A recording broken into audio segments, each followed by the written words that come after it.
It's the only person below White Holiday in the Comicsgate phone book.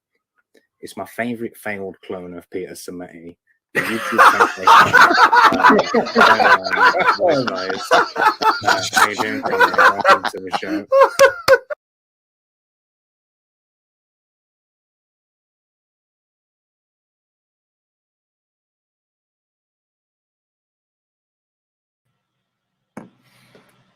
Hey, welcome. Hello. Welcome to WyzGyz Entertainment. This is your host, Wyman.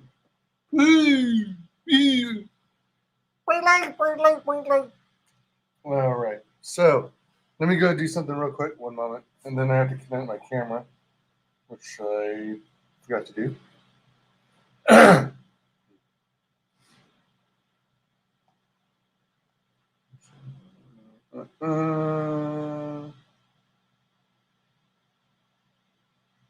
Oh, shoot.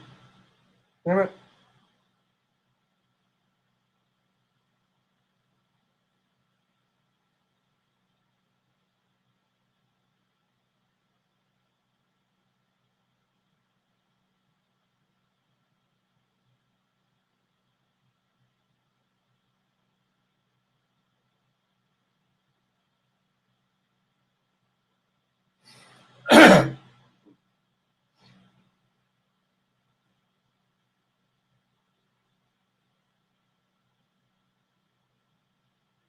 Only love to ease my mind. Got to find time, someone to call mine. Now my mama said you can't hurry love. No, you just have to wait. They say love don't come easy. It's a game of give and take. How long must I wait? How much more can I take? With trust in your time, no matter how hot my break. Why can't I?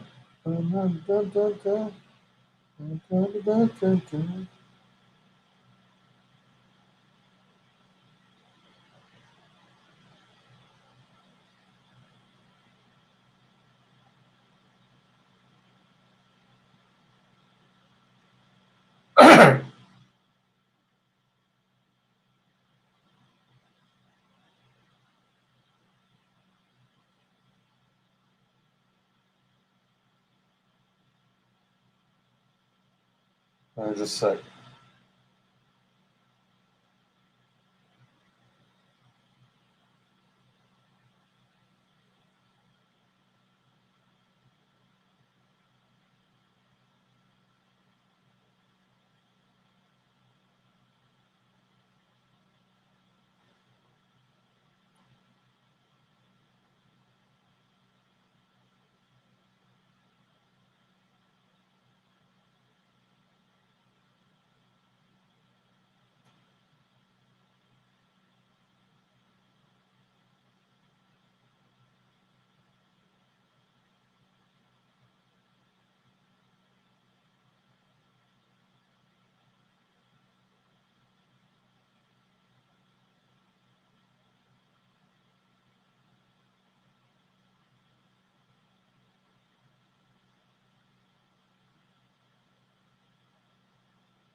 Almost done.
All right, so I got the link in the chat for anyone who wants to join.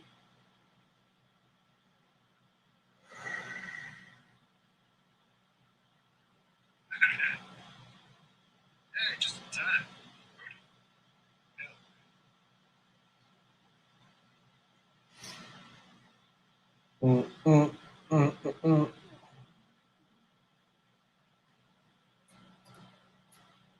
Oh, how's it going, LDG?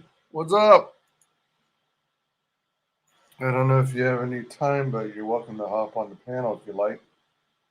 I am just bringing up my overhead cam. Oh, shoot. Let me see. So,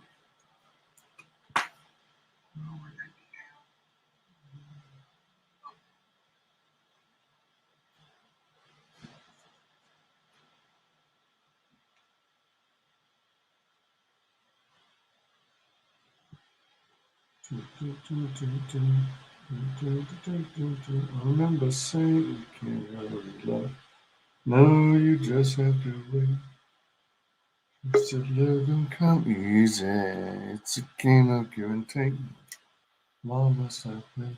How much can I take? Trust and give it time. No matter how long it takes. No break. All right. All right. So, drink some. Let me get rid of this.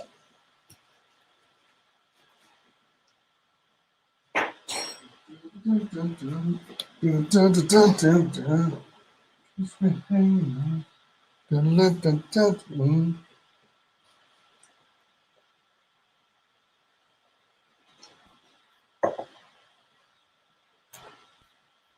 All right. So, I'm continuing the puzzle.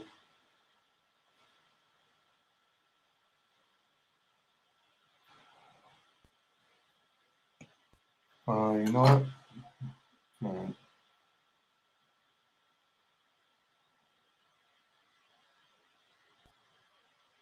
I'm trying to figure out. It might be a good idea for me to incorporate some of the characters' names because I didn't do a border as I thought I was going to do originally. It slipped my mind. By golly, it slipped my mind. Oh man. So the one I'm working on now is the Comicsgate creators. Oh shit. Hmm.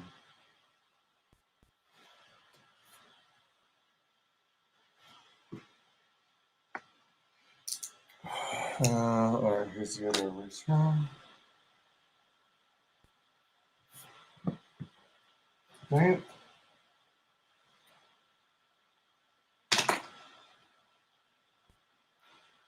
05.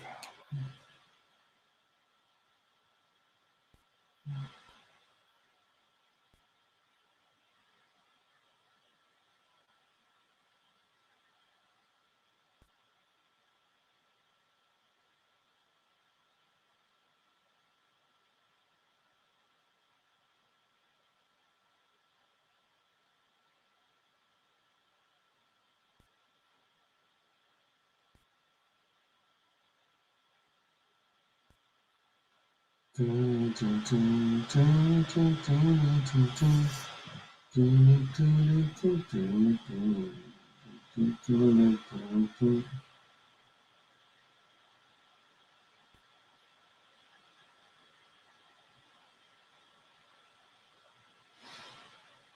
All right, so. All right, so I've got the. Let me see. Man, get all these little bits and pieces of.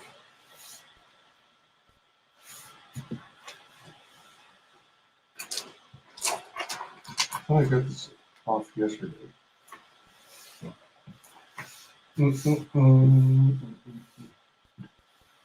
All the use pieces of eraser that falls off as you erase. Sometimes re-sticks to the trading cards. Oh, it's kind of crazy.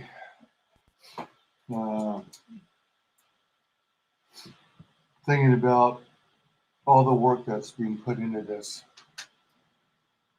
And then eventually it's going to go to probably one lucky person. I mean, I'm having a blast and everything, but it's literally stuff I'm, at the same time, it's literally stuff I'm doing for free.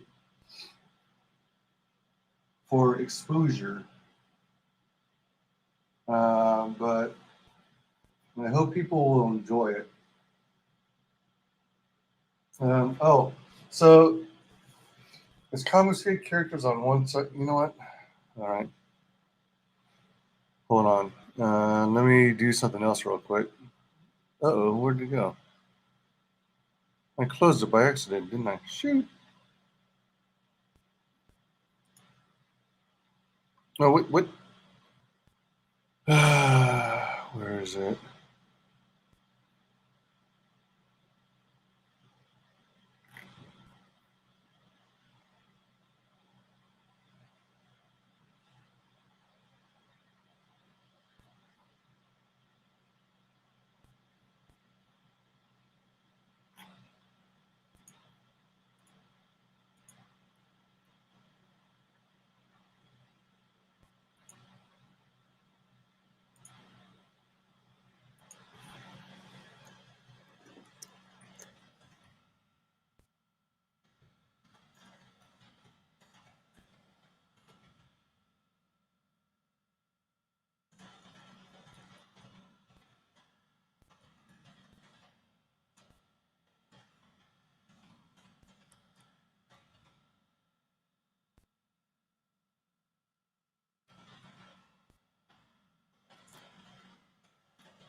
Okay, let me see.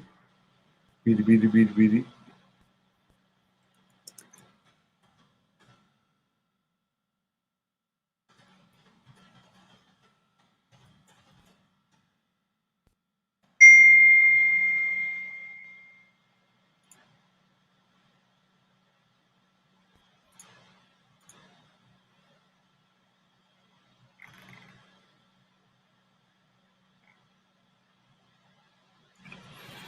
Okay.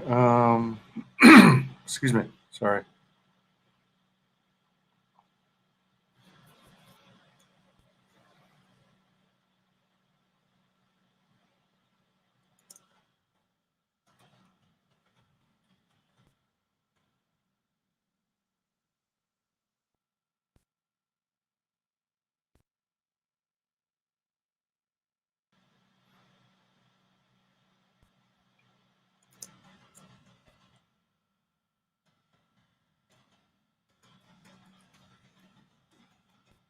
Gotta send a DM in Twitter, and then I'll be ready to resume. Sorry for the delay.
Oh, EVS is doing a drawing stream now.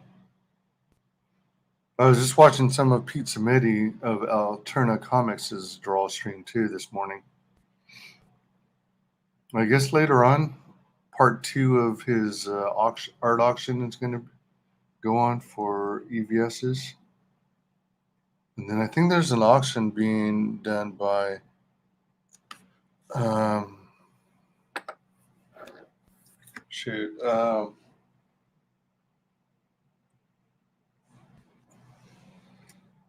Pops Van Zant's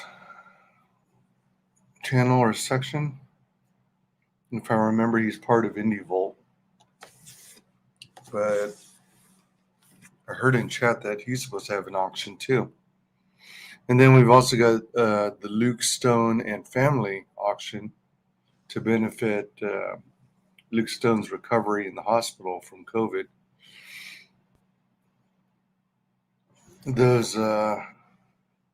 He was in an induced coma for some time and in ICU, but he's I forgot what section he's in now, what area of the hospital he's in, but excuse me, no longer critical. Said they're doing an auction to help defray the help cover the hospital costs, hospital fees, which are outrageous. Okay, where was I? No.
Almost done with my Twitter DM.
All right, there we are. Sorry for the delay. Anyone who might be waiting. Ah, no one. You got 0 followers. 0 people watching. I spit on you. You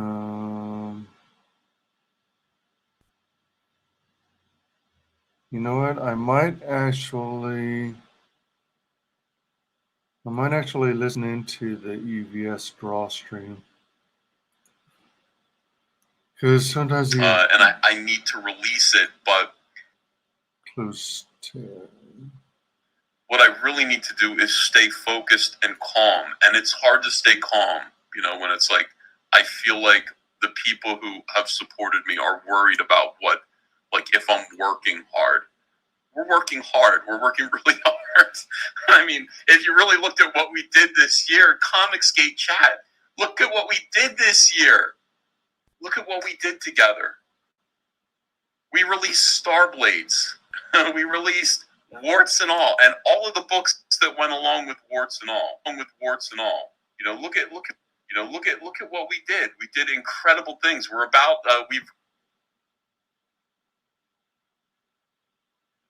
Caps Comics is rocking it.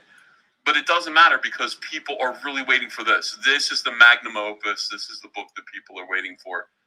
This is the book that people are invested in, and I'm grateful. I watched Leroy's show. I watched the first half of it.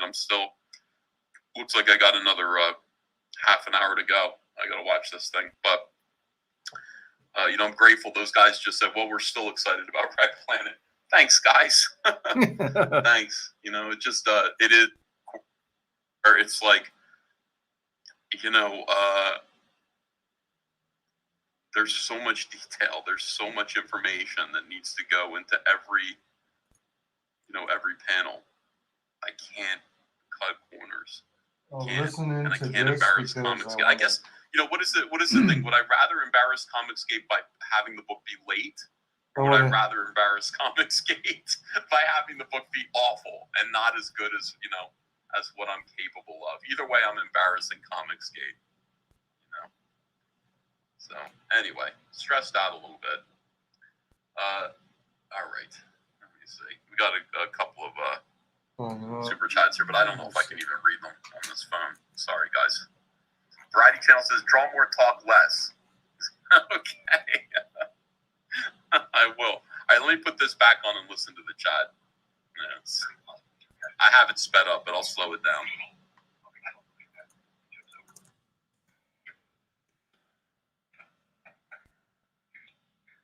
A normal speed. I'm changing the title of this chat to Ethan Vents. Okay, so All right, so what do we do about that? What do we do about other creators who are late? First of all, I have to lead by example, and I've got to make sure that my book's on time. I mean, that's clear at this point. You know, we can talk about how Comicsgate is a bunch of small businesses, and it isn't like really a company all we want, but it doesn't feel that way, and it doesn't feel that way to the people who are backing the books. They actually do feel like there's some kind of like real community there, where everybody is kind of in a sense responsible for each other. Thanks, Joe M. Sontag. You're not embarrassing Comicsgate at all. You rep it well. I hope so. Granty Snut says, good Sunday, E. No need to rush a good story. You've constantly updated us on progress with Wreck Planet, and it looks better and better with each page. Okay. Well, I mean, thanks. Still, Ethan Vent Skyver. I just feel. Have you guys ever felt that kind of stress where it's like in your skull? You know, it's like you just feel like, it pounding behind your eyeballs. That's the kind of stress that I was feeling earlier. So yeah, Andrew was like, I got to get you out of here. And it was nice. It was good to get in the car and just kind of drive around and see some Christmas stuff.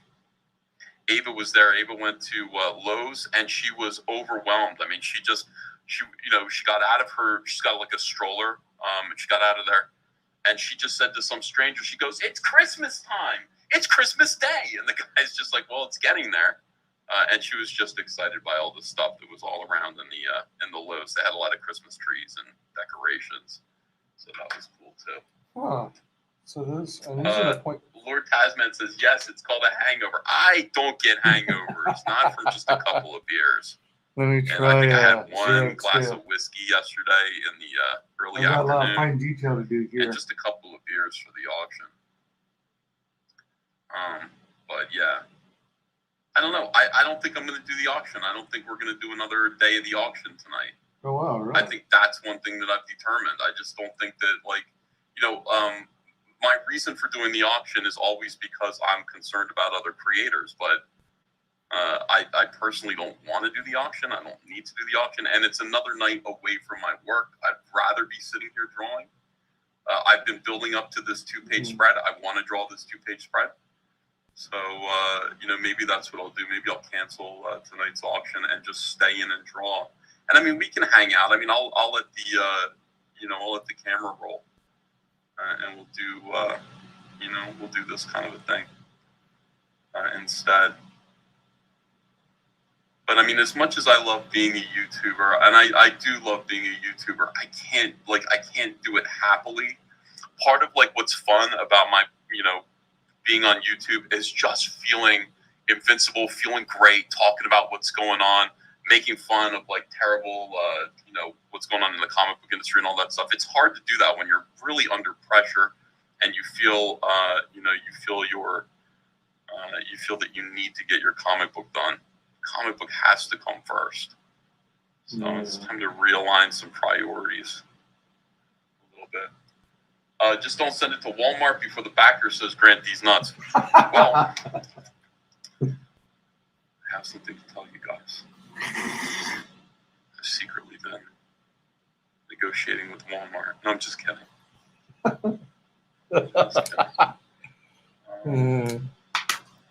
Can it be a silent auction on your eBay? Says Go Party Time.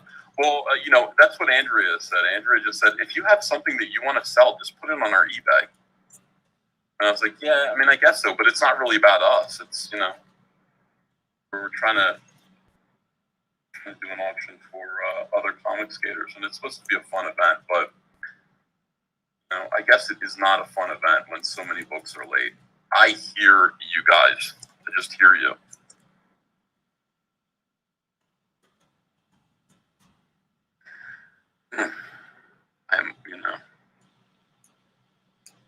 I completely understand.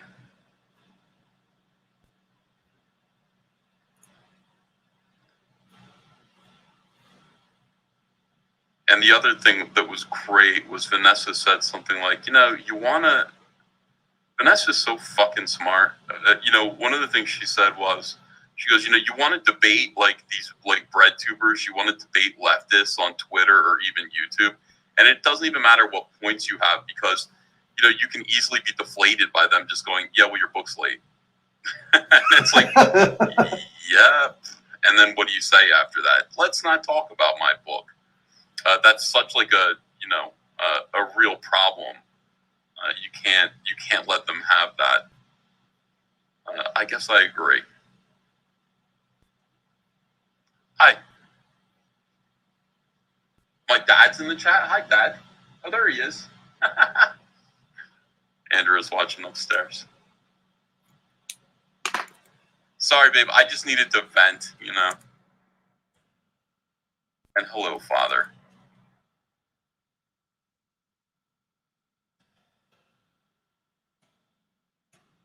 Yeah, Holiday Van Skyver. That's my dad. Let me see. Bradimator says, man, I could never render stuff from such vague gesture lines. Well, you could. You know, you could if you knew what you were doing. I mean, it's a matter of just knowing where you're going to put things and then just kind of working it out that way. If you already know what you're going to draw, it's not confusing. If you already know what's meant to be there, you don't really need to do, you know, why do you need to tell yourself twice what you need to do? You only need to tell yourself once. You know, it's like, look, here's the wasp's back leg here. That's all. It's taking up all this space. I left myself room for a few inset panels here, which are going to depict Cyberfrog's reaction to what he's seeing. And it's Vespa's time. We spend a lot of time building up Cyberfrog and Heather Swain and Lily's kind of you know, life together, the world as they now find it, and that's important. You need to, you know, let people see all that stuff. But when the Vespas show up again, they have to be scary. They have to be scary. You have to be like, oh my God, like we're homesteaders, you know, we don't need this garbage. We do not need this kind of stress. The Vespas have to be frightening. That was one of the things about the Walking Dead TV show that really bothered me. Zombies are terrifying. Zombies are terrifying because even though it depends on what kind of zombie we're talking about, the fast zombies are just always terrifying. Zombies should not be able to run. When zombies run, it's just, they don't even get tired. It's a terrifying ordeal. It's great horror when zombies run. It makes your pulse pound. But, you know, slow zombies, shambling zombies, the problem with them is that they accumulate, they never get tired, and it means that you can't sleep. Like, you can't rest because you close your eyes and, you know, they approach. You know, they break in, you open your eyes and you're surrounded by them. Zombies are terrifying. The Walking Dead made them seem like nothing more than a nuisance. And I guess I understand why. I mean, the theme of The Walking Dead is that truly The Walking Dead aren't the zombies. The Walking Dead are the people who have survived. You know, dead man walking. And human beings That's a good point. are the actual real threat to survival, other human beings under those circumstances. I love that. It's one of the things I really love about The Walking Dead. But at the same time, I don't want to be bored by the zombies. I want to be afraid of them. And I want to be worried about them. And most of the TV show made them seem like they were no big deal. And I think the 5th season, they really came together and started doing creating some great circumstances and scenarios where the zombies actually become, you know, it's an existential threat on their whatever transitory civilization they managed to put together. That was great. That's how Walking Dead should always be. The Vespis are always terrifying. There's never going to be a point where it's like, oh, what a nuisance the Vespis. They are going to be a constant menace, a constant terrifying threat. Sam Spade, thanks for $5. Ethan Vance, Skyver, you are Comicsgate. We have faith you're going to put out a classic book. We're looking forward to it. Time constraints be damned. Well, that's nice of you. Thanks. Clint Eastwood says, I will not be late this time. No, here we go. That's a promise. If this book is delayed, it'll be because we were invaded by giant alien wasps. We still love you, Art. I know.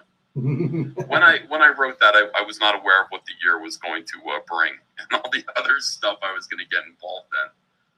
But I feel that it's so embarrassing. But at the same time, it's not as though the book hasn't been underway, and I don't have significant progress to show. But yeah, I mean, there are people who will. You got to be aware of this. Comicsgate is not normal. It's not a normal business. It's not comics. There are people actively hoping that you will fail. There are people rooting for you to fail.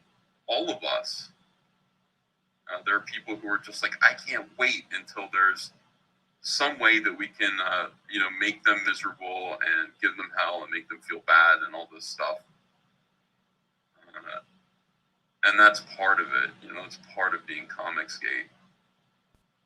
It's the other side of the success that we get. I don't know if it's everybody. I don't know if everybody goes through that, but some of the bigger guys do. I know Zach is going through it quite a bit.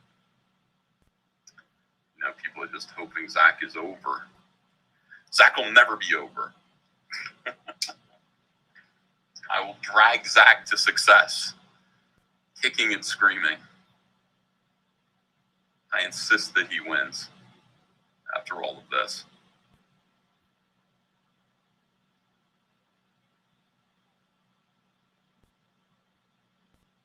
Yeah, that's cool. And he's going through it too. I'm sure he's having the same kind of stress headaches that I am.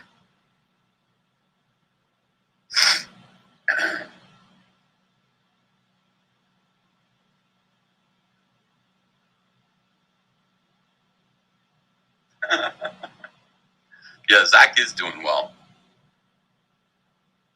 Zach said, Zach's whole thing is,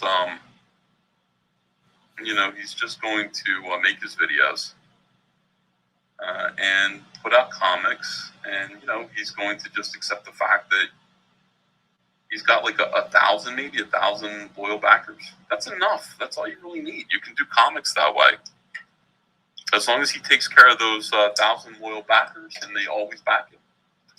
He's not going to see the big numbers of Jawbreakers, but he's going to see big enough numbers that he can put out his comics.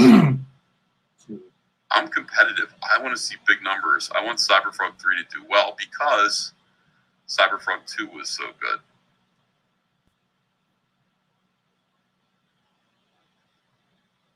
That is important. I think that's where you get longevity by sweetie. Making one. What you doing? Better than the next. Yeah, I don't think there are, but you can look. Probably best to be competitive. Charlie's London. I seem to spend every day apologizing I was late. Stupid thing is, if I put the standard year on the campaign, I'd be on time. Next year will be better.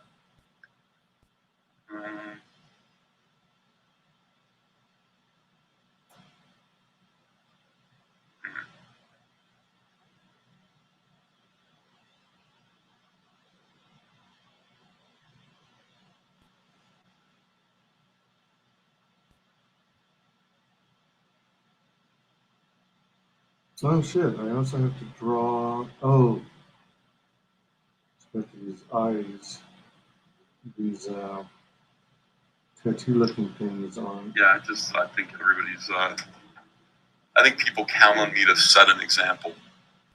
You know what I mean? Eyes. You think they do, babe? Come over here. Come here. Nobody can see you. Come here. Talk to me. I know you don't like this. She's shaking her head. No. Dave, do you think people count on me to be an example? You do, right? All right.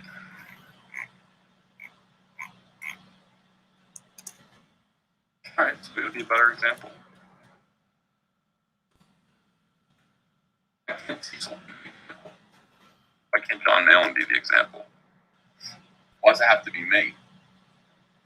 Jabba the Creator says, I'm out to get you, EBS. I know, Jabba. I know that about you.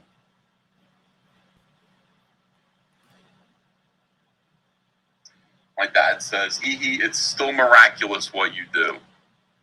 Oh, thanks, Dad. The half of it. I want you guys to follow me around for a week and just see what it is I actually do.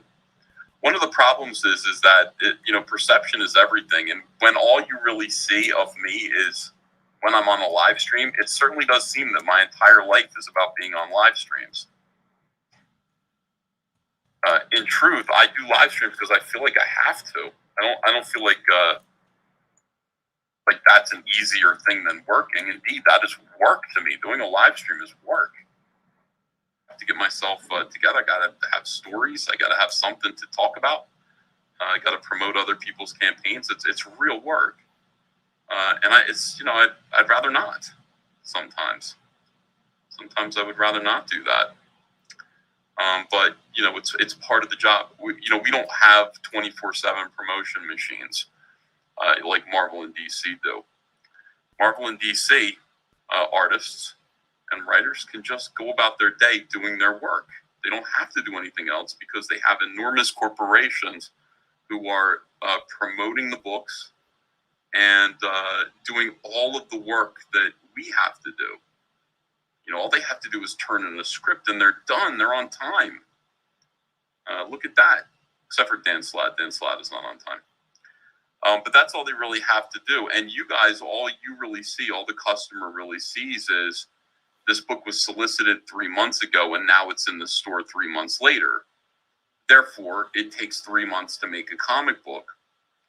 And that just isn't the case either. The bad thing about crowdfunding is it opens the door to people to see the planning stages of a comic book, the initial, planning of a comic book from the very start. And I've told you before, but, Green Lantern Rebirth started a year and 2 months before it actually hit the shelves. We were working on it, way back in 2004. I heard about it in 2003. And it took a long time to put that together before it actually hit the shelf. And, all the fans really saw was, here it is being talked about, here it is in the solicitations, and boom, there it is on the stands. But with crowdfunding, people get to see the whole process. And not only that, they see people having to fund the book, whereas at Marvel or DC, the funds are already there. So we're working at a distinct disadvantage. And what do? How do we make it? How do we create the perception that it's easier than it is? That's another thing we got to do next year. We got to make it look like it's easier than it actually is, so that people who back us are not worried.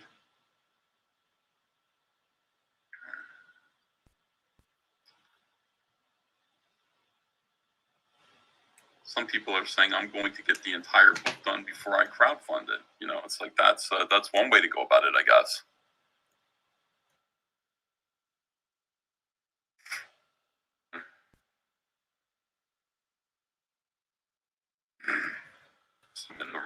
Sorry for the rough voice and the sniffles.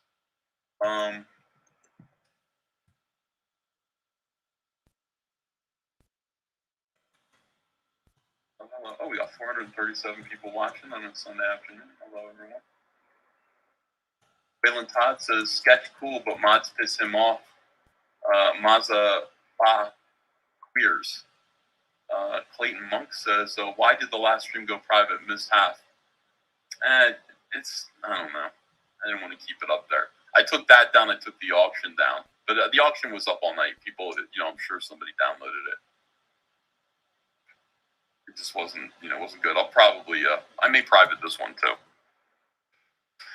This is just me venting and drawing.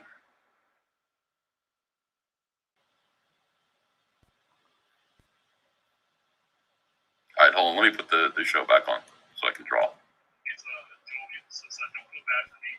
I'm having a gay old time. 7 and 9. Johnny Random says, I'm certainly less engaged than I've been back in the light. That's unfortunate. Yes, indeed. It is unfortunate. How do we fix it? Some of my books, most campaigns have been delivered on time with the late one. Yeah. I don't know if most books have been. You can see. It's called Expendables, of course. Stifling says a grievance.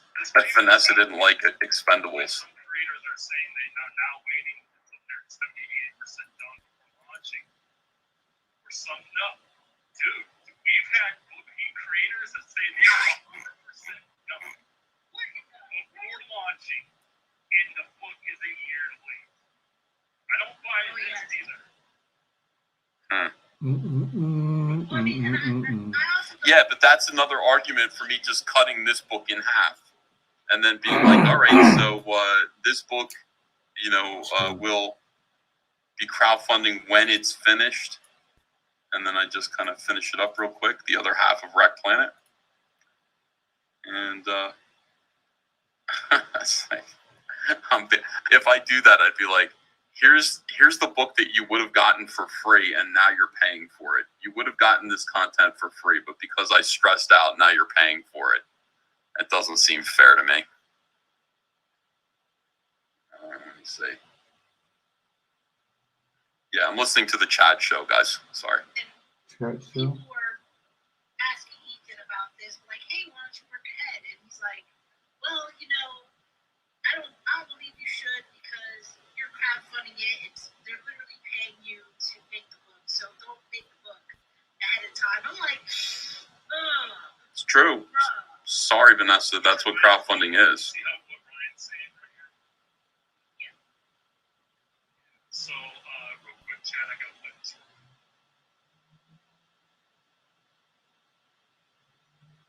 Everybody's ambition in my valley must become mine. They walked with a kind of arrogance, and everybody wanted to be like mine. They stand on street corners and look at aristocrats with side eyes. Ooh, guys, I'll tell you, making something is not easy.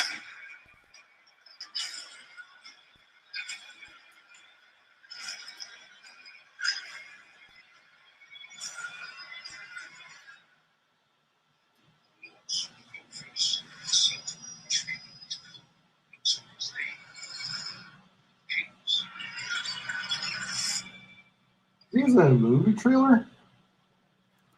What are they watching? My man Ryan will Let's go Mountaineers, that's what I'd say. Lord Randy Goblin says, understand this. I hope I get my Expendables hardcover before the end of the year. I got Expendables, but I backed the autograph tier.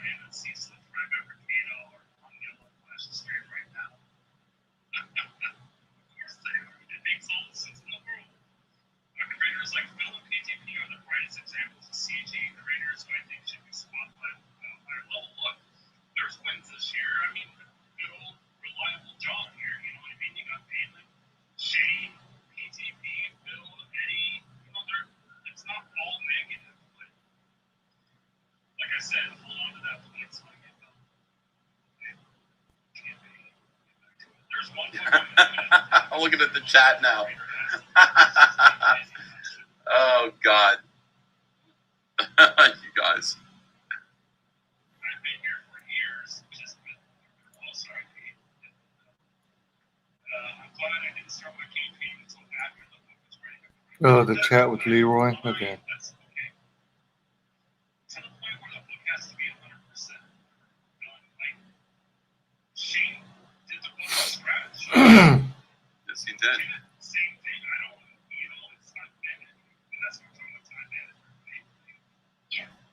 Yeah.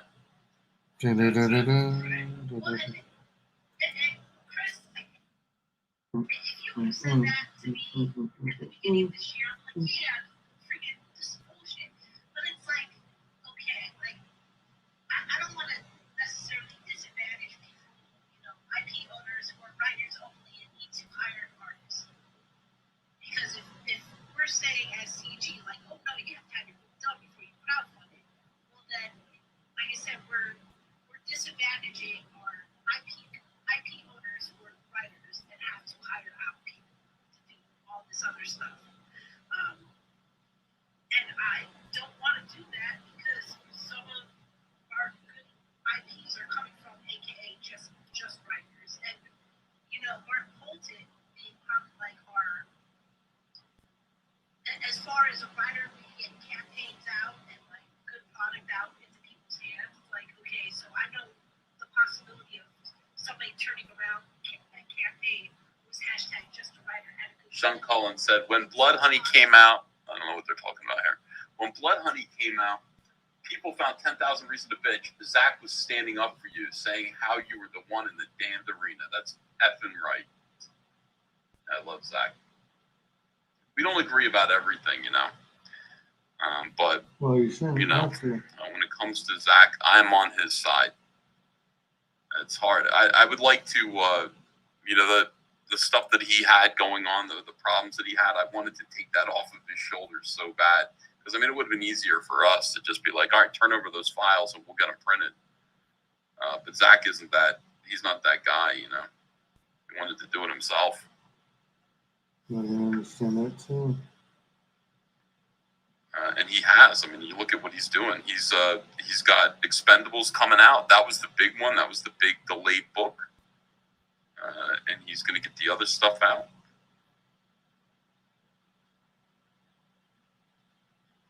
So, good for him.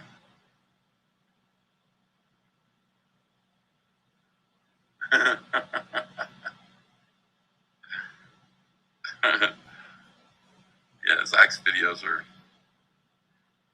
I don't know. I you know, whenever I tune into one of his videos, I love it. You know, I'll binge watch like 10 of them in a row. I'll forget about him for like a week, and then I'll just catch up on everything all at once, and then I have to send him a message and tell him he's great.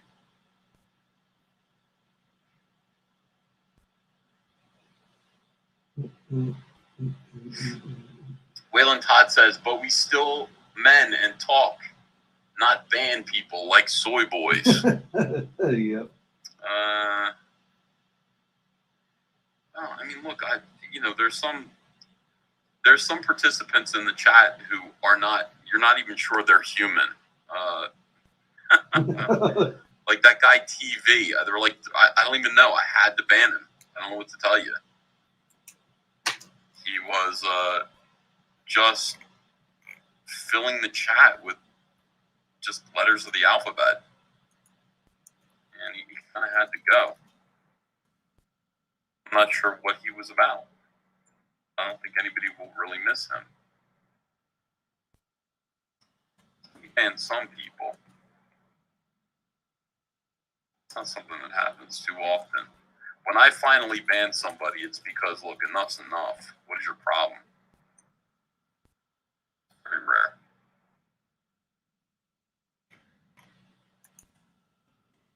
TV seems to be a puppet account, EVS, says Mike D83. Yeah, I don't know what it is, but it was in all of the, I don't know if he's in here now. Is there another version of that? Adam Unfriended says, banning soy, are you banning me?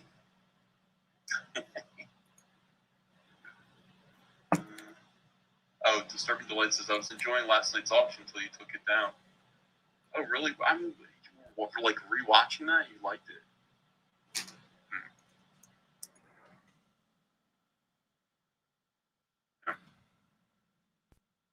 It seemed like rewatchable to me.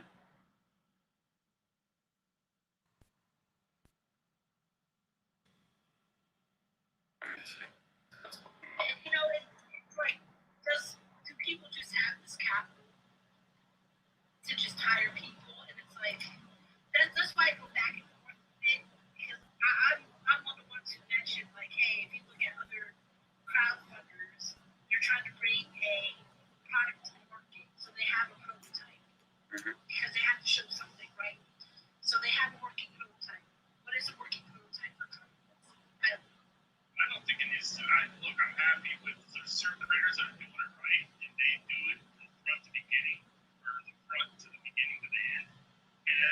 works out fine.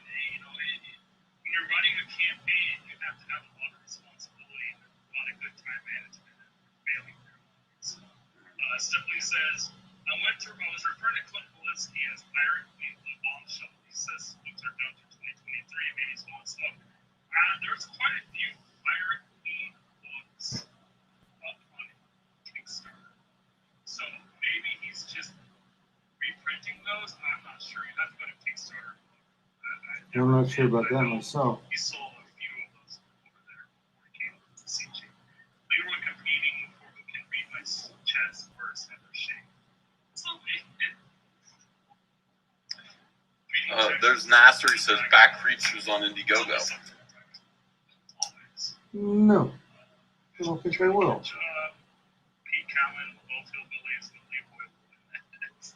By the way, everyone on this show, the chat is like, they hate Nasser.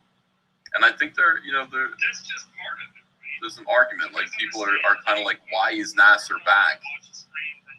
I didn't realize people felt that way about Nasser. Sure you do. You know that. Yeah, like you guys really don't like him. I don't understand. I guess. I mean, I understand, but.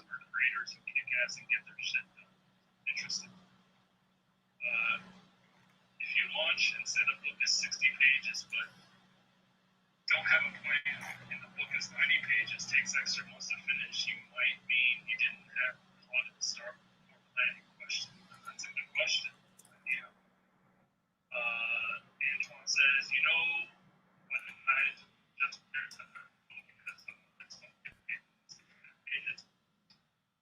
it's true. That's definitely true.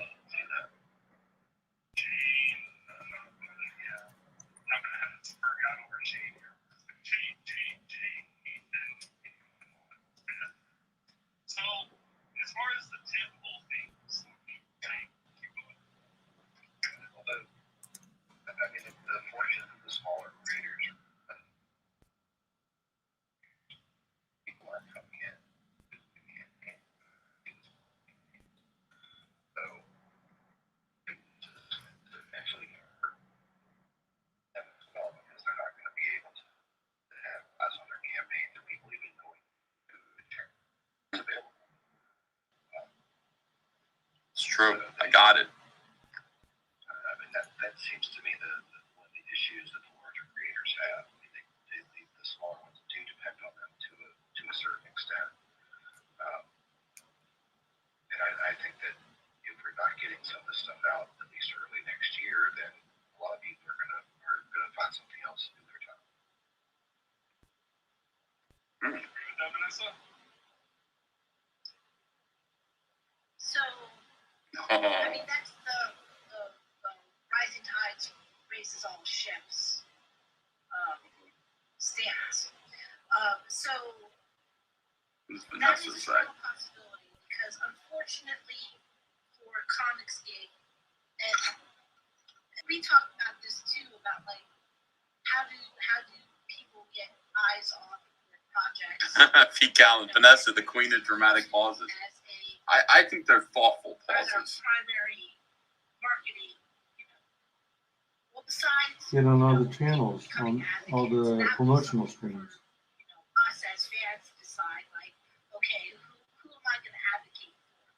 Yeah. I mean, so that's as far as like people in this chat who are not creators, like that's what we can do is like find somebody who you believe in and advocate for them.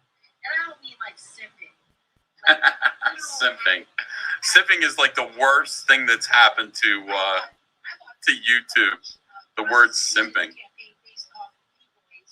Now everyone's a simp.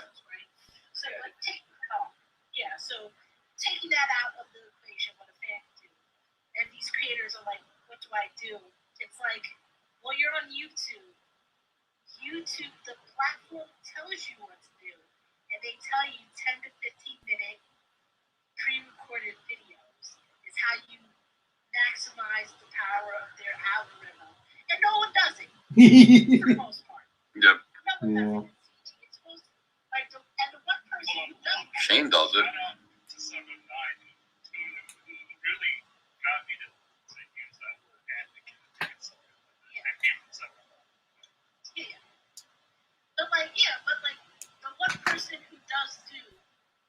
Shane. recorded videos, Yep.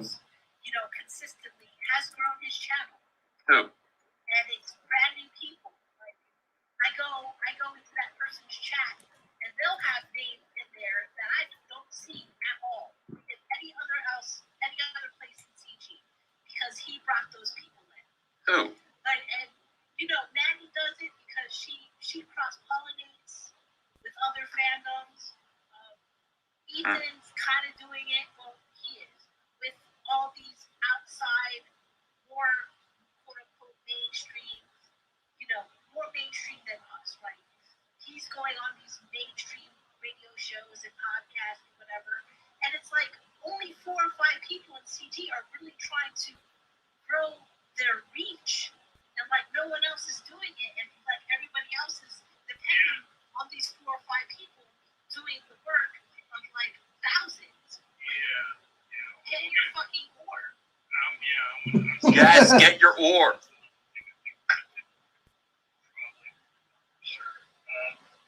So, like, it sounds like, at least, I don't know where you're at, Snuggie. I'm not sure if you're as frustrated as we are. The regular panelists, including Miss Amanda here, who's not joining us tonight because she doesn't have Wi-Fi, is frustrated. So I would That's say, frustrating. like, is there anything that could be fixed outside of just freaking putting the books out that could make you be engaged? Just freaking put the book out. Vanessa. I mean, I'm gonna like the ones who I'm engaged with now is who I'll probably remain engaged with. So like I don't like something freaking horrid and horrible is gonna have to happen. CG. Like I'm not that upset. Like I do believe the premise of this movie. Yes, Vanessa. Good. Yeah. So as far as that, like it's like I said, it's called Comics Gate for a reason. Right. Where are the comics? You know, See, that's good that you said that. I agree with that. talking about ESGs and like all that social credit score and all the other stuff people are talking about.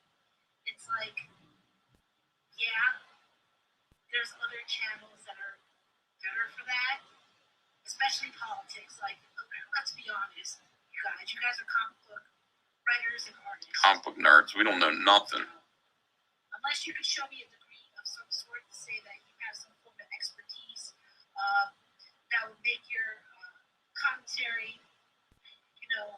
Hell no. I am rock stupid. I don't want to. I have no degree. Interesting. I want to hear this from you. All right. So, yeah, at the end of the day, people need to get their books out. And another thing is that people need to stop being so non-transparent, spin doctoring about their labels.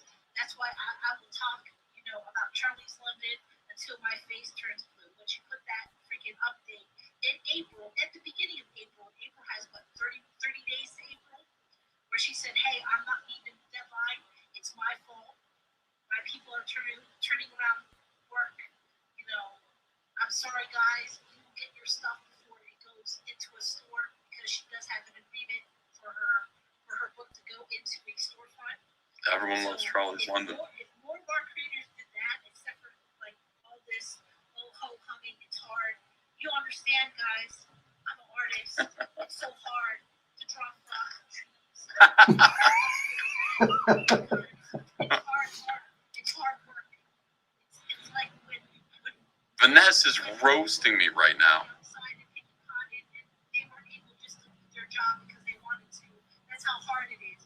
Suck a freaking cock. Whoa! I just want to say, 7 of 9 is countering us. He says he's happy with it. So, not everybody feels how we feel. Yeah. Well, that's good. I don't think I'm as frustrated as y'all are because we had to pray for especially at the beginning of the summer house. We're frustrated because nothing was coming in, and then toward August. Vanessa's like, oh, it's so hard to draw frogs and trees.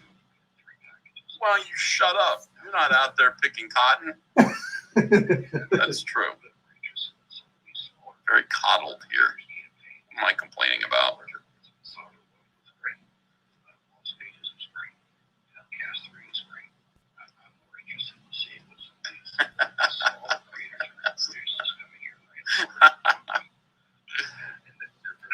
Now I got to do the tattoos. Okay, so So when I buy a book from Phil, I expect it to be, because I'm paying the same price, I expect it to be good, as emails. What the hell? It's the same price. No, I don't think that. That's not great.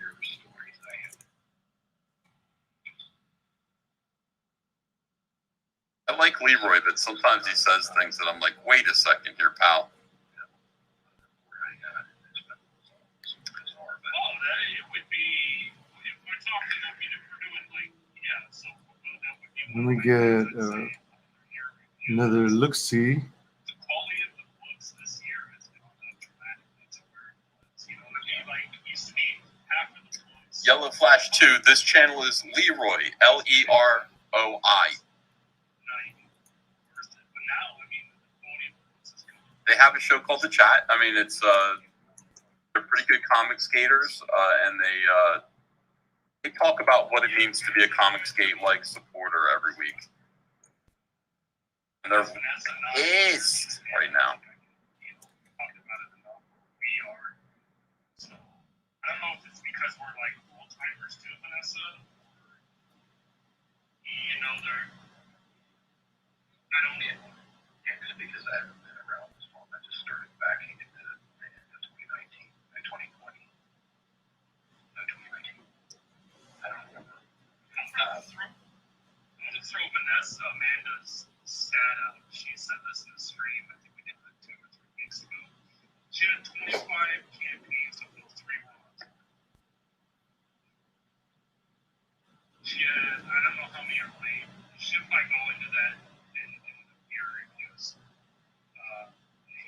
stream. But yeah, my main peeve with CG is over September, October. The amount of drinking is unsustainable. Yeah, I don't drink very rarely. Probably try to keep up. Vanessa frustrated. No, she's ready to rip nuts off. Wasn't George supposed to be here for this book film? Like, I couldn't even. I really didn't.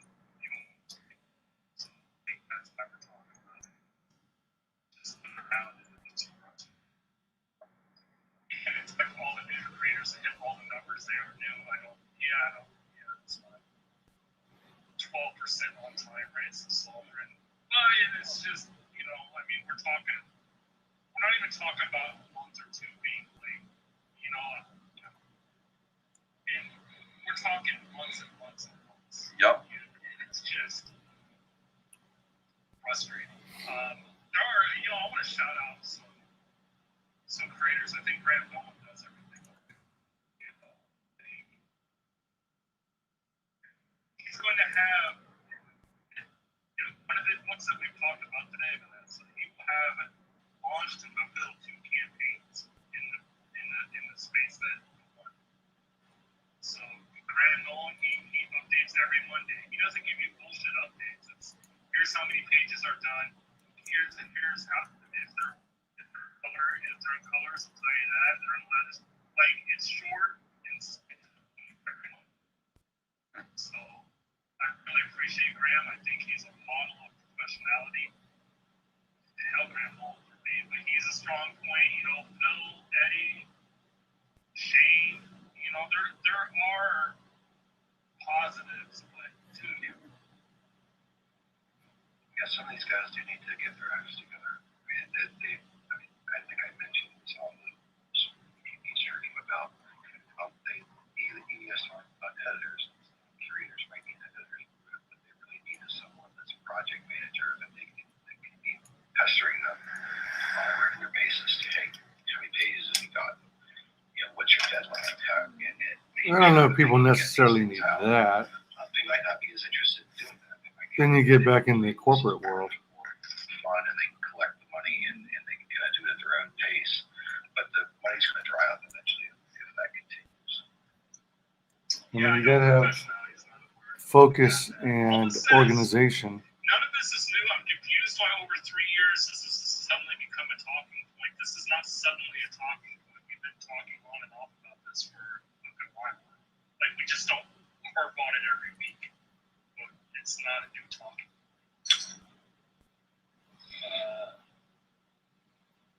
lots of books out. We just need to strengthen our weakest links. I don't even like think of it that way. I think everybody could probably get their book out in a reasonable time. It's another reason why I just stress just doing books and forgot all the tchotchkes. I don't know if the tchotchkes is a problem, honestly, Rick. Because Vanessa, doesn't it seem like all the creators get trading cards and all that will, or all before the books come in are done? It's like, hey, I got all these trading cards. Yeah. I don't think the tchotchkes are a problem. Well, I mean, again, we're decentralized, so it's a strength and a weakness. It's a double-edged sword, being as decentralized as comics is. And basically, it's the ones who are self-disciplined and can, manage your time. They're going to do well. Yeah. And the ones who aren't. And Ethan Van Sciver is a outlier to that rule, but it's eventually going to come. Eventually. Oh gosh, what? Oh dear. Vanessa, why are you doing this to me? Oh, all right, Vanessa. I will manage my time better. I will manage my time better. I will focus only on my work.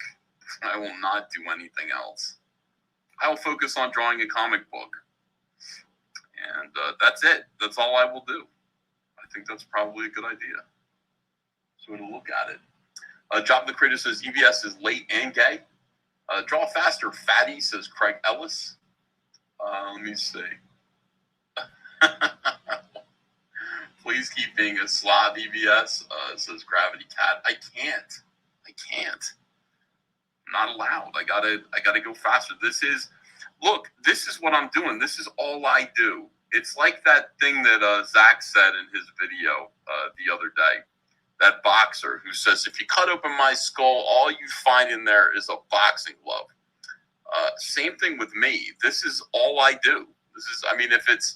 If somebody like Vanessa, who I like and I respect, is sitting there saying, Ethan, this is going to catch up to you, maybe she's right, and maybe what we got to do is we have to just kind of cut bait in a lot of ways and just focus only on the comics.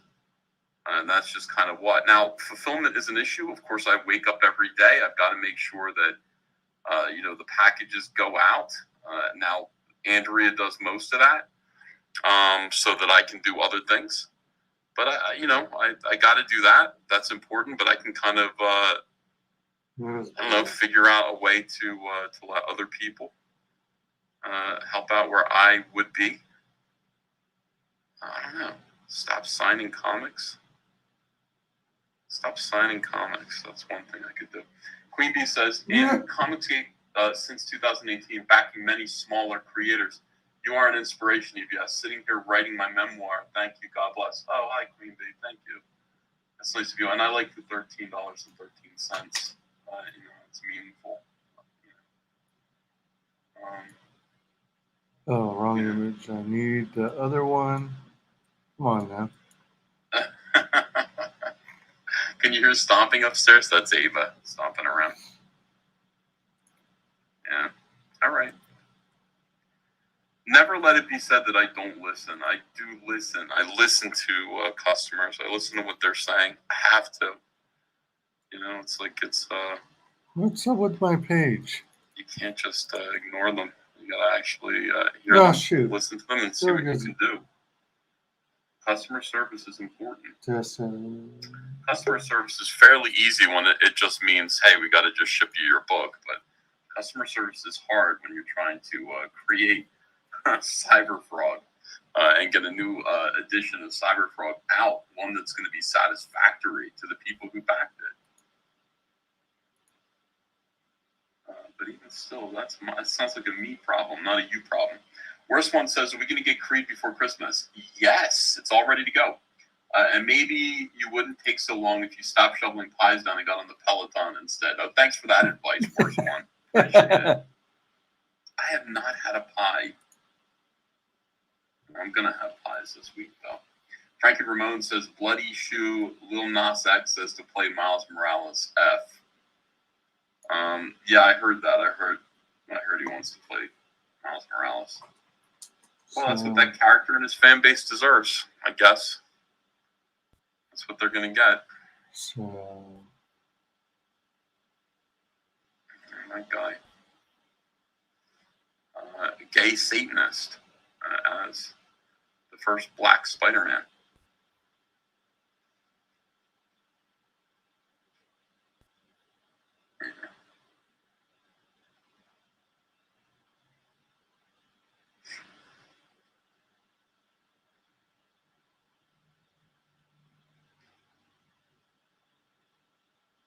All right, let's get back to them. We're almost done. If not finished, you say the book needs to be done. That doesn't really play into me. It used to be at the beginning of the year, Vanessa. We were like, hey, you guys need to have more of your books done before you launch the campaign. But like I said, now we're at the point where we see people promise the campaign that books are done, or books are being done in 30 years, 6 months. Like that doesn't even, it doesn't mean anything anymore. Yeah, it's so this becomes a problem when, and maybe this has happened to other people in the chat too, where you start making friends and you start learning things and like the process. Because if you would have told me in 2019, like, Vanessa, what's a KML? I'm like, I have no idea what you're talking about. I didn't even know what a flatter was. Okay. They're getting an education on how to make comics. This process takes, and that's why it kind of like. And I know Leroy had a problem with RT Bear's launch date or delivery date. Yeah. And like I'm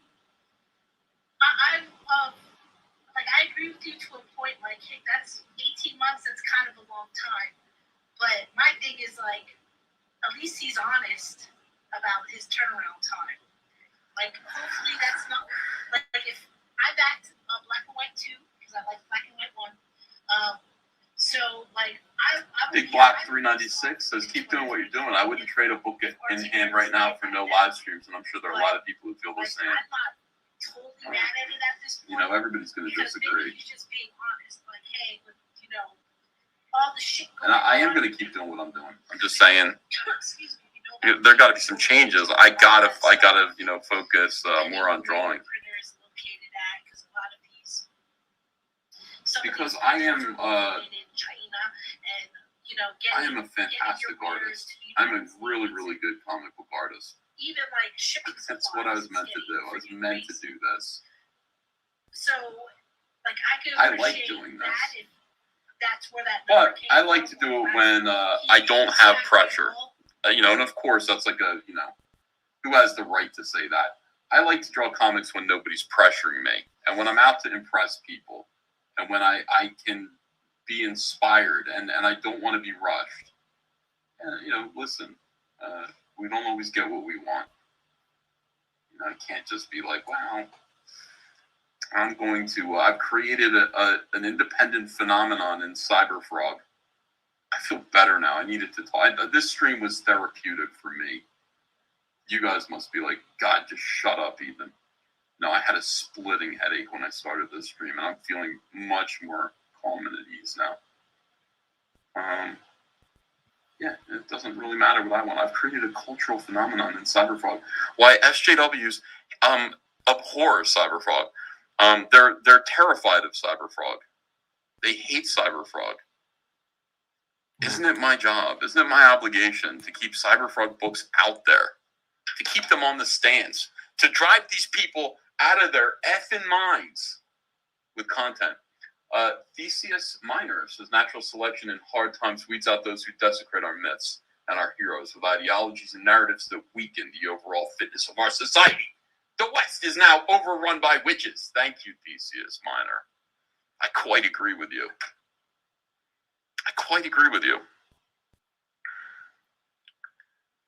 Yeah, we must protect. We can't. It's like, look, they might be our legends in our minds, but they're really not. I mean, these characters are basically just corporate avatars now. That's all they are. Spider-Man is Disney. He's just part of Disney now.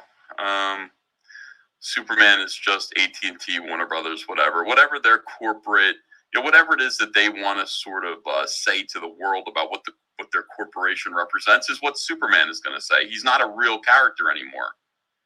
Superman is not a real character anymore. Bugs Bunny is not a real character anymore. Mickey Mouse is not a real character anymore. The heart and soul behind those characters, like the hand up a puppet, and the hand of Kermit the Frog. Hi, I'm Kermit the Frog. Is dead. That guy is dead. Jim Henson is dead. There is no more hand up the puppet of these fantastic, iconic characters. And instead, some slimy, limp-wristed little, hi, I'm Kermit the Frog, and I care about climate change. That's what's going on right now. It has nothing to do with any of the original characters and the intent of the creators. They are now just corporate mouthpieces, and there is no reason for us to respect them. They have no autonomy. These characters have no soul. They only have history, and we can enjoy their history. In the meantime, we have to create a present, guys. We have to create an actual present. Hi, I'm Kermit.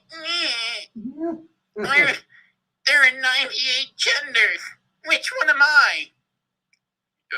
That's all it is. That's all it is now. All of these characters are puppeteered by creative people, and when those creative people die and leave those puppets limp, perverts pick them up, stick their hands right up those puppets, and make them say something weird. Make them say something creepy, something that you don't recognize, something that doesn't make sense to you, something that's upsetting, something that you don't want your kids to hear.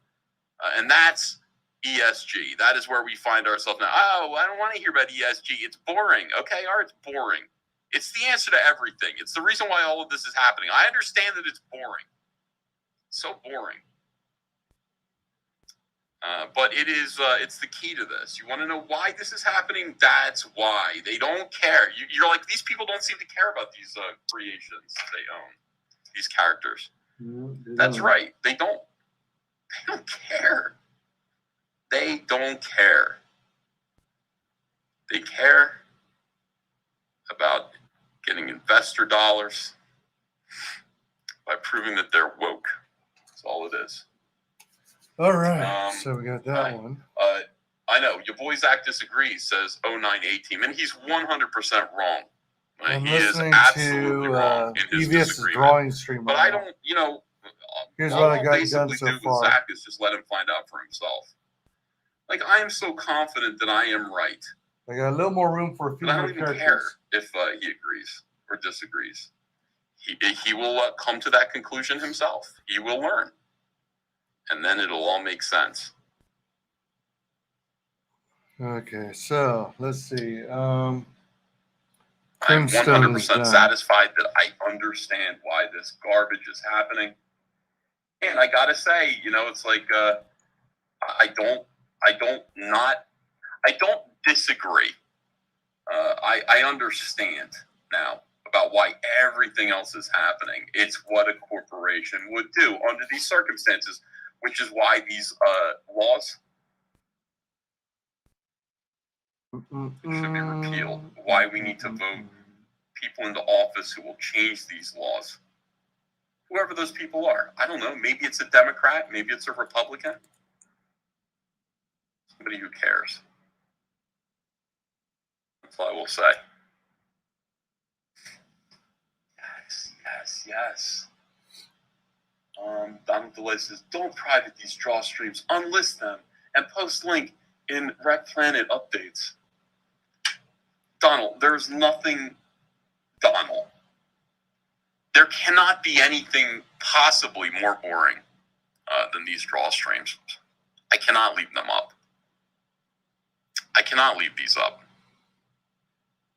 If I leave these up, people who are expecting content that is not, me droning on and whining about being late and feeling stressed out while drawing insects, they will be stunned. They may decide to unsubscribe. My God.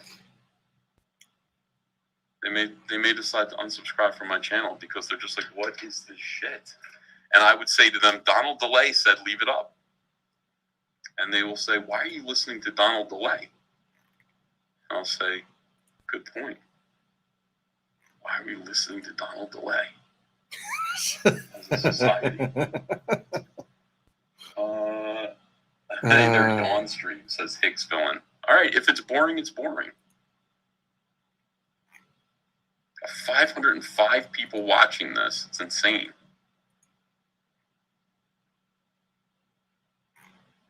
How do I have 500 people watching me do this? I must be special. I dig drawing streams.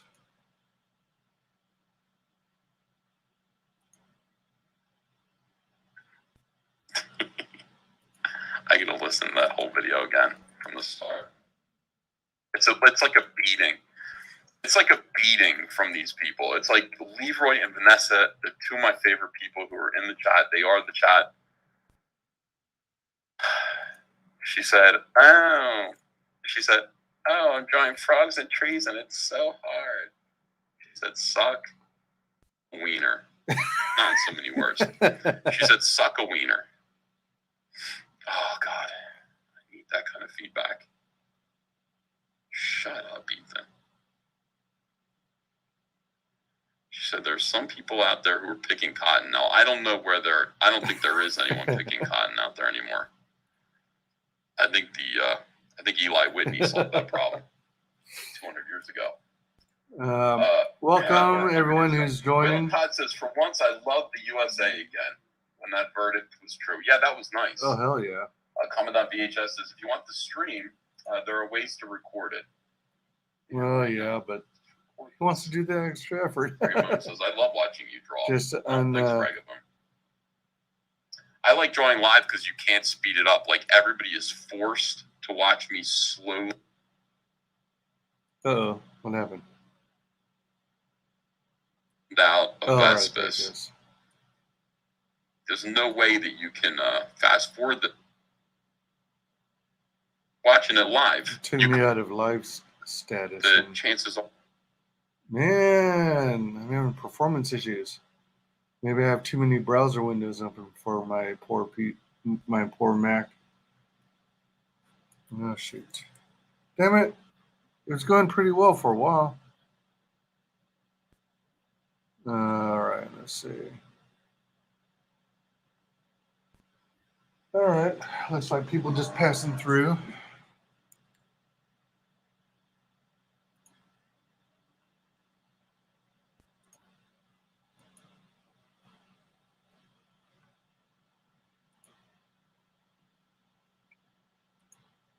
Damn it, I'm on Ethernet.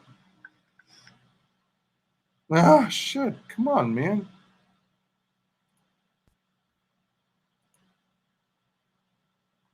Okay, so, oh, you know what?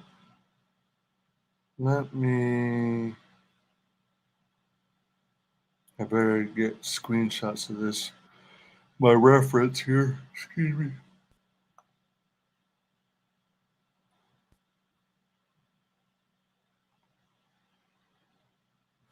Oh. Excuse me. Yeah.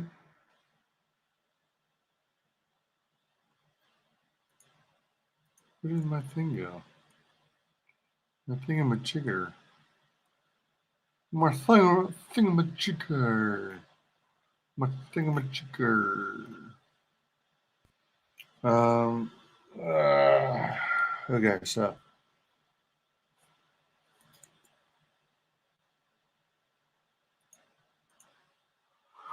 Oh.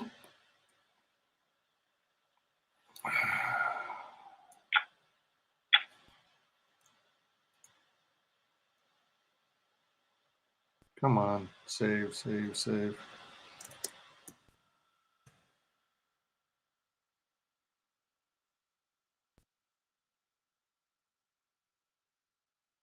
And then it should be on the same.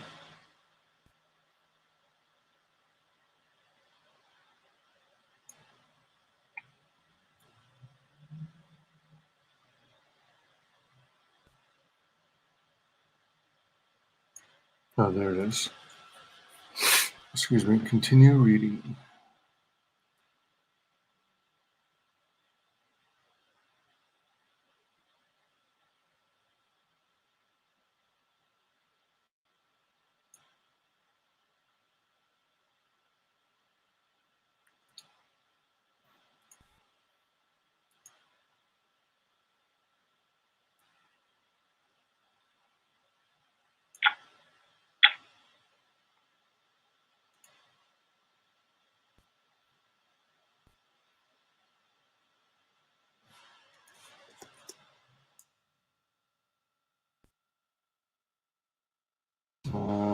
Torso.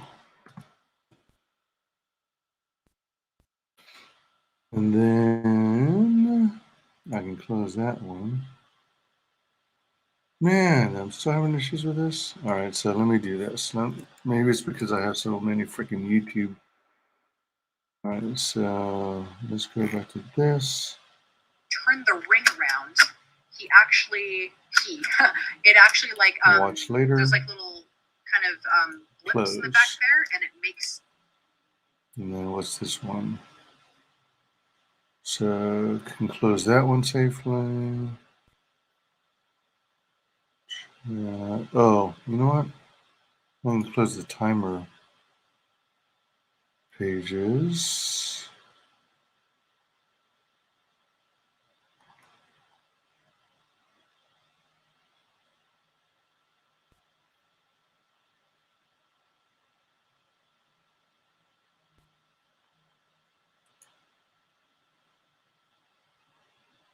Close that one.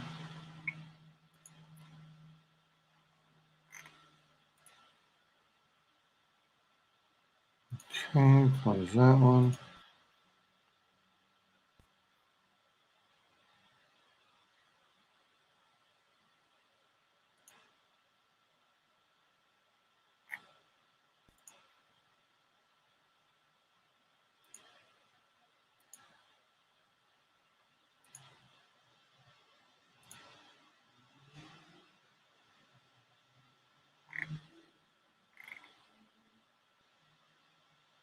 Dang, I have a lot of YouTube things open, YouTube tabs open. I didn't realize I had that many. You want to? Can you pull anything about this up so that I can actually see it and you know? Just.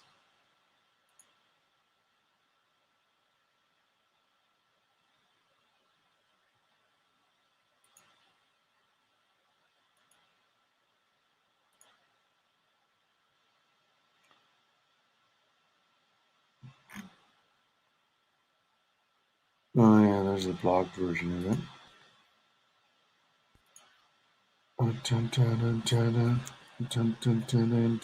Over and over. Let's refresh this. Over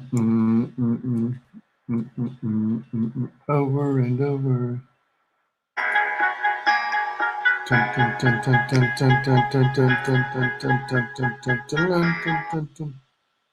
Criminal mechanics about issues that he's had with various.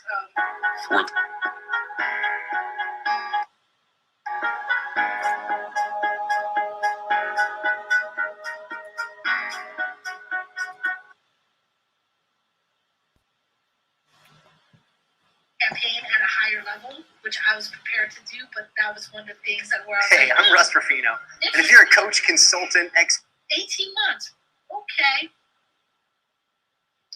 So yeah, I would prefer people turning their stuff around from closing 12 months. So we run a 60-day campaign, so it ends up being a 13-month campaign. If you No, let me tell you something. I love Vanessa. You guys are like, she just earned my respect. She is rad as hell. If Comicsgate had an organization and I were in charge of it, Leroy and Vanessa would be working there. They would be doing all of the things that they're talking about now. 656 just put out a tweet about their cover, how their K levels were all jacked up and they had to get it redone and get another proof copy from the printer. And then depending on the size, if it's under, I guess 4 400 or 500 backers, like you could do that yourself in like maybe a week or two. But you get to these bigger campaigns, like Ethan has a warehouse and has staff. Like he has two full time. Well, I'm not sure if the other lady's full time. Hello, guys. I'm Shane Davis, 20-year My wife. And then they have another lady, and then he gets seasonal work. Yeah. So Andrea is a full-time employee. Andrea is president. She's co-president. Getting your freaking file takes time. Getting all your cats, aka artists, depending on how separated they are. Like, is your penciler different than your inker? Is different than your colorist? Like, and then does your colorist have their own flatter? Do you have to get it flatted for your colorist? No, that's all Kyle. I'm not paying any attention to that. Yeah, and like I said, and as fans, we shouldn't have to give a shit. But the thing is, like, we know this stuff, so like, that's the danger about dealing with us. Because when I was 10, collecting comics, making Leroy. This time next year. When I was buying them from the shop at Clark Air Force Base, like, I didn't know all this shit. Like, I read the credits and I barely knew what they said. Like, penciler, I knew what the fuck they did. Like, maker, like, yeah, I didn't know what the fucking editor did. Like, I still don't know what the editor does. I go to that Sparrow Rack every month to get my new copy of X-Men. I think the editor checks for spelling and grammar issues, and also the checks editor. for We need F checks the for editor in the chat. Just F editors. and checks the continuity, make sure it flows, checks the pacing. Right, because somebody can say, like, oh, well, all this stuff happened, and you can go calculate how long a page is taking. And then it's kind of whatever excuse it was is horseshit. Like, you could say, well, now, look, you're saying all this, but you're turning around a page every... Okay. This is John Polright. I'm coming to you from Tokyo, Japan. Even longer than that in some cases. Oh my God. It's not adding up. That's what I'm saying with the excuses earlier. It's maybe somebody has a valid excuse for being late because I don't know late was. It's true. All of the excuses are just horseshit. Horseshit. Colin says editors wear funny hats and make Aussies feel like people. Say, well. So anyways, we're frustrated. That's where we're at. F editors. F them. Doesn't mean everything's bad. Like I said, we've had a lot of cool things happen this year. But you have all these late books, and like Snuggy said, a lot of them are quote unquote creators. I don't like using that word, but let's say it. And then every time you turn on live streams every night, these are the guys that are streaming 3 or 4 hours a day. That's how we became tentpole creators, dude. It's like, Do the math. Yeah, it's frustrating. That's kind of more on that. It's a dichotomy. No, it's a catch-22. F the editors, everyone. Kind of that's where we're at. And a little bit, Amanda, I know she's not in here, but we talked about it.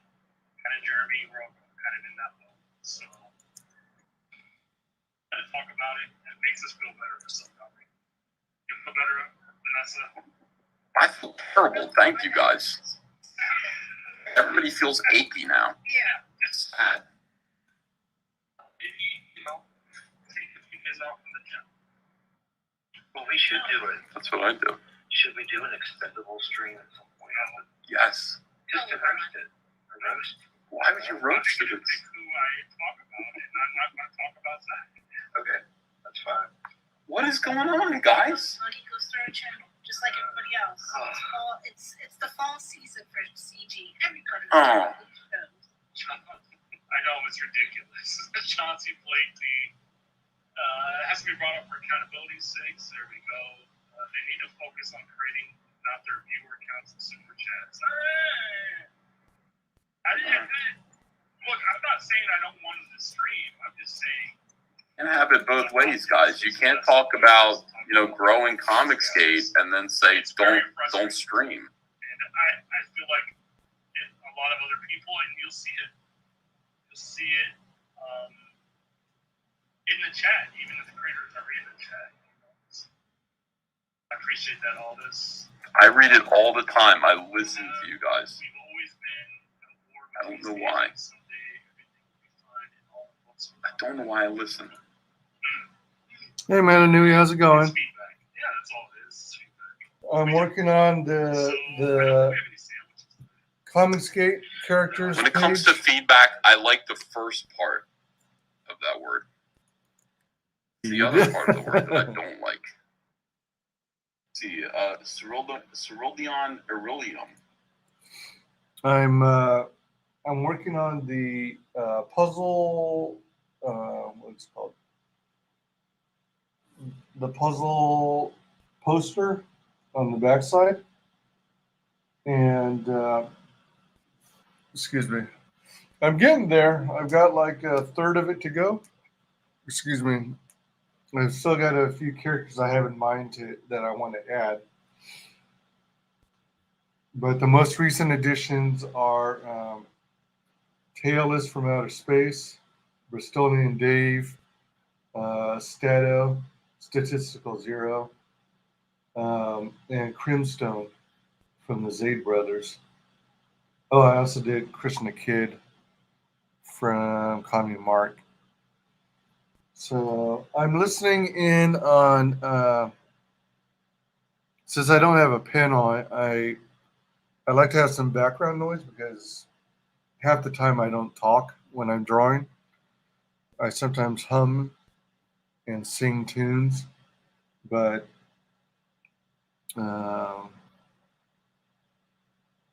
when I have company, when I have a panel, then I'm typically not going to watch or listen to a live stream. But right now, I'm listening to EVS's draw stream because I find that kind of stuff interesting. And he often drops updates on his campaigns in his drawing streams. So that's the other way I keep up on what's going on.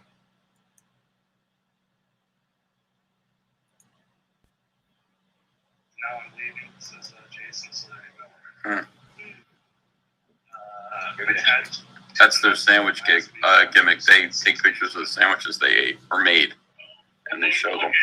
I admire that. So I got Crimstone done. Let me see. I felt who's every next. second. Oh, frick. Really? A brutal beatdown. It's Thanksgiving. Leroy, that was a brutal beatdown. Thanksgiving from you guys. That was Spanksgiving. You guys giving me a spanking. I felt it. I did feel it.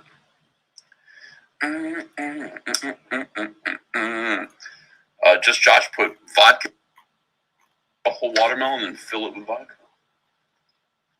That's cool. Yeah. No, one of those vodka watermelon. The chat things. went easy on you, says Johnny Rendell. Oh, that was easy, huh? that easy? Didn't seem easy to me.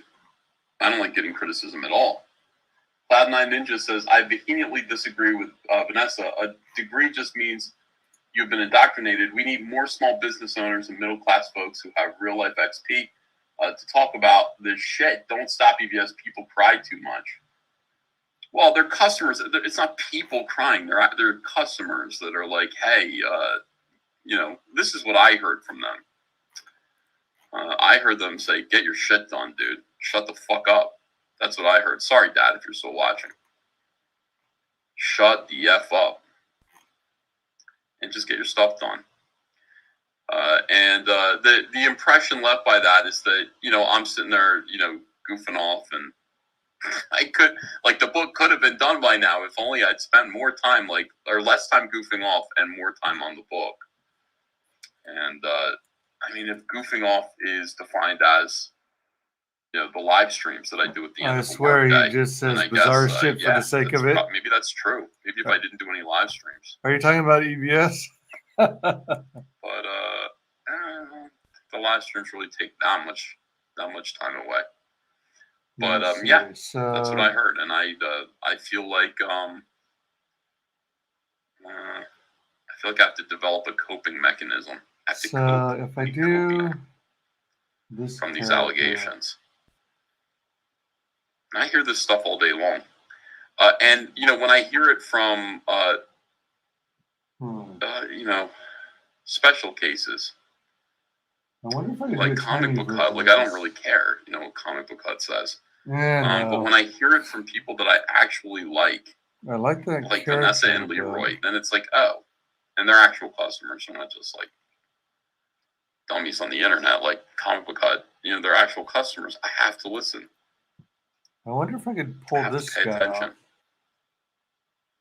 I have to get up off the sofa where I was eating ice cream with my hands.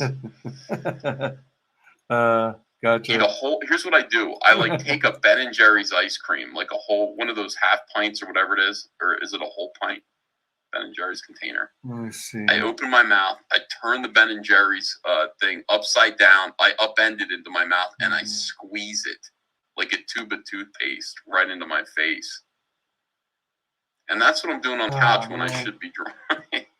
I don't know. I want to include this I one squeeze character. an entire Ben and Jerry's ice cream container into my mouth. And I just sit there and Andrew. I want to include this one character that I'm seeing in. You know what? I can share it. Where'd it go? Wait, what? Where'd it go? I have it in. Oh, all right, there it is. Yeah. Okay, and then I'm looking at Phantom. I was thinking of the guy on the right. Excuse me. I was thinking of fitting the guy. Seriously, who the hell talks like that? I don't know. I don't see it. I mean, I think it's perfectly fine. I mean, everyone has their quirks. I was trying to find out if I could, trying to come up with a way to incorporate that guy on the right in this part of the drawing. In this little empty space, but I think I'm going to have to choose someone smaller. And then I was also looking at possibly incorporating her on the right somehow. This is from Phantom, which is from Peephole Circus. It's kind of a cool piece. What if I... let's see. What if... Could I fit him up? I mean, of course I could fit her up here, but how much space do I want her taking up? Or what if I put her over here? Oh yeah, maybe there. Okay, so let me try working on her. I'll switch over to, let me see, how do I do this? Man, I wish I could just toggle the locations of these two. That's probably an advantage OBS has over StreamYard. Because it won't.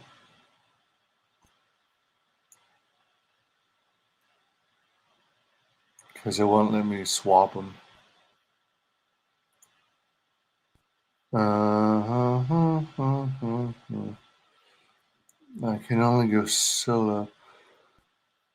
All right, well, you already know what my muse is, so I'll make the sketch pad the focus. Okay, let's try and do that gal. That's going to be interesting. All right, so, but I'm going to make her smaller because I want to fit a bunch more characters in.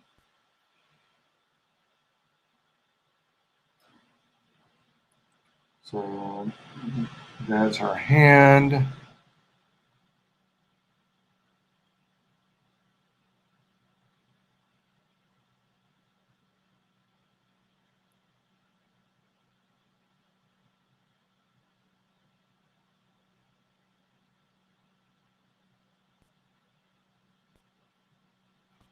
Burr, burr, burr, burr, burr, burr. Burr, burr, burr, burr, burr, burr, burr.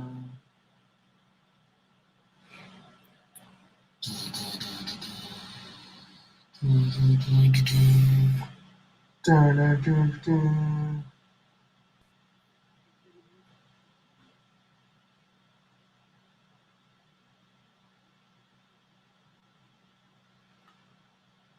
Okay, then you've got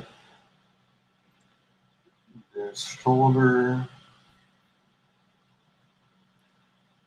and then comes around here.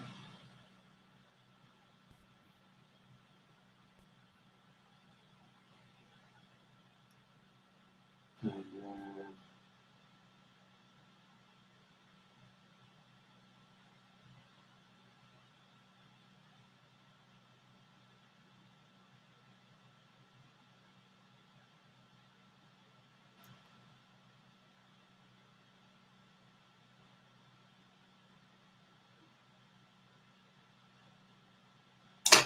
then Elisa.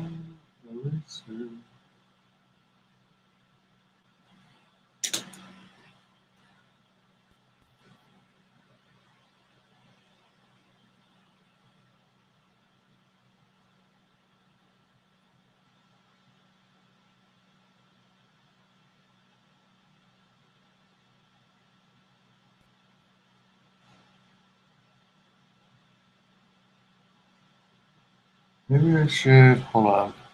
How's this work? I might have to, oh, you know what? Maybe I just need to downsize this area.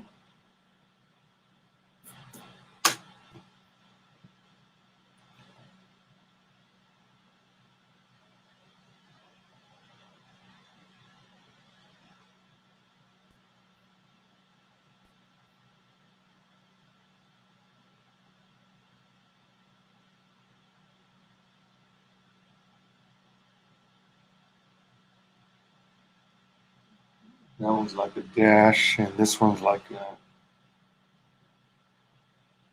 semicircle. This one's heavier over here. Heavier lines.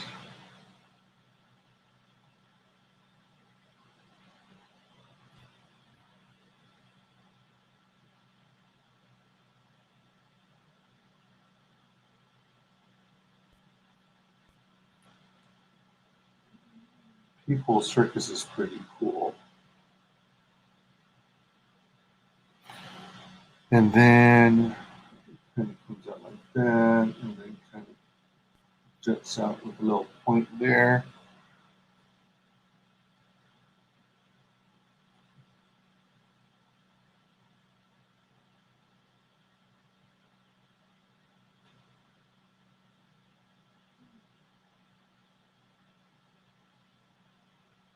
And then shadow hits that here.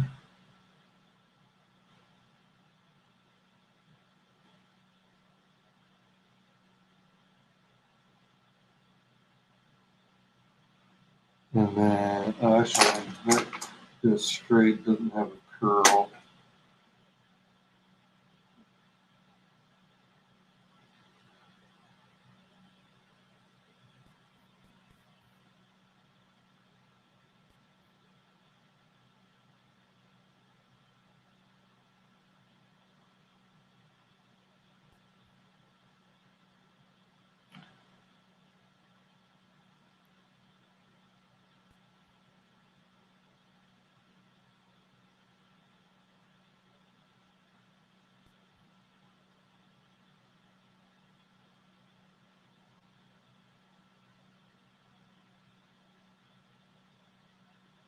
Dun, dun, dun, dun, dun. Shoulder coming back.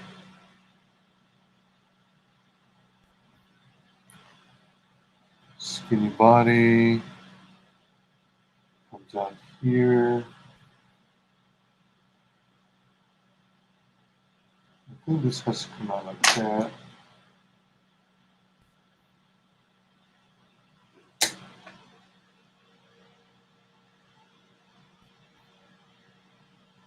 Wait, hold on.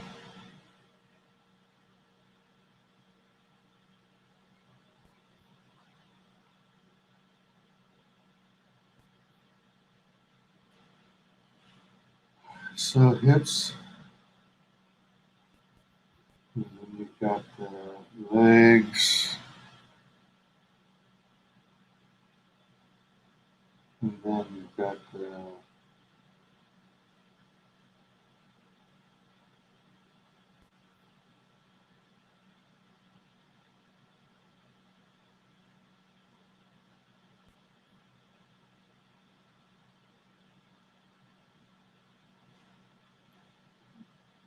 then you got that.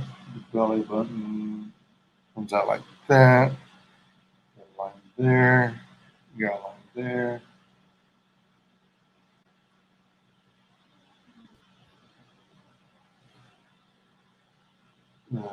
Actually, it's probably going to be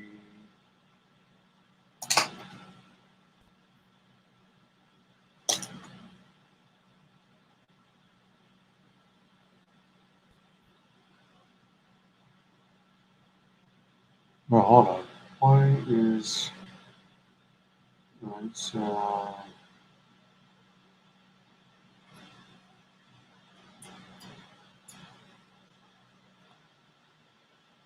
okay, maybe it is this.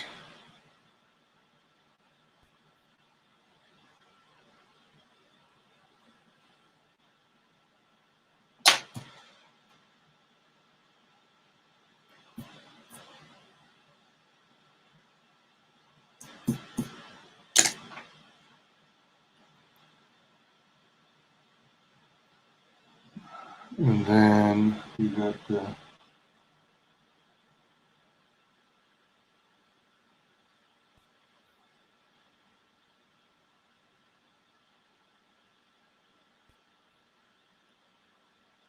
next one.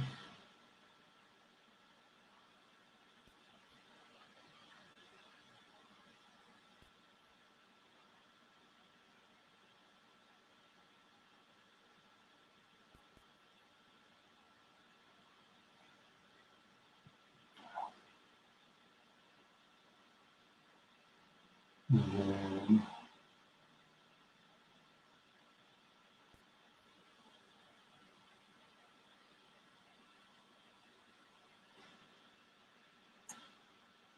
not equal, but equidistant.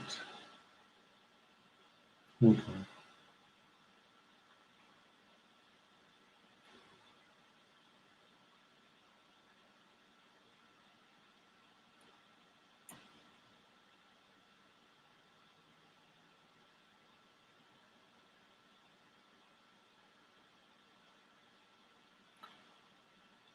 And then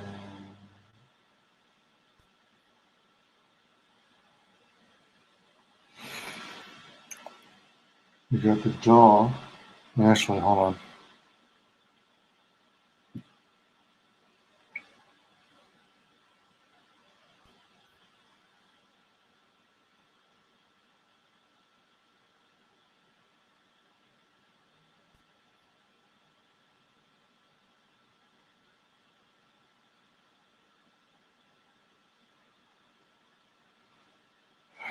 And roughly here.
Ba-da-ba.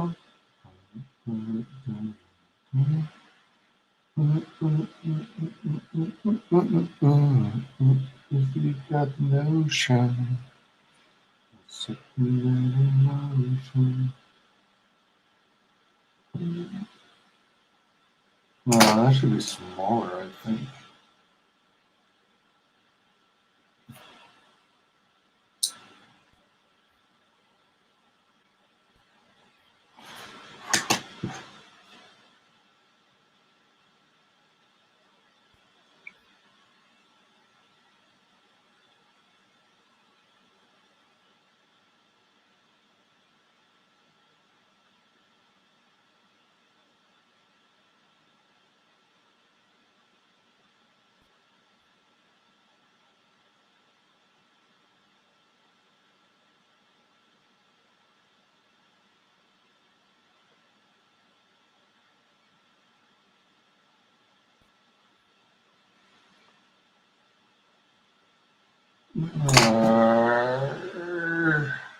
Hold on.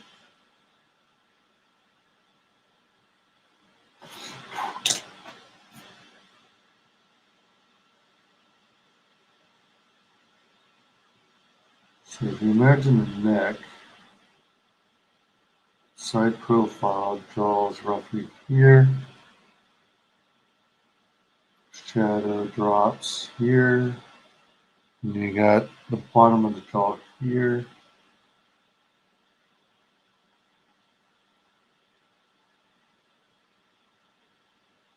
Bottom lip.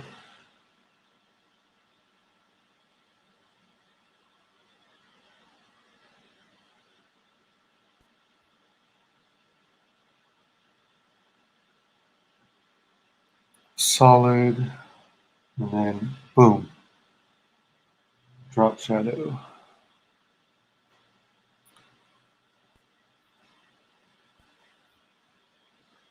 Man, how does he freaking do all those lines?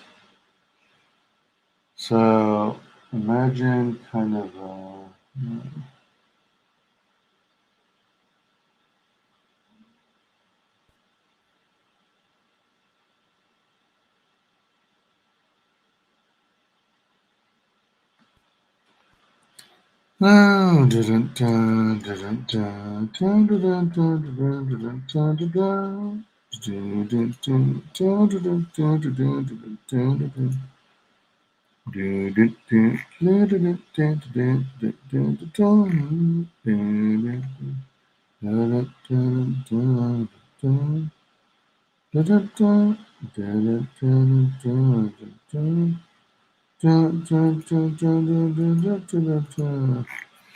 if you got the notion, a second that emotion. Ooh, dun, dun, dun, dun.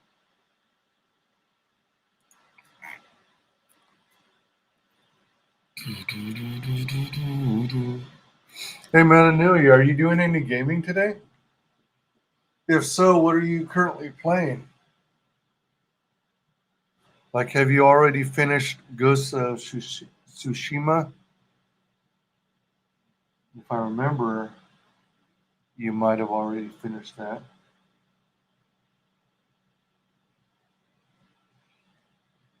So just to give me a reference and give me an idea, excuse me, I got a general shape. And then, actually, hold on. Actually, it kind of stops around here. And then the majority of the blowout is over here. And then, okay. Something like so.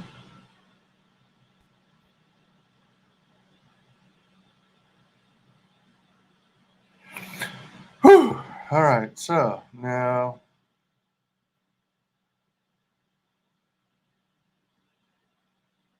somehow her arm gets up here, and it's going to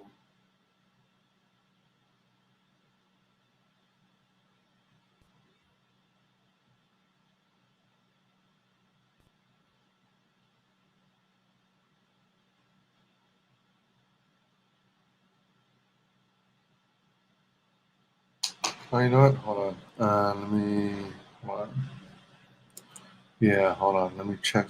Let me do something here.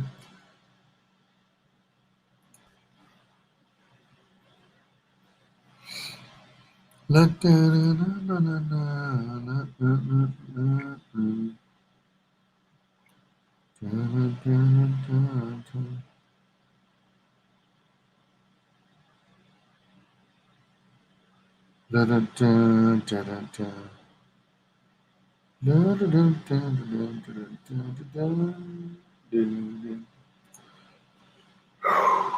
Let me take a quick pause and see what Shay's talking about. All right, so I know about her commissions. That's great. Oh, she retweeted Geronimo. Geronimo draw. Incredible Blood Realm cosplay by Gaslit. Oh, really? Blown away when she revealed it. Oh my gosh. Wow, that's detailed. Oh, right on. That's cool. Good job, Shay. Man. Whoa, that's pretty. Whoa, that's hella detailed.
Only death can save us 2 has 7 days left. What? Holy crap. I gotta get this freaking project I'm on done so I can go back to doing full on promos. Get some eyeballs on these campaigns. So after this next one,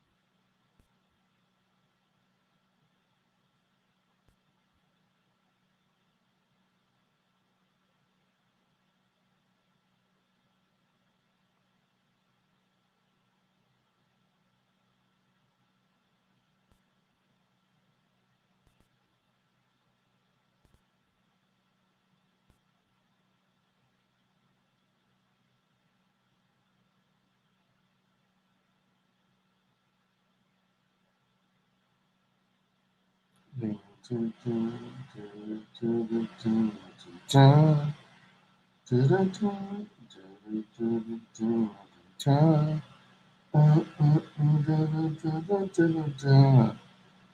If you got the notion, second hit that emotion. Ooh, da da da da da da.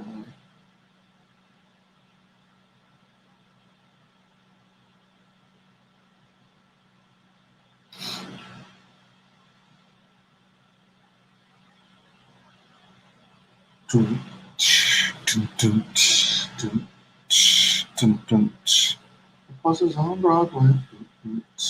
The bus is on Broadway.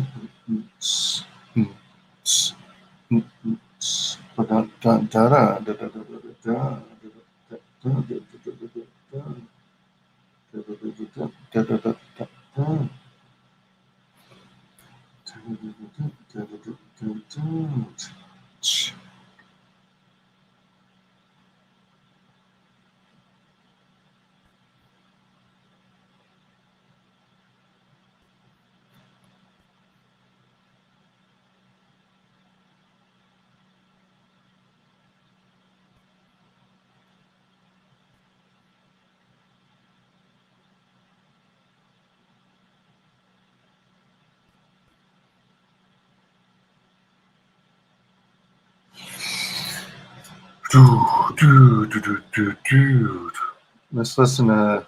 Let's see if he's still streaming. If he is listening, since I don't have any panelists. Oh, didn't mean to switch windows.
Okay, and then she's got like a bracelet here.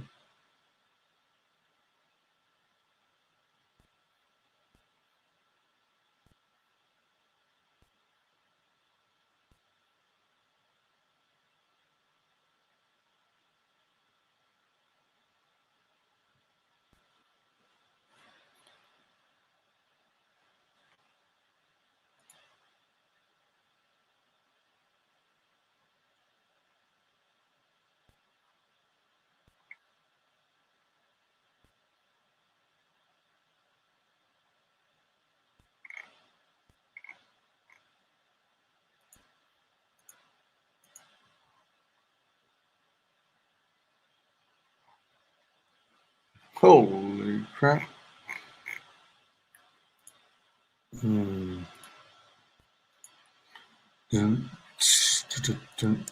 My plus is on Broadway. My plus is on Broadway.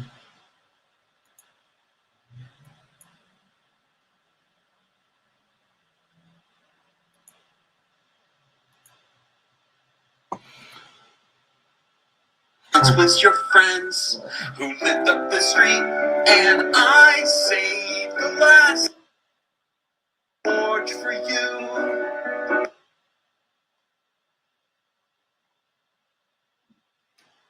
What on earth does he have the camera on?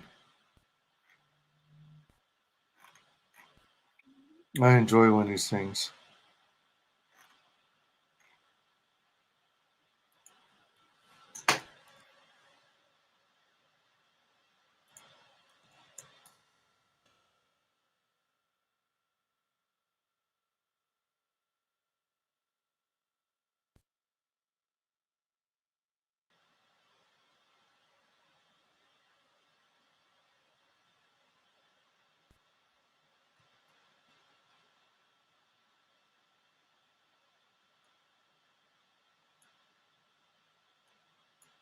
Or a Jew.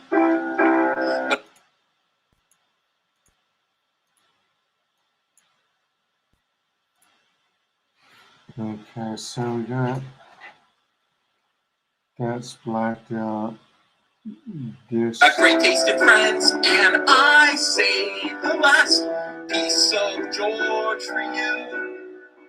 He's vegan, so he's tough to chew. But I say the last of George for you. And I say the last piece of you. To be fair, I George for you.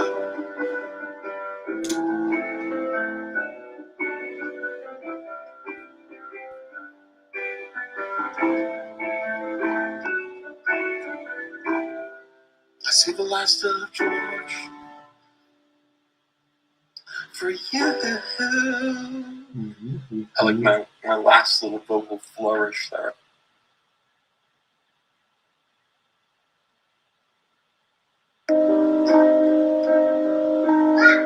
Hey, Ava.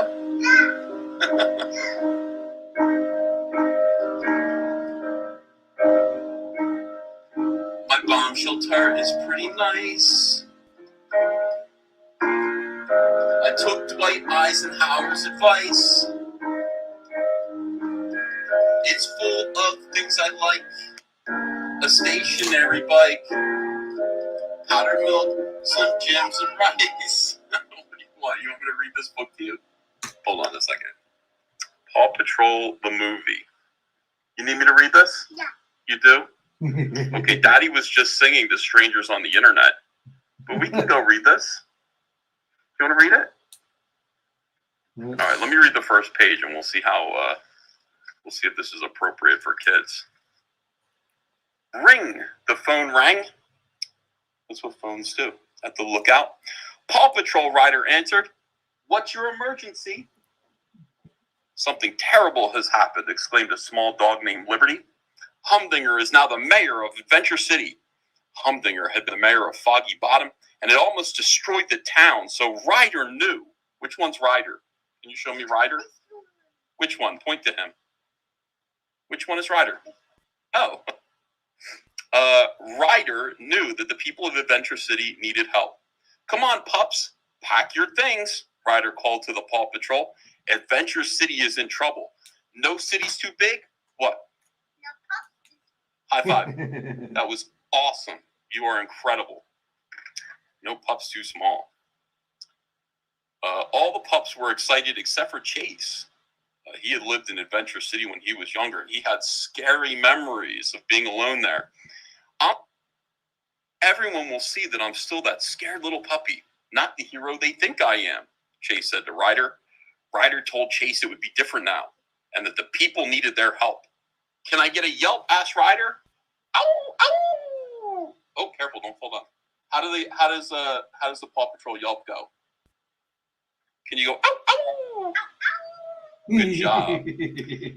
Meanwhile, you're gonna fool the whole keyboard. Mayor Humdinger should I turn this off? Yeah, I'm gonna turn that off. Okay. Meanwhile, Mayor Humdinger wanted to put the adventure in Adventure City. It organized it. What do you want? Do you want to sit on the couch? Yeah.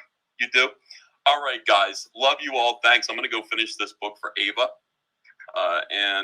Yeah, no spoiler alerts. I'm sure you guys do this yourselves. I'll see you again soon. Thanks for the super chats and take care. Cool. Let's see.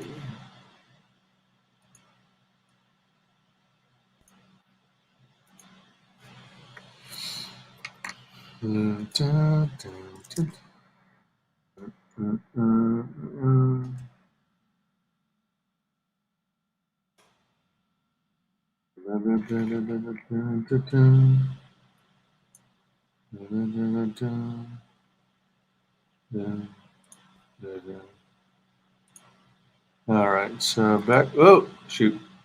What's this about? Oh.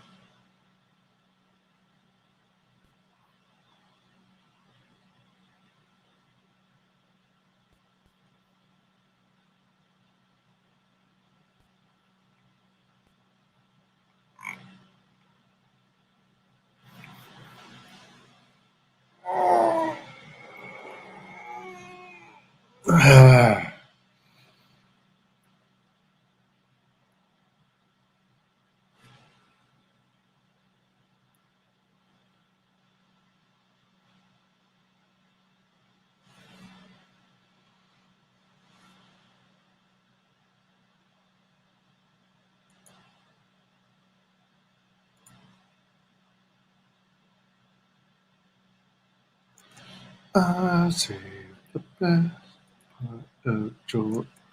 I say the best piece of George for you.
Dun, dun, dun, dun, dun, dun, dun, dun. Wait a minute. Da, da, da, da, da, da, da. Da, da, da, da, da. Da, da. Do, do, do, do. Dun, dun, dun, dun, dun. Oh man, lost my thing again. Man.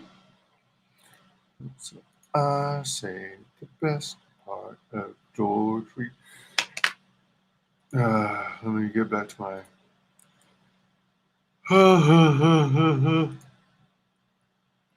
Reference. Switch back to camera.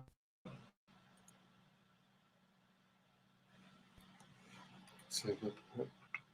Da, da, da, da, da. Ding, ding, ding, ding. Uh-oh, shoot.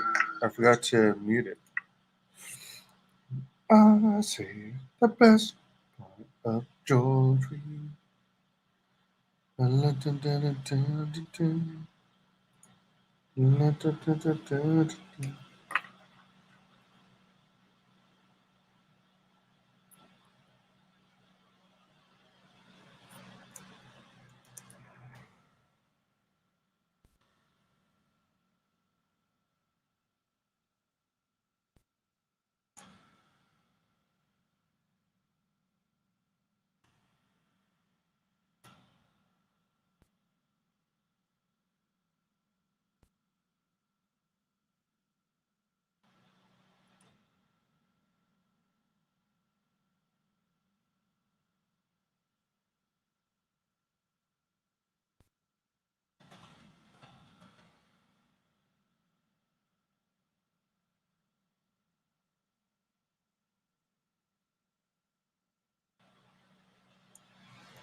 Say that the last piece of George for you. Oh, what the hell? How did that happen? I didn't mean to close my entire other browser.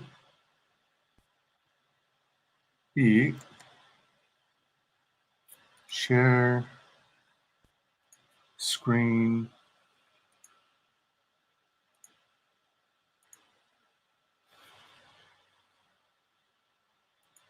About this campaign.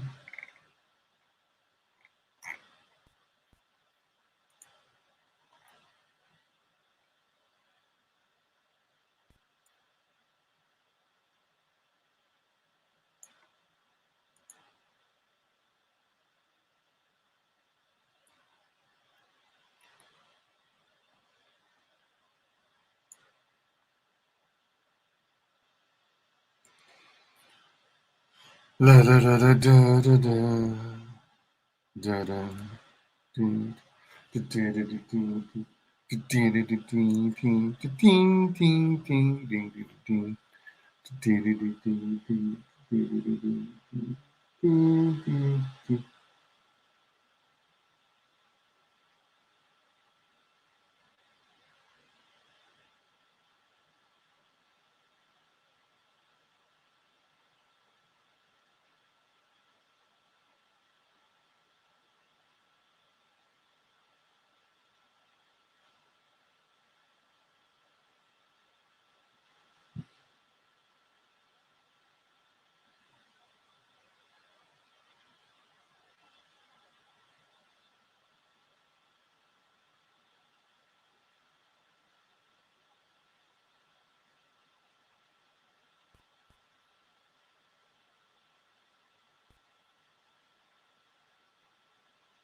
So it's like an explosion of porcupine needles.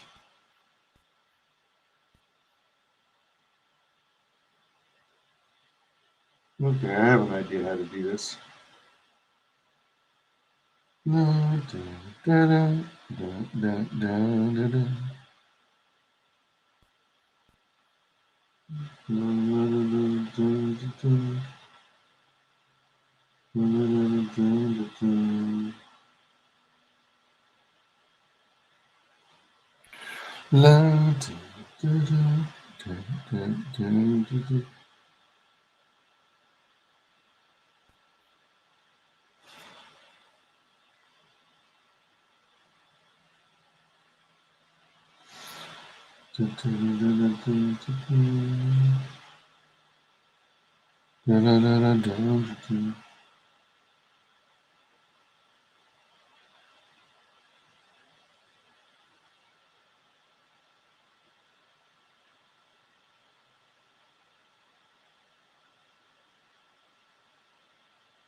Oh, all right.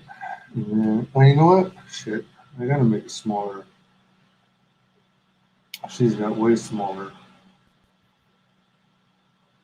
because of the dimensions of the body and stuff.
Time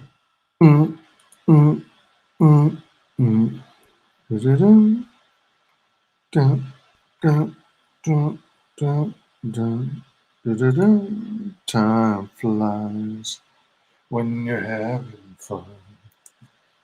I heard somebody say. Oh, wait. I need to switch to. Wait, no. No? It should work. I'm not really sure.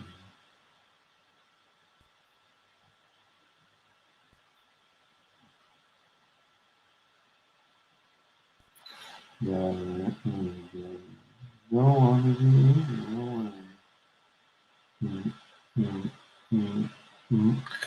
don't wanna be your second choice. Don't wanna be that sort of thing. So it's more or less just lines shooting out.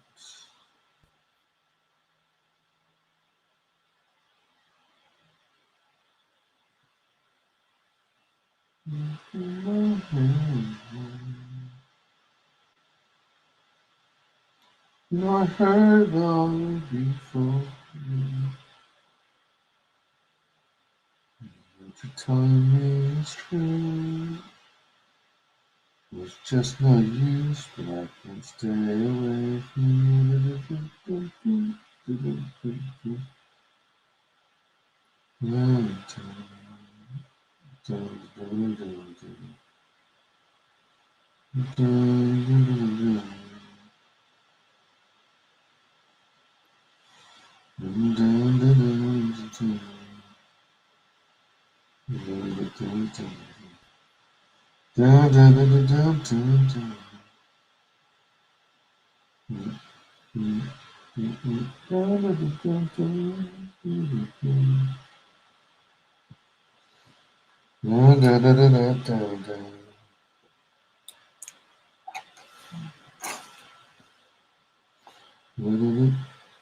going through my head.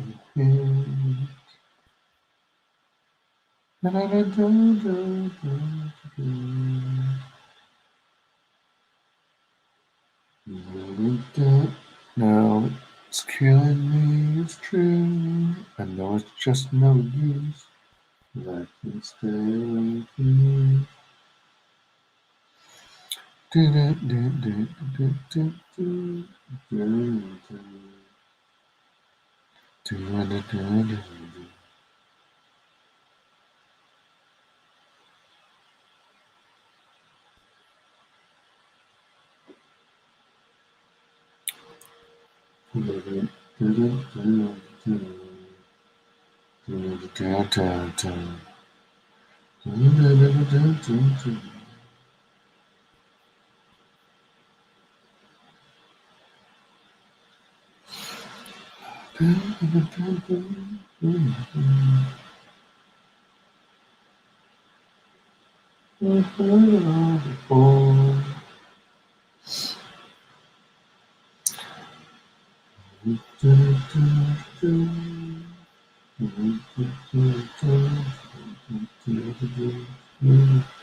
Dance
machine.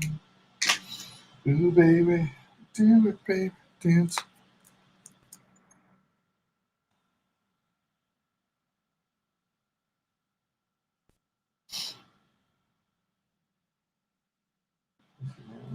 What was I gonna say?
Mm-hmm.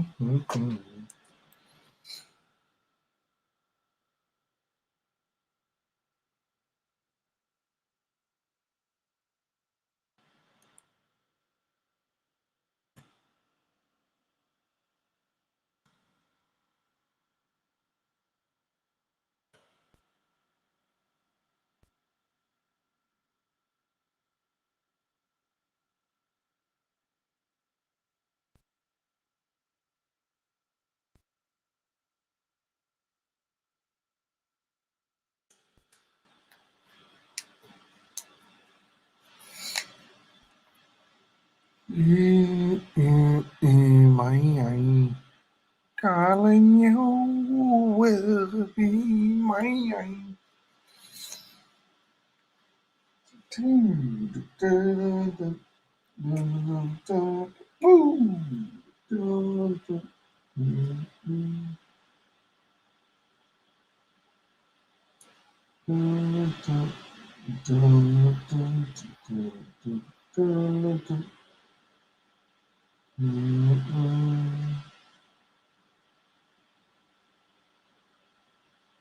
I read my message in the Saturday Sun.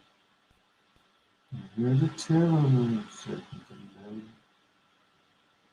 Talked about equality. And the truth is that you're wrong when you're right.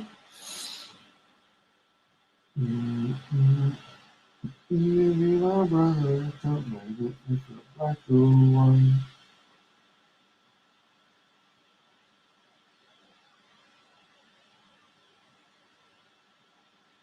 I like how the end of the pen tip terminates the way I do this. It kind of like results in a tiny little dot at the very end, which reminds me of those women's brush bristles with a little beady blobby thing at the end.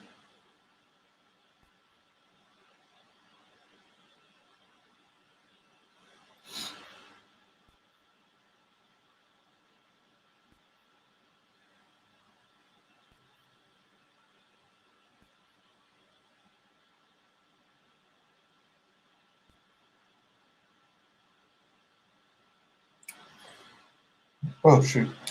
I poked myself with my own pen. And Apple pen.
Boom shakalaka.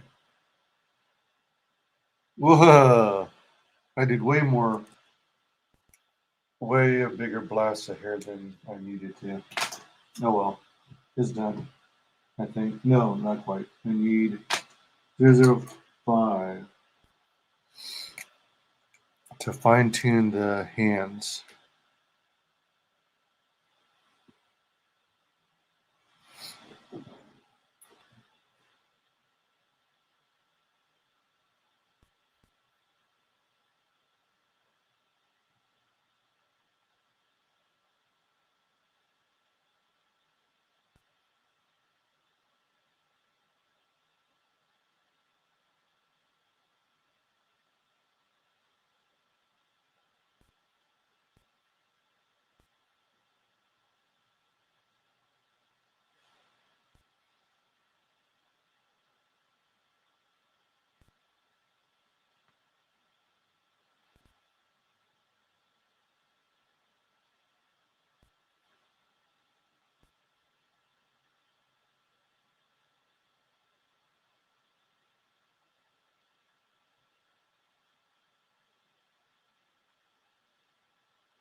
All right, I think I got this one done. Let me see.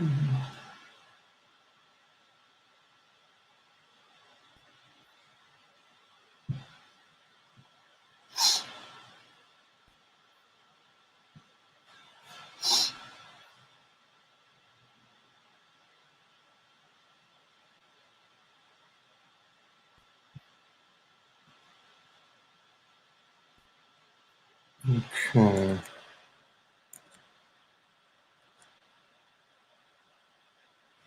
Wait, what?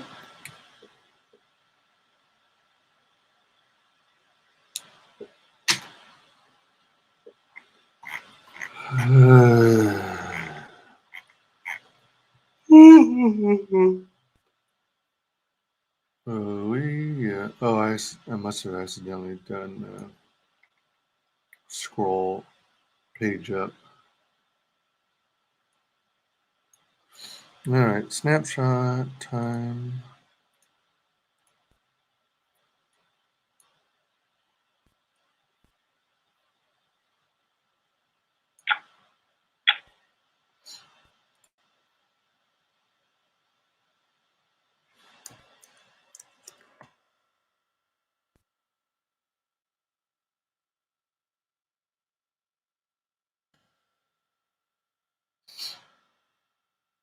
Okay, so that recorded. Now, how do I have so many? How do I have so many of these? I think I already watched this YouTube.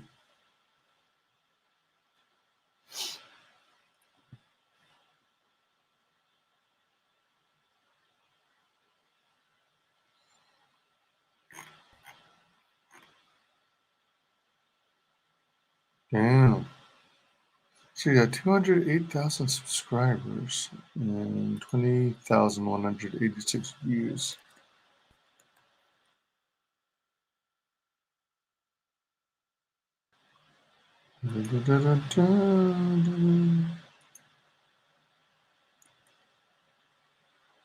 Oh. Wait, what?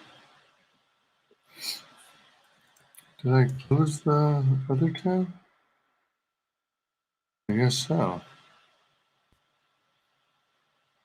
Let's hold on. Let me see this quick. This should be a short video. Oh. On! You're leaving out some of the shit with one of your main fucking characters. What is going on? You're leaving out some of the shit with one of your main fucking characters. It should have been done in 3 fucking movies. It shouldn't have been done 2. Should have been done 3. And I said this in my fucking review, which is the first hour should have been them on Caladan and everything getting ready. Paul, it's because you're gonna go to Caladan and Dad's gonna fucking die. Your dad's gonna fucking die because it's all this plot with the Emperor and the Harkonnens. And the Harkonnens leaving Dune and actually showing that the Baron is a bad fucking guy. Because all we got was Stellan Skarsgård as a fat balloon. That's all we fucking got. He wasn't disgusting. He wasn't vile. He wasn't a murderer. He was just a fat fucking balloon. I'm sorry, but that's not a bad guy. Just because you dress him in black and you tell us that he's the bad guy, they didn't make him the bad guy.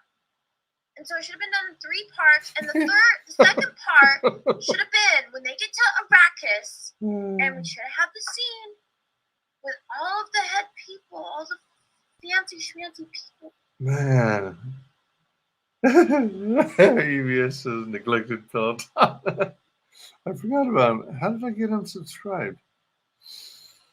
That matches so pretty closely. It matches really closely to that. It's crazy. All right, so what the hell is this video? You know what? Let's listen to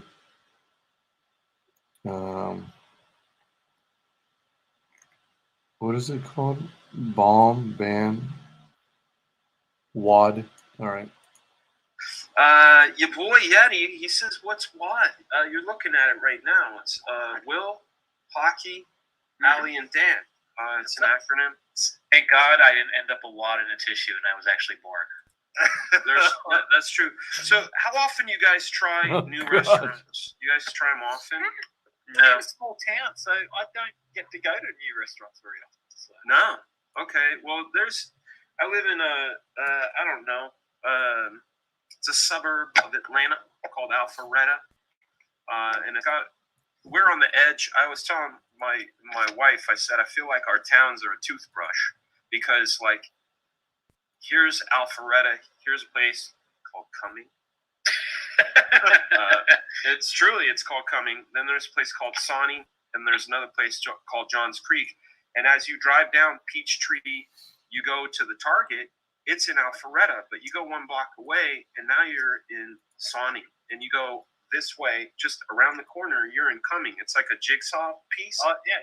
So I think the place we went was in Johns Creek. It's a place called Moe's.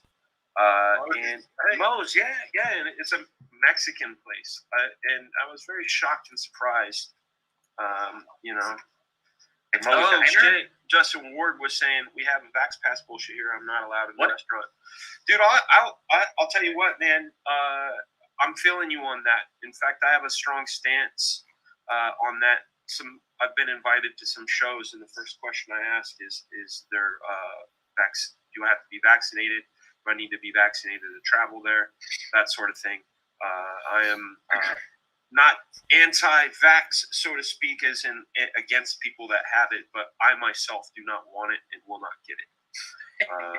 That's just me. I feel like it's a crazy controlled thing.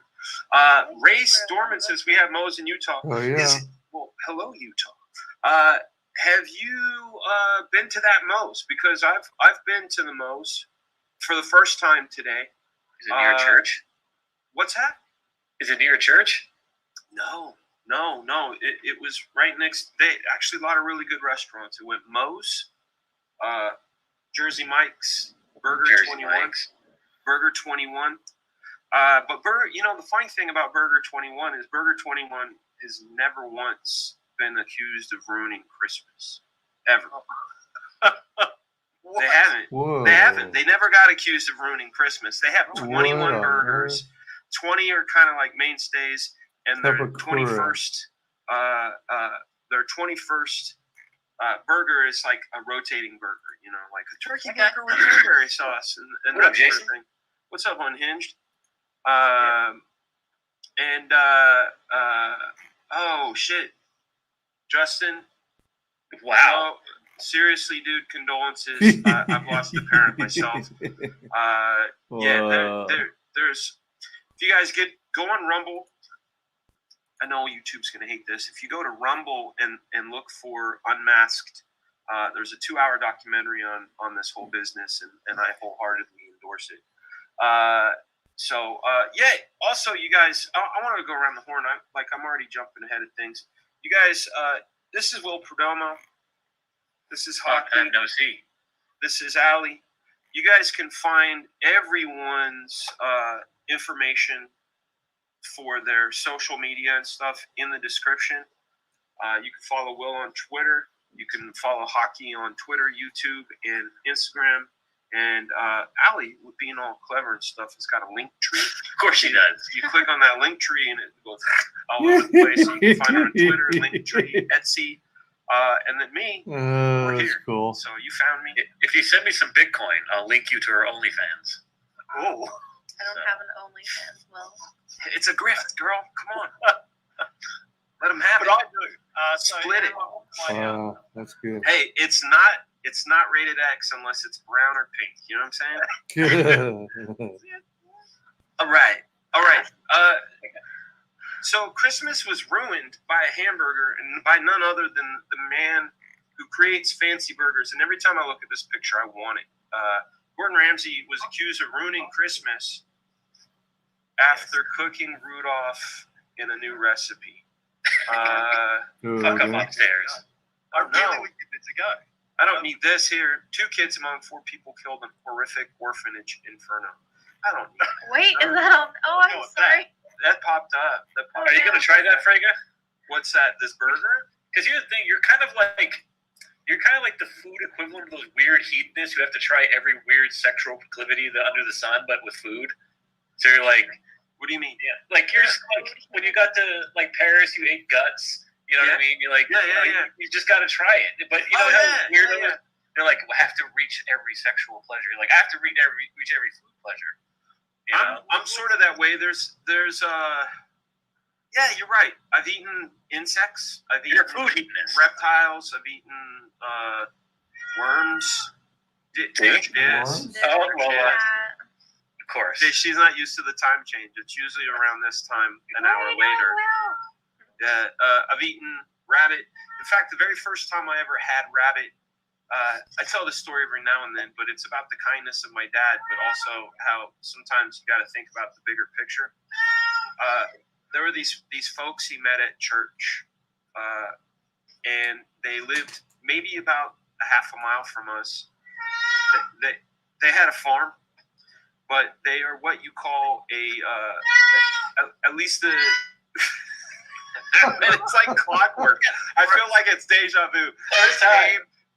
My man Anthony every time says the same thing about that same cat. Yeah, Anthony was like, "Shut the fuck up! Shut that fucking cat up!" It's like that Dave Chappelle skit where he kicks down the door and he's like, "Shut that dog up!" Boom. Yeah.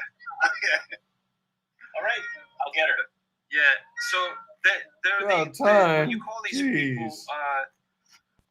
I don't know if it's a derogatory term or if you guys have ever heard it, but it's a type of person called a binner. You know what a binner is?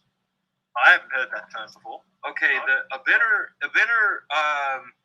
They're people that, because restaurants and supermarkets do this, when things are at their edge, and sometimes they're not even bad yet. Old bread, vegetables, meat. Things like that. They dig into it to eat it because they throw it out. So these people, they go around and they systematically go to bins and like find at least the freshest version of stuff. Well, these binners, my dad met them at church, and these binners invited us over for dinner. And well, they also had a farm. Where I grew up, we had farms. Race Dorman says dumpster diving. That's a nice way to put it. Yeah. Binner dinner. But these people had farms. We had chickens on ours. They had goats and bunnies and pigeons and things like that. So the binners, they offered us their finest. They offered us some binned vegetables, which were like, it was wilty lettuce and kind of yucky tomatoes, but of course, being that they invited people over for dinner, we were their esteemed guests. We were given warm goat's milk and freshly cooked rabbit that they had. That's bomb, dude. What are you talking about? Yeah, that they had thrown some shot into, and I just remember that song by Sugar Hill Gang. The food that stank. Like when they go over to their friend's house and they don't want to eat that dinner. Because the rabbit was okay, but I remember catching bits of lead and having to spit them out. It's buckshot in your mouth. And then going over to what I thought was a cold glass of milk, and it was a warm glass of milk, and it was a warm glass of goat's milk. And then trying to find reprieve in some sort of fresh vegetable to kind of like offset. And I remember just kind of going around in circles. I was like 9 or so. But that was the only time I ever had rabbit. But I have tried many things. What's wrong with goat's milk? I don't like warm milk. I think that's what it was. You just don't like warm anything. You don't like warm milk. In the fridge, it would have been fine. Okay. Yeah, maybe if it was cold. I don't know. I just goat's milk is bomb, dude. I wouldn't know. I wouldn't know. I didn't dig it. I've had I did not dig it. cheese. That's nice. Goat's milk cheese is pretty cool. Oh, dude, I'll take goat cheese. Goat cheese all day, every day. Sheep cheese, tome, all that stuff. When I went to France, my favorite part about being there was all the quote unquote illegal food. Because we have the USDA and their ways, but not in France, man. You could get cheese with worms in it if you want. Dude, they hazed you when you got there. They just got you right off the bat. Yeah, I'm gonna bring this hamburger story back. Will's Will's talking about something called an andouillette. Do you guys know what an andouillette is? Andouillette. Andouillette. It is a sausage. And my first day, the reason I was in Paris, France, I worked on this movie called Transporter 2. We were doing reshoots at Luc Besson's studio. So I was there with the director and the stuntman, and they were making Arthur and the Minimoys over here, which was kind of like a CGI meets stop motion. So we went out for lunch, and I said to them, I don't know what to order. This is all in French, but I want to order something very French. Oh. And they murmured, they wee ha-honed a little bit. Wee ha-hon. Damn surrender monkeys. And welcome to the channel. I'm basically looking for some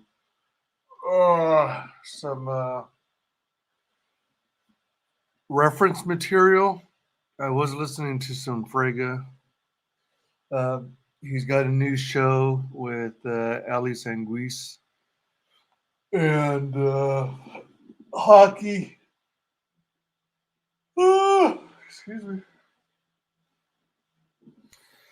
So I just finished adding a piece from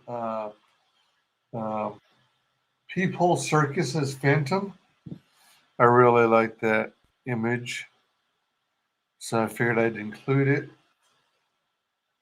It's sort of like a CG character. I'm being a little loose and flexible here, because I even added Bristolian Dave, because I love these guys so much. The CG UK,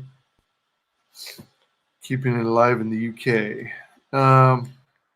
They're hilarious. Excuse me. So, oh man, I'm in the mood for another burger. Although I prefer pizza, and I don't think I have any pizza within walking distance.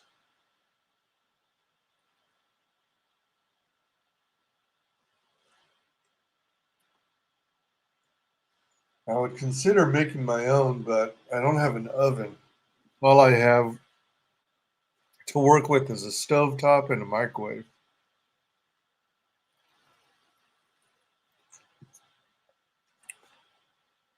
So whenever I don't have a panel, I like to listen to live streams I missed, because it's with so many live streams going on, it's hard to watch them all.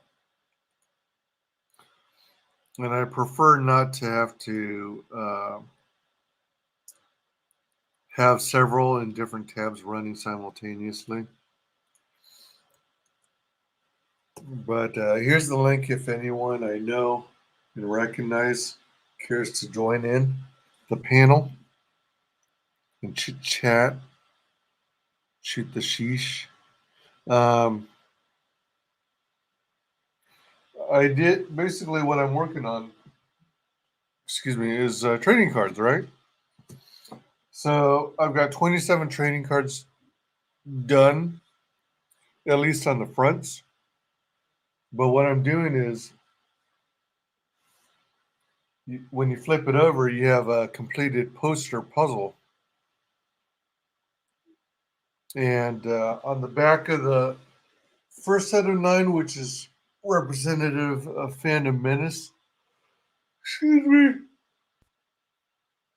the finished puzzle was of Godzilla, Mechagodzilla, and Mothra. Now on this one, these are Comicsgate characters on the individual cards. And then the back side is more Comicsgate characters. I'm still trying to decide what to do on the final one. On the final set of 9 cards. To give you an idea, let me see.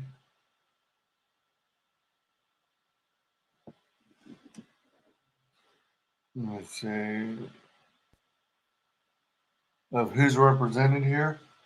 So far, I've got two of the Merry Boys. I've got Kill Journal.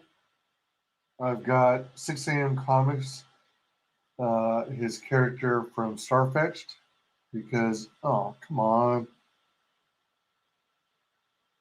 My overhead cam likes to boot itself out periodically. I'm not exactly clear why. Character from Starfetched. We got Only Death Can Save Us, Charlie Chaplin from Charlie's London. Krishna Kid from Comic Mart. Tailless from Outer Space. Bristolian Dave, Statistical Zero. Character from Phantom, which was done by People Circus. Crimstone from the Zayd Brothers. And that's where I am now. And I got some more to do. $1.99. Head pivot.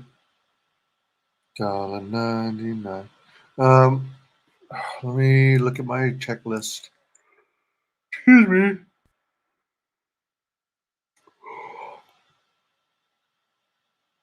So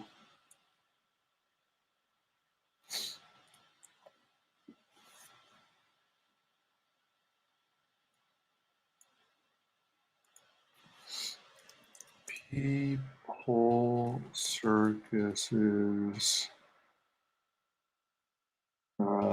Phantom what? Phantom Volume 1. Okay. Next. I've still got several characters I wanted to represent.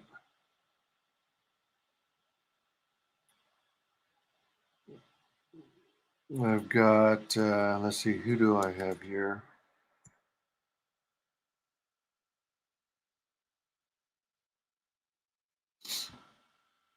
Battle Brick Road, Aaron Lepresti. Hold on. Which one was his? Oh, I forget. But let's look at Absolute, see if we can do him.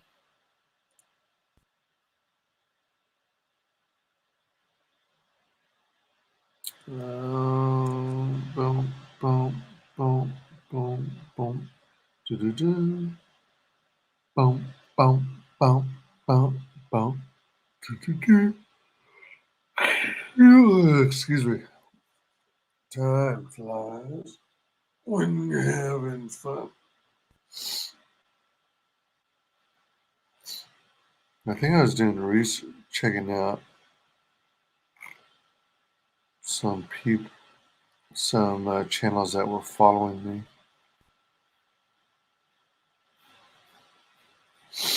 All right, I have to check them out still.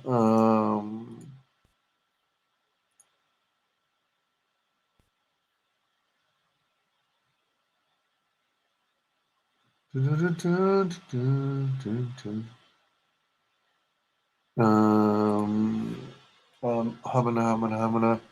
Absolute.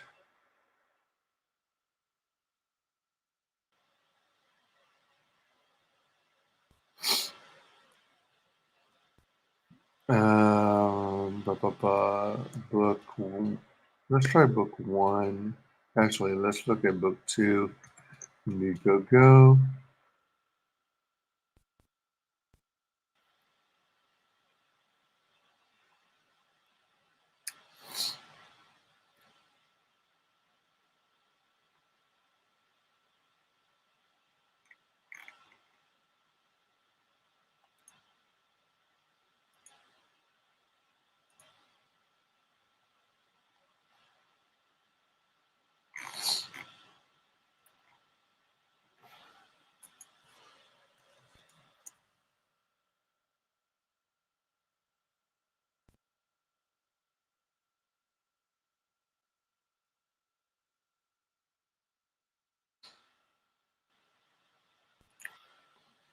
Do.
Oh man, cool.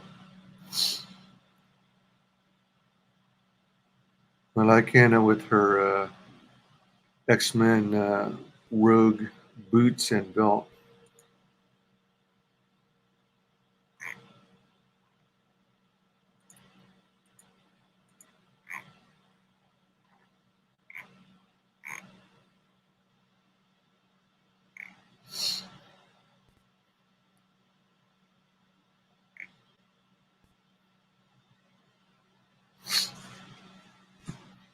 Wait, what? Oh, Simcast is back. So it's a regular thing. Sarah, aka Liberty, thought whatever Amy, Brittany Venti, Zia Anderson, and Anna, that Star Wars girl.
I'm looking at.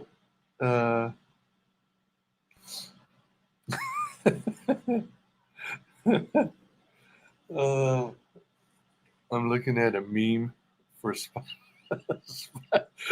Spider-Man: No Way Home. First panel is the lizard,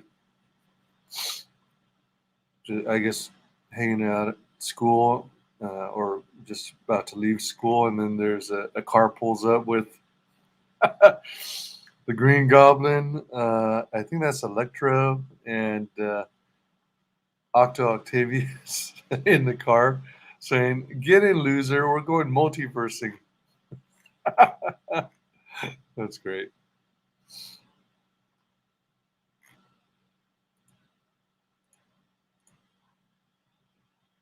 "92nd birthday for that guy."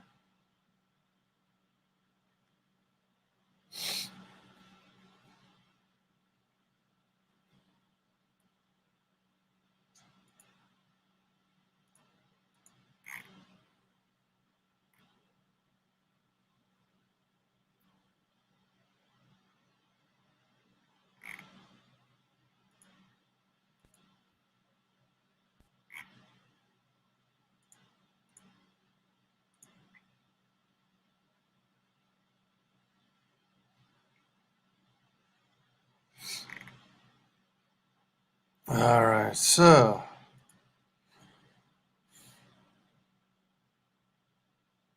oh my gosh!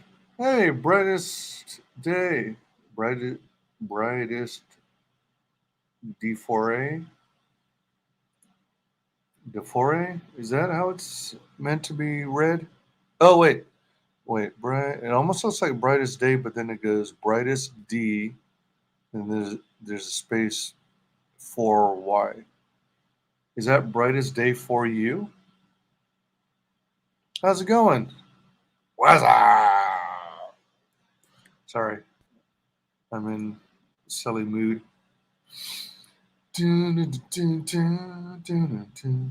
All right, so my shit.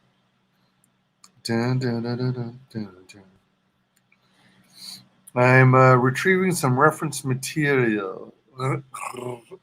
Reference.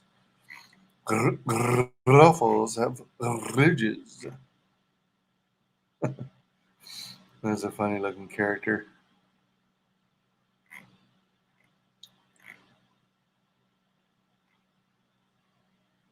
You know what? Let me see.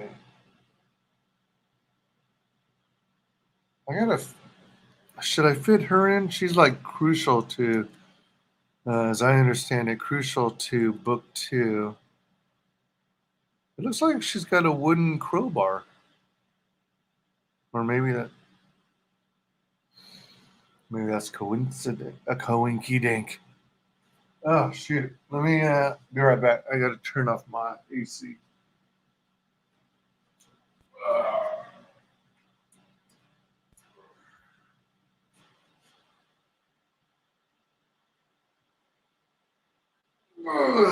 Jeez.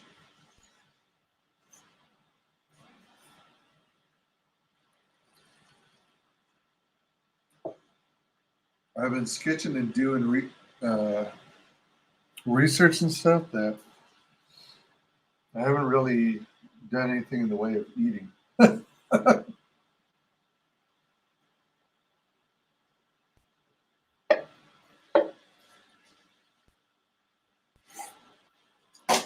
Basically, coffee and juices.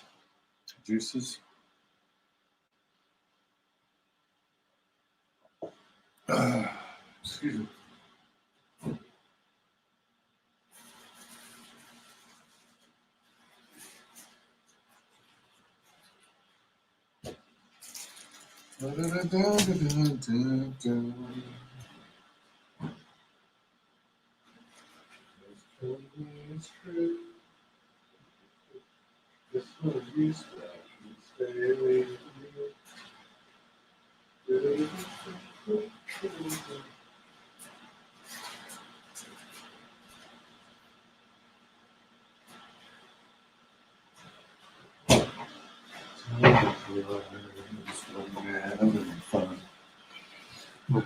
Let's see. Man, why did I buy so many onions? I've only got like a limited amount of time left.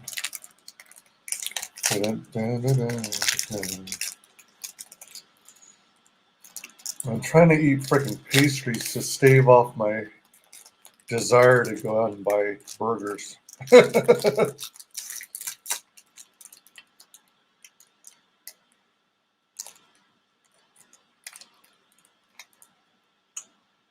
Because the burgers will cost money.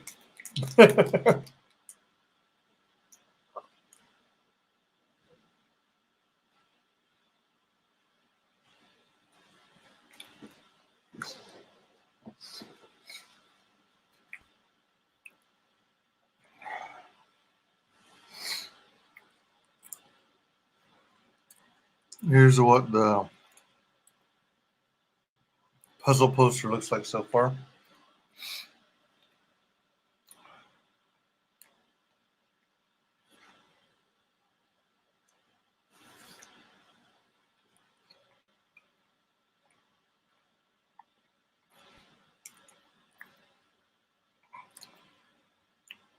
Trying to, oops.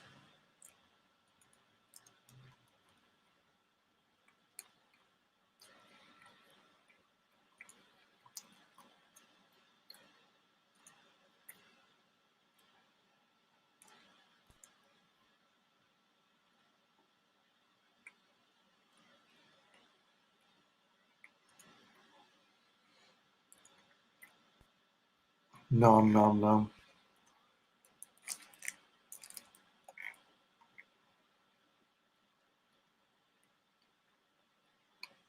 Hmm?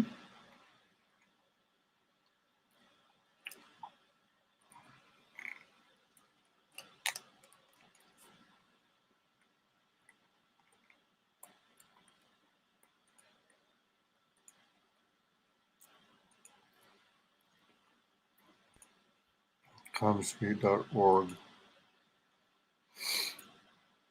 Yeah, that's a good site.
Oh no, shit.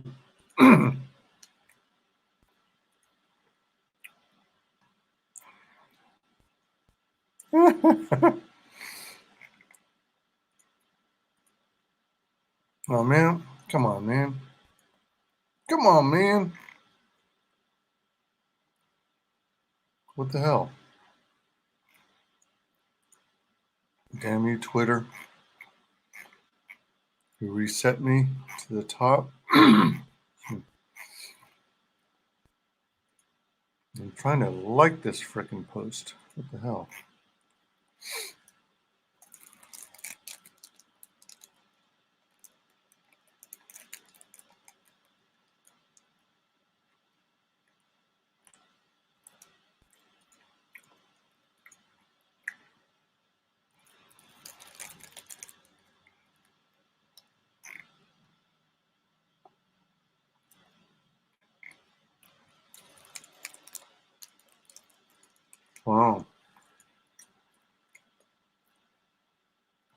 Looks like a motorcycle he's drawn too.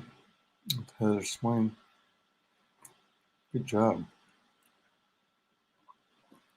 Jimmy Reyes art.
Excuse me.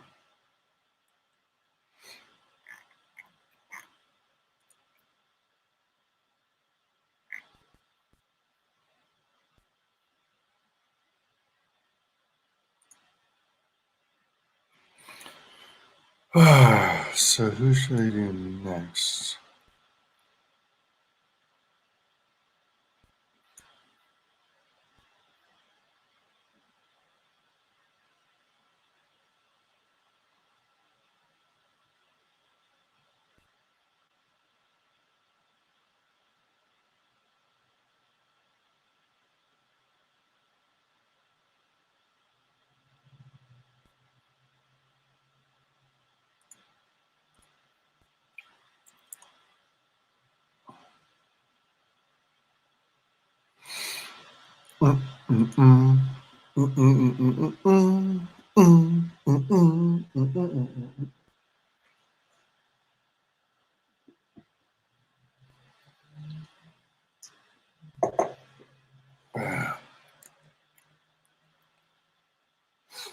If I drew her, where should I put her? I'm kind of leaning over here to the right, but it's like, I want someone to fit in here, but I can't figure out who would fit there. Excuse me.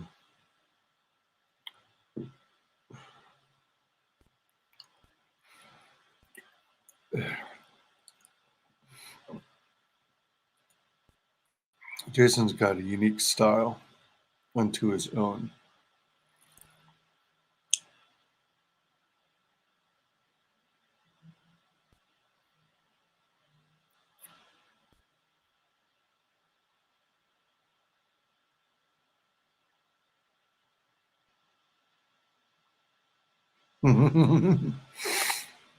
Good song.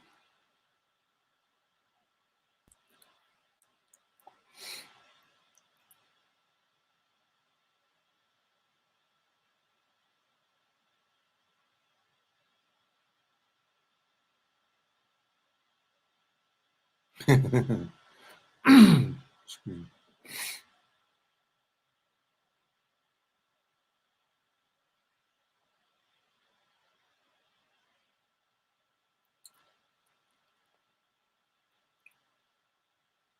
Guest artists.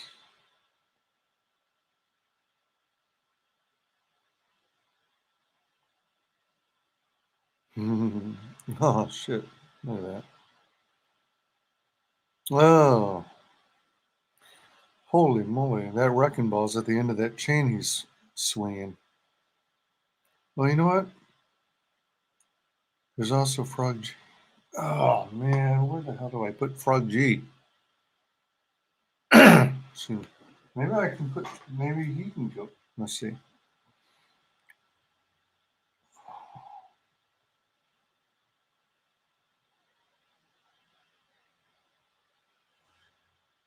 Okay, maybe I should do Frog G next.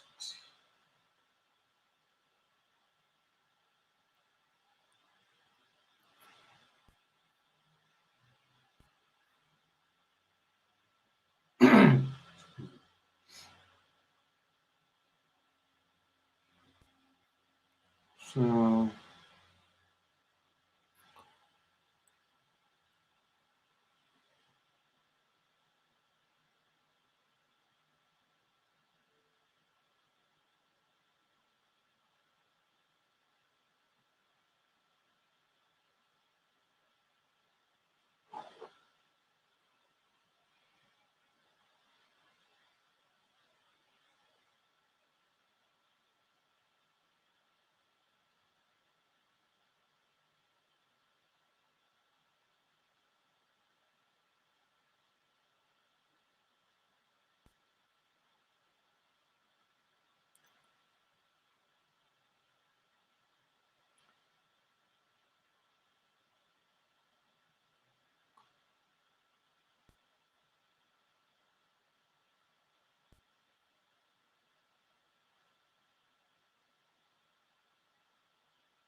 Excuse me.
Excuse me.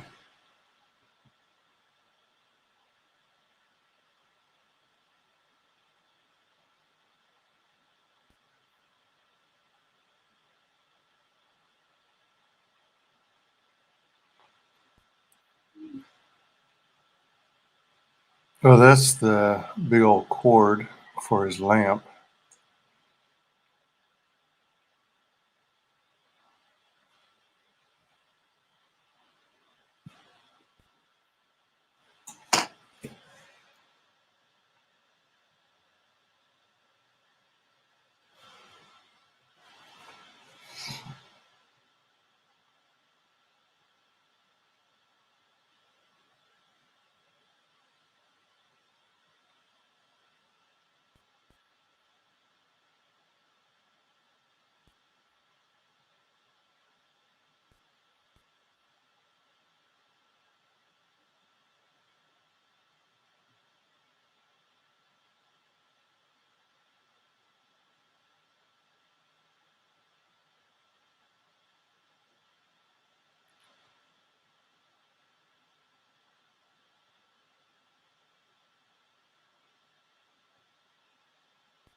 Da, da, da, da, da, da.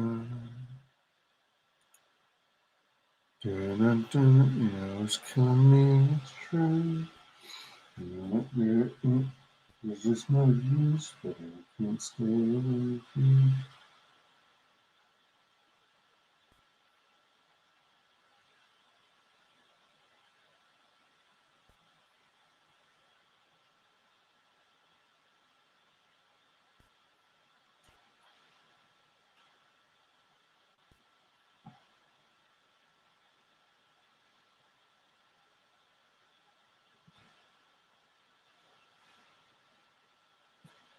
So he's got real long,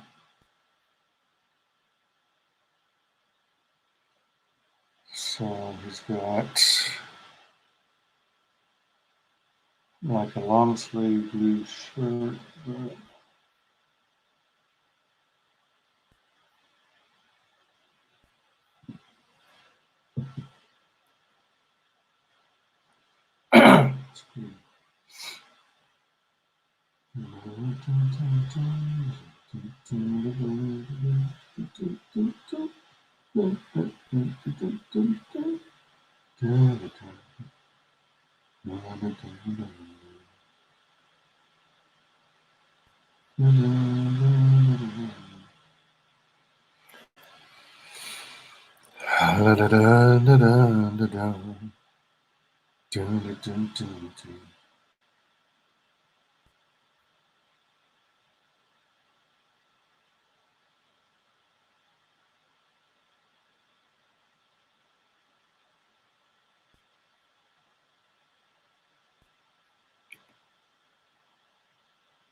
He's got a belt, a shoulder strap.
All right, so you got 2 fingers and a thumb.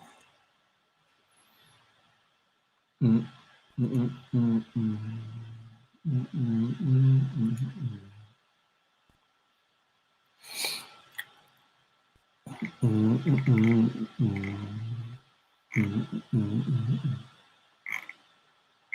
mm, mm, mm, mm.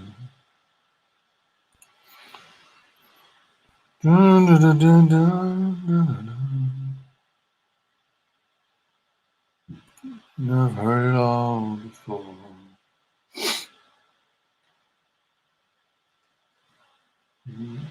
Get it through my head.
Wait, hold on. Wait. Can I get the angle wrong?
Oh shoot. Yeah, I still have to remember it.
I gotta get up.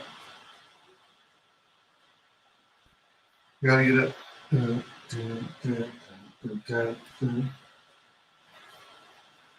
hey. Hey, hey. Hey, hey.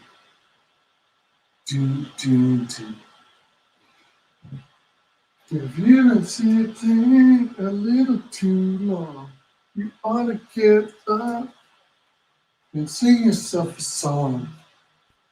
I know I'm going crazy. I know I'm going blind from looking at this monitor all over. Now.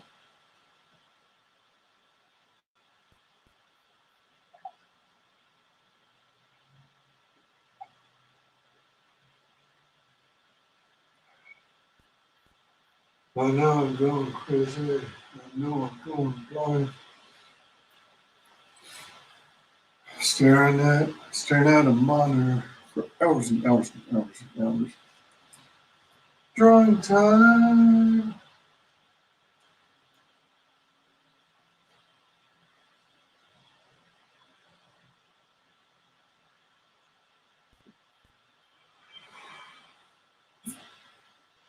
Hey, hey, hey. Hey, hey, hey. Hey, hey.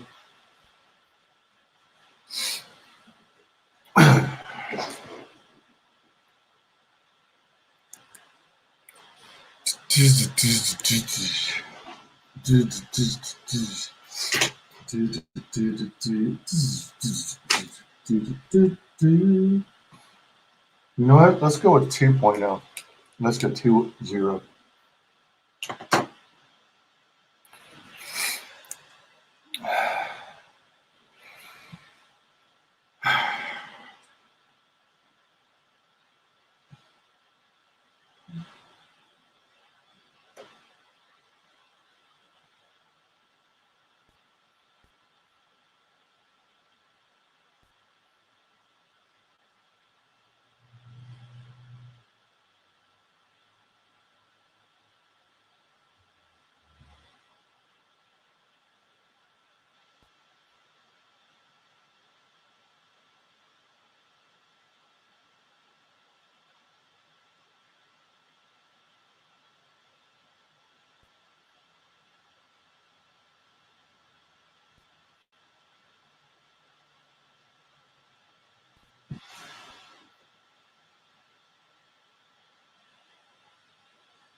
I know I'm going crazy. I know I'm going blind. Feels like I'm going out. Good time. You know you want it. You know you want it. Touch it. Drawing time.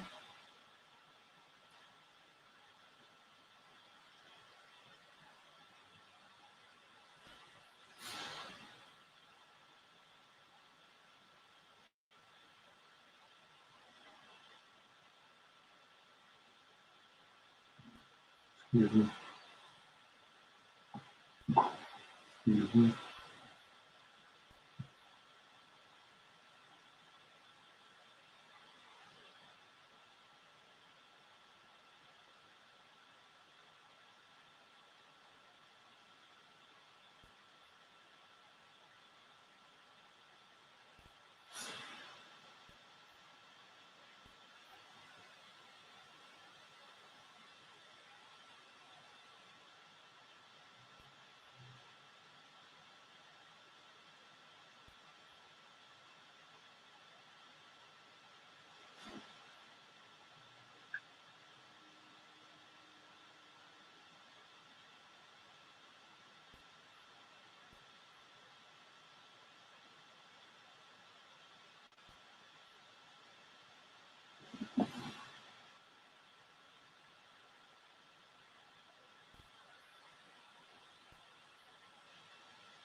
I'm just a fool whose intentions are good. Oh Lord, please don't make me misunderstood.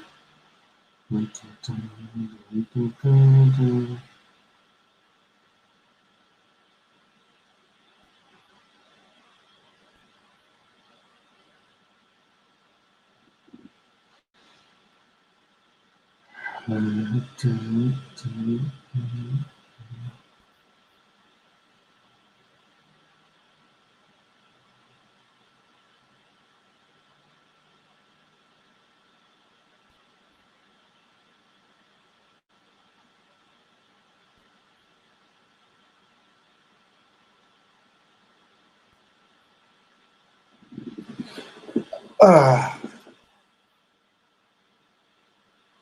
Ugh.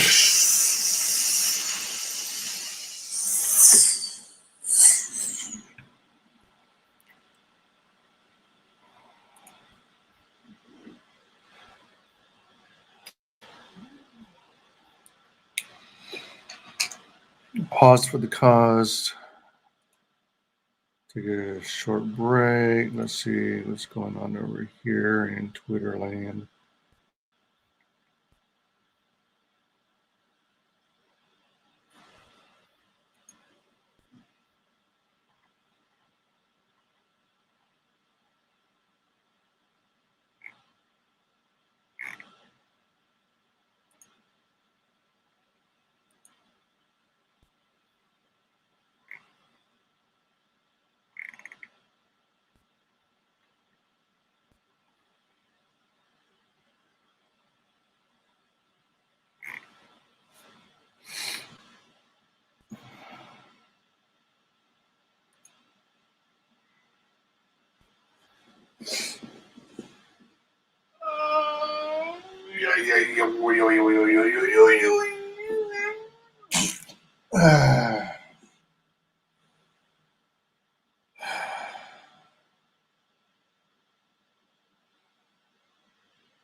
I wondered if it would be faster if I did all the sketching first.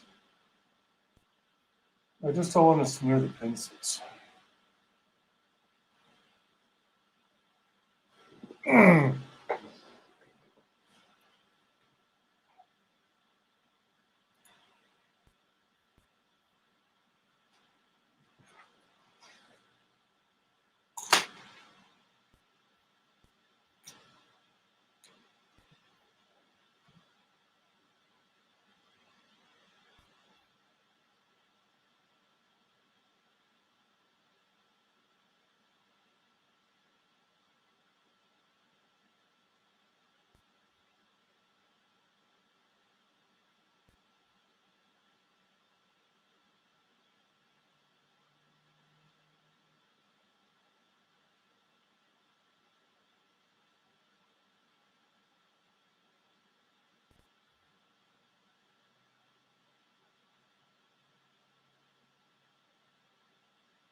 Okay, so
Ooh-wee. Oh no. Oh hey, what about? How's it going? I see my camera kicked itself out again or dropped. So oh my gosh. Here's the progress made so far. So this is the comic sheet one. So I got 9 sketch cards. On the back side, it forms a puzzle poster. I've got 2 of the Merry Boys, Kill Journal, Starfetch from 6 a.m. Comics, Charlie Chaplin. I've got Frog G. I've got Krishna Kid from Comic Mart. I've got Only Death Can Save Us. Taylor's from Outer Space. Bristolian Dave. People Circus's Phantom 1. Statistical Zero.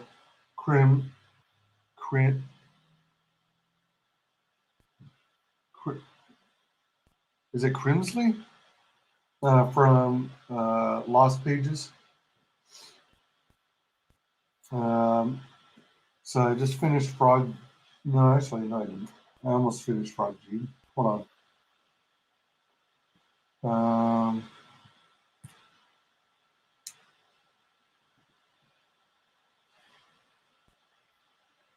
I'm going to do some more shading.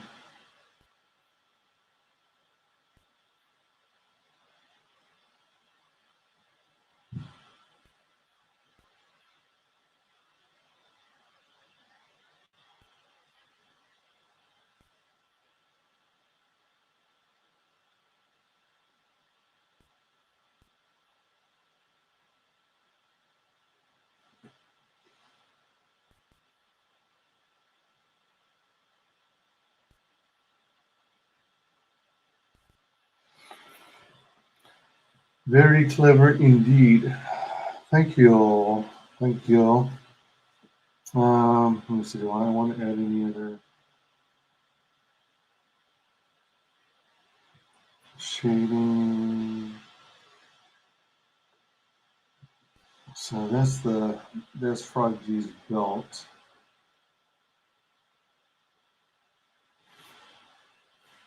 His pouch is on the side over here.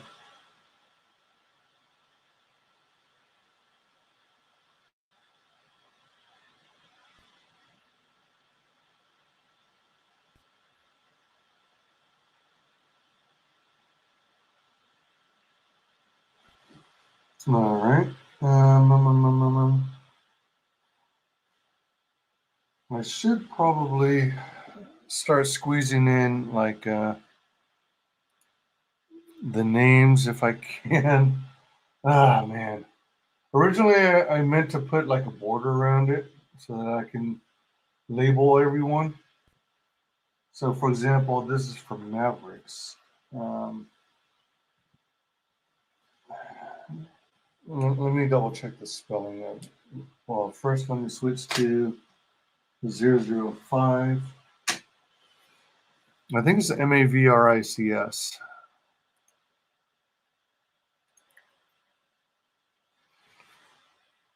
Let me do a screenshot of this Frog G reference material. I take screenshots of the characters I draw so that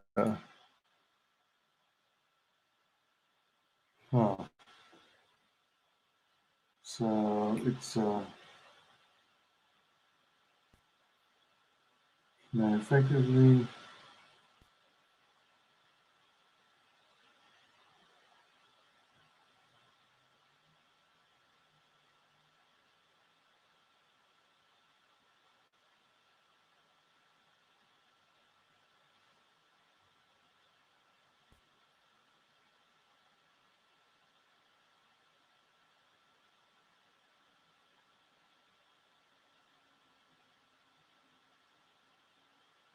all right. There we go. Frog G. I save snapshots of these characters that I'm done with to try and minimize. Well, you know what? Theoretically, I could actually add the other tools because he's got a backpack. Yeah, no, I'm gonna draw something else there.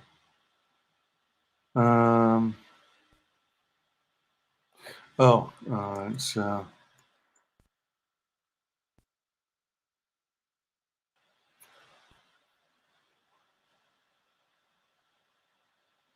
Frog G.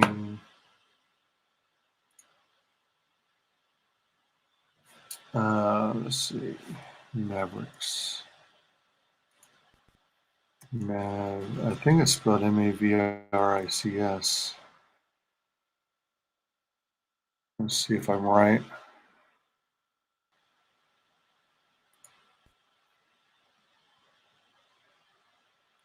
Mavrics. Cindy Mansell, sweet.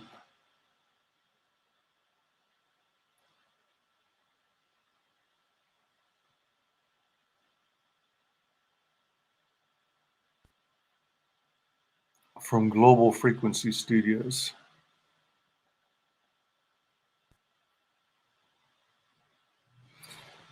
Okay. All right. So Mavrics. Mavrics.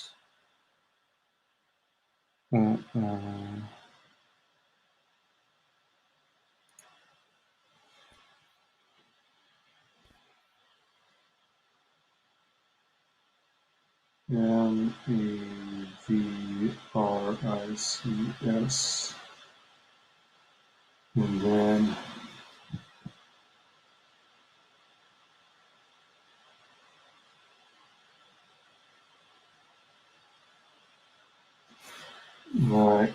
my signature. The middle one is Rebel. Oh man, how am I going to handle this?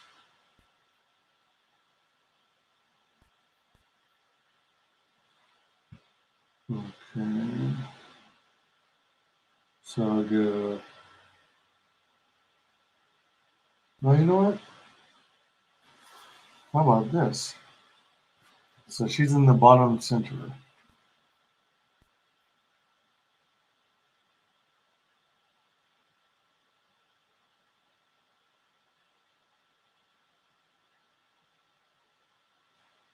Rebel.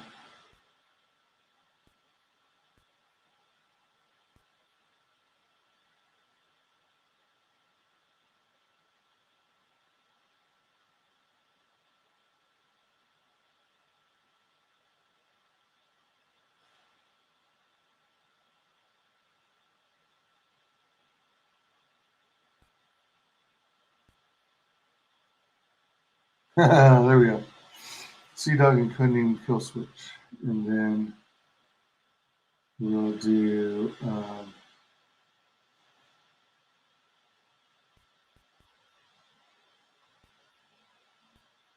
holy crap, did I just triple that guy's glove? Shoot. Let me go back to my reference material. I'm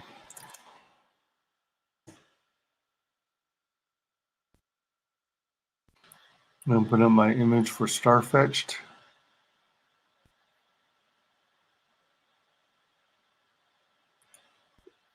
I think I made too many.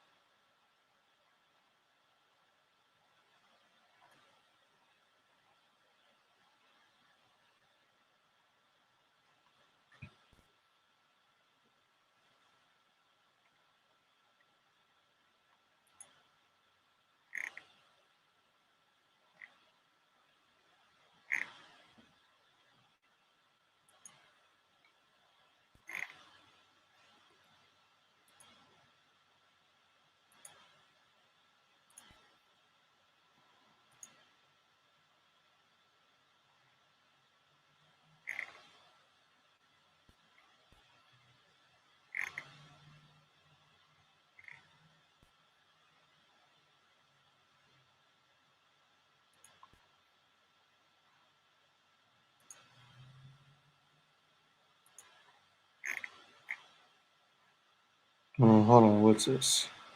Vaccine, they already got it. The people who COVID-19, the pandemic, it's over. We don't care anymore. The people who wanted the vaccine, they already got it. The people who don't want the vaccine, we're still not going to get it. Nothing is going to change. I'm not waiting for permission from Dr. Fauci or Joe Biden or the WHO. You don't rule over me. I'm not your subject. I'm a free citizen in a free country, and you do not get to tell me what to do. In this country, we the people hold the power, and the government does not have the authority to mandate that I do anything, and nor does any employer. So you can mandate stuff all day long. We don't care. We'll shut the whole thing down. You want to keep the economy running? You better not mandate vaccines. You want to keep your private business open? You better not mandate vaccines. Have fun running a business with 50% of your staff. Because people are standing up. They're sick and tired of being told what to do by people who don't have the authority to tell them what to do. We're taking our country back. It doesn't matter whatever mandate you put out. We're going to ignore it. You can take your mandates, your vaccines, your masks, your passports, and you can shove them all up your collective buttholes because we don't care.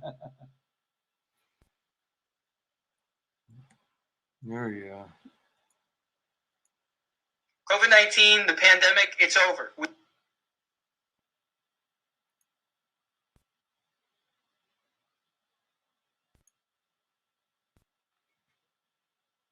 Okay, so it turns out. So he's got this glove. It goes back here. What the heck was I thinking? Where's my whiteout?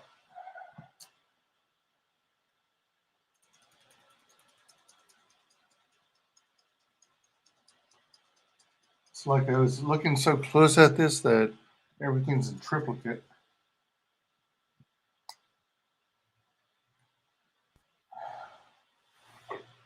Excuse me.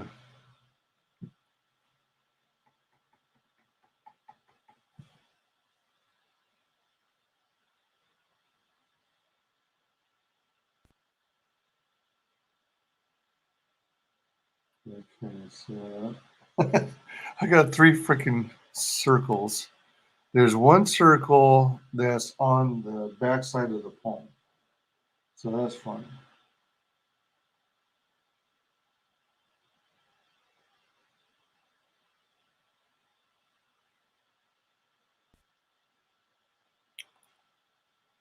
And then you're supposed to have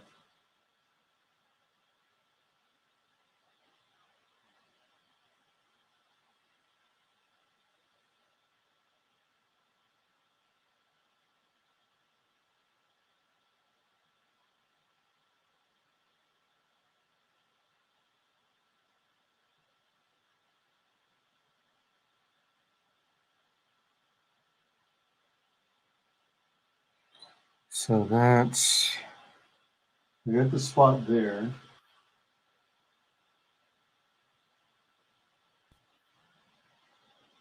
What the bloody hell was I thinking? This is so weird. You know what?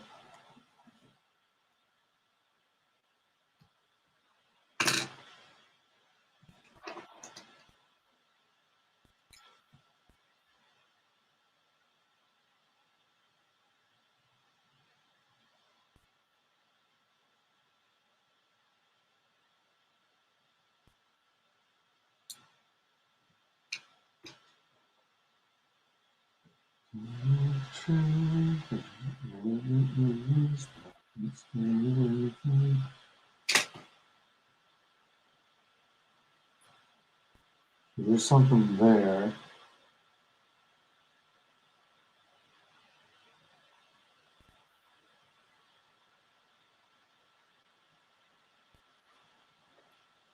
Oh, yeah, it says part of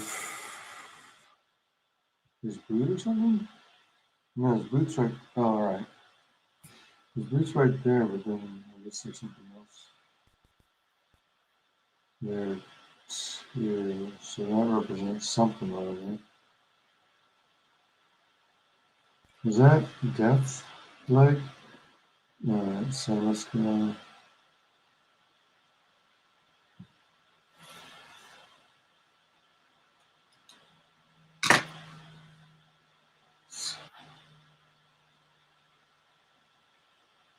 Let's see.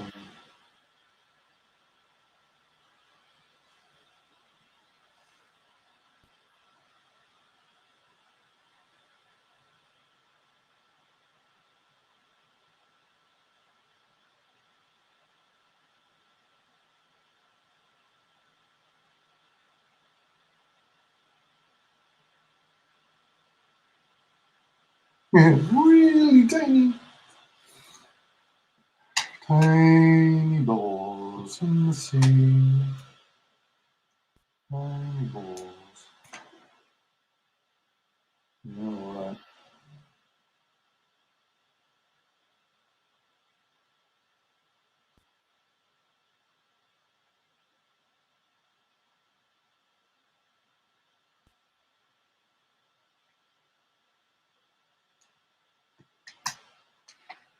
Tell you what.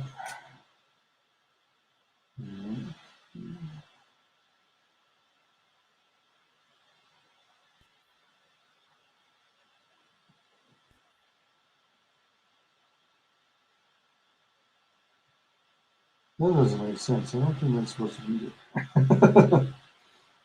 So that's Rebel from C-Dot encoding kill switch. My initial, my signature, year. Oh yeah, let me finish. I better finish. So it goes like, where's the 05?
No shit.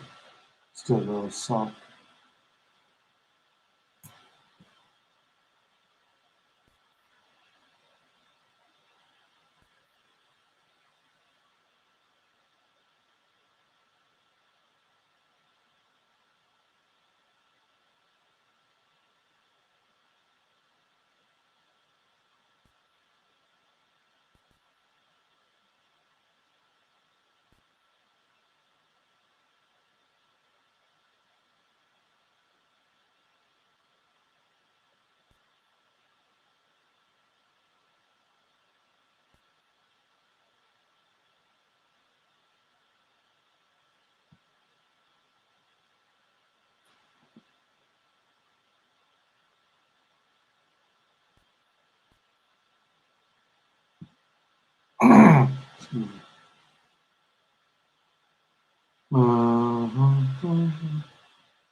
So we've got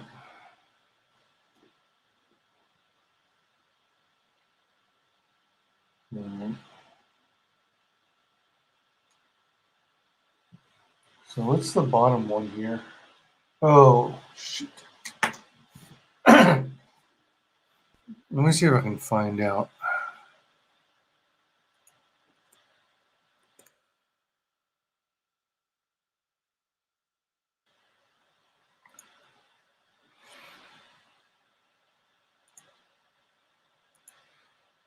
Let's grab a screenshot.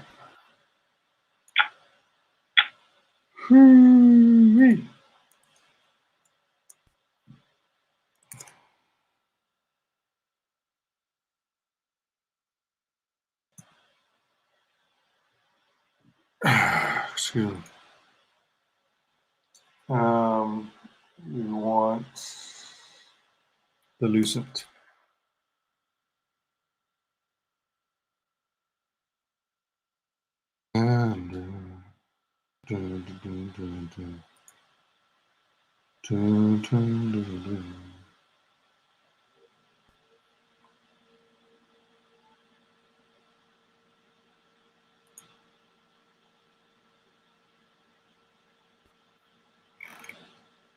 A young woman is thrust into a conflict.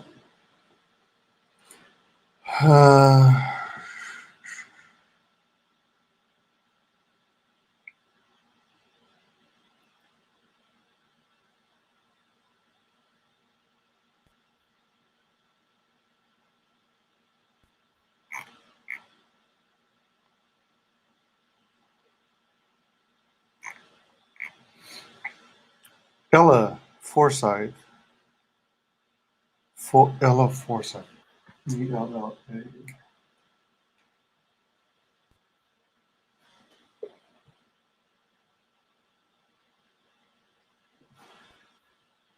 Yeah.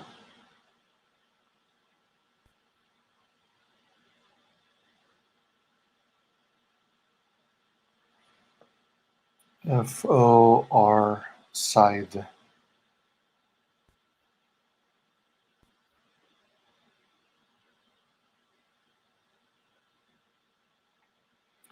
Lucent Waking Dream.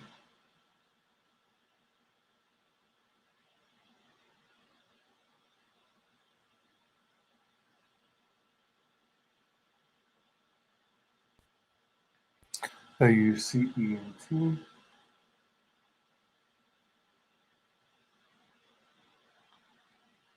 Waking Dream.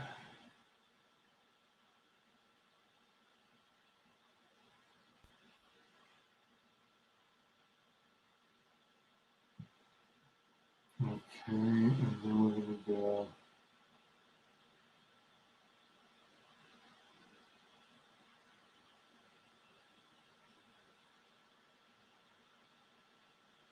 There we go. This guy over here is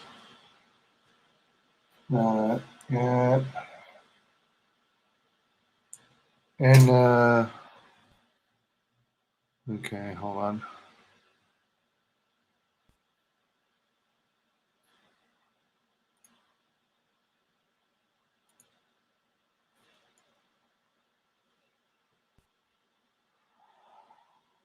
Grave robbers.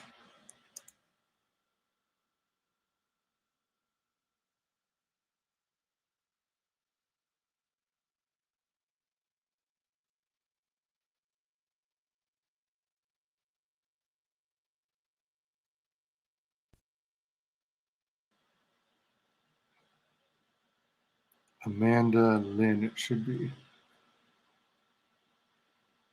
Amanda Lynn.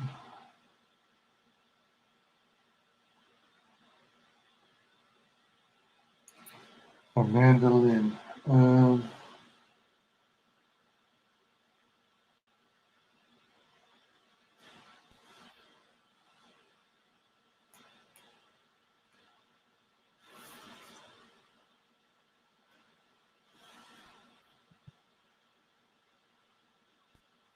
Amanda Lynn.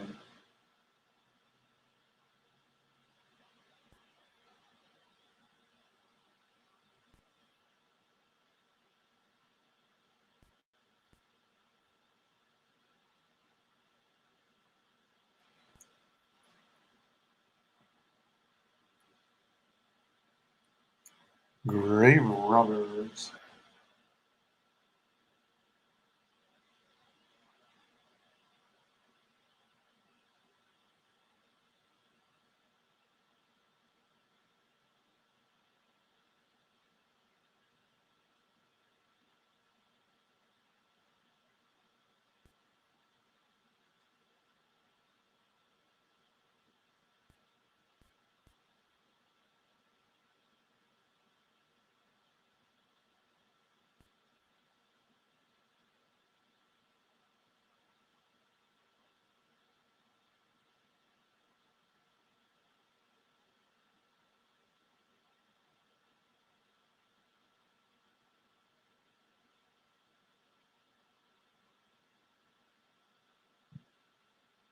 And then the center square is Tug. Oh man, shoot, how do I do this?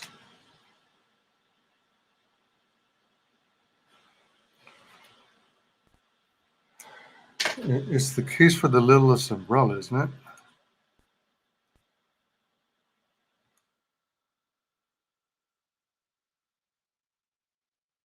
Wait, hold on. That's the chase. All right, let's see the.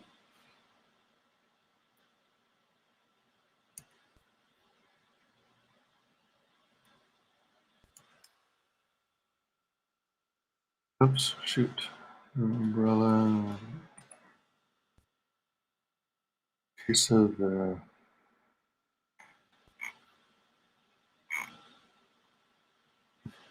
What?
shit.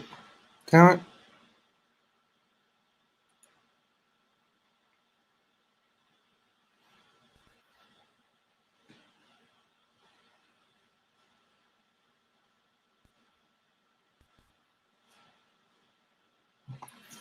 Consent to search is not consent to print.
Let's see here.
Let's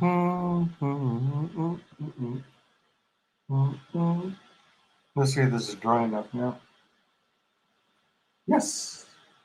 All right, let's go with the 02.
There we go. All right, so now we got to finish.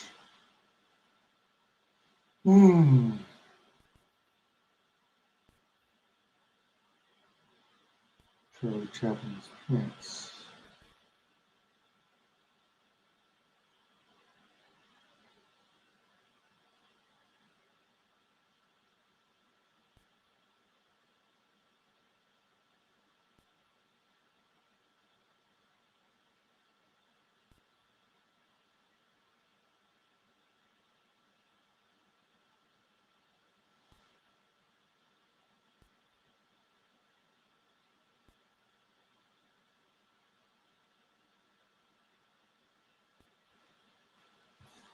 All right, so LO4 side Lucent, Waking Dream.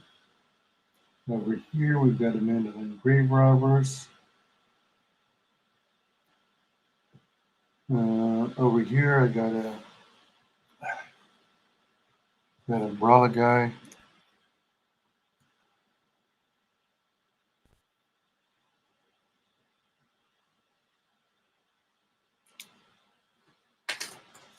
Excuse me.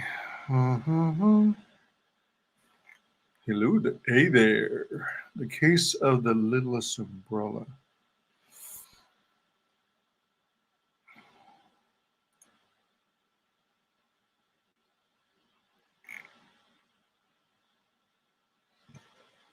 Let's see. Let's do.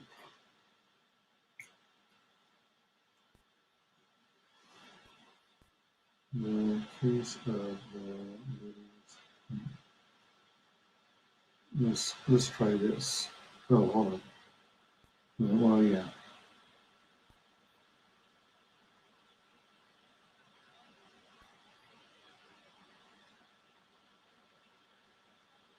Tug.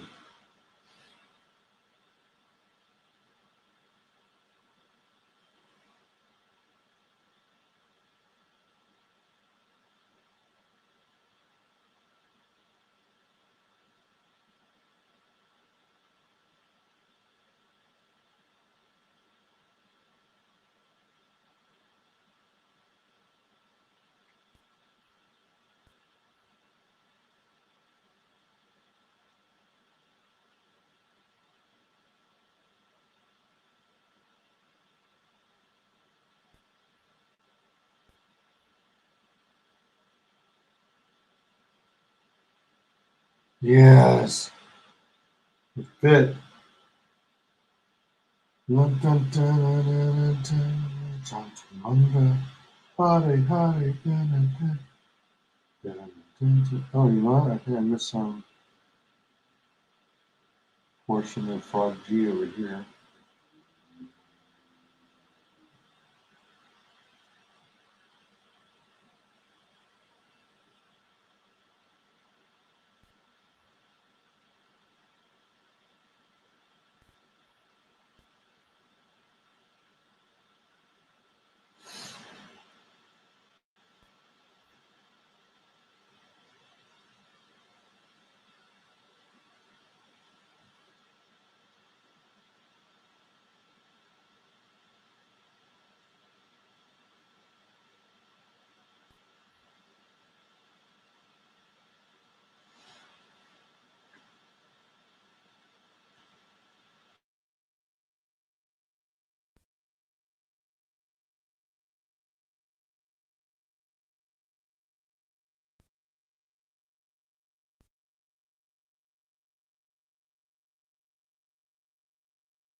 Pretty sure this is Mike Murphy.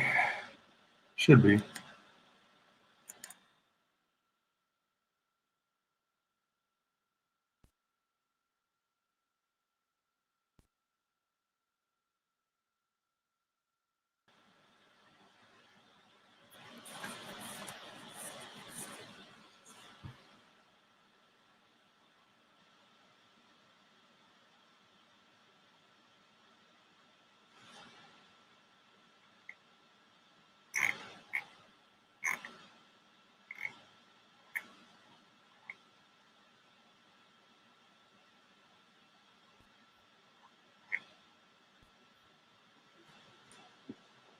I don't know the name of this character. Oh, I think his name. I think the character's name is the Red Key. So I guess I'll just put the Red Key undercover.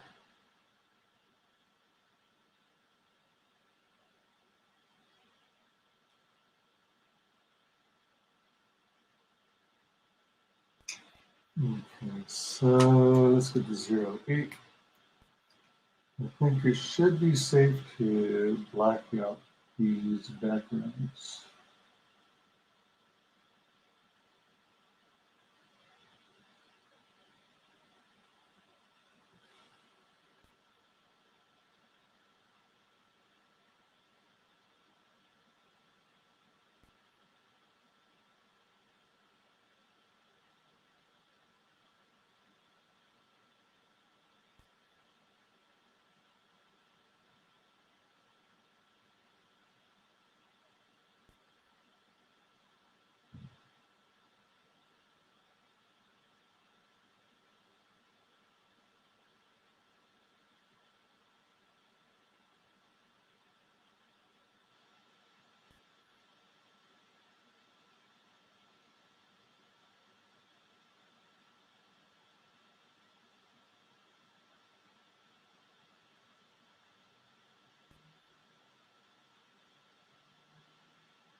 Okay, then here.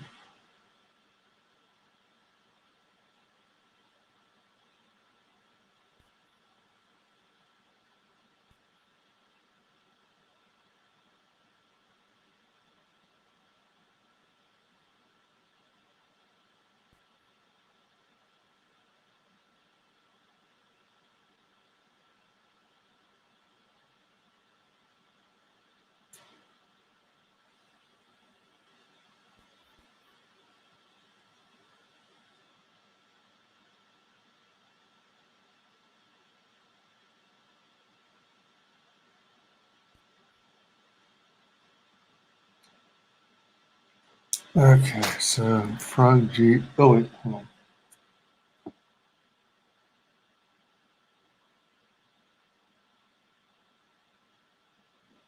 I wonder.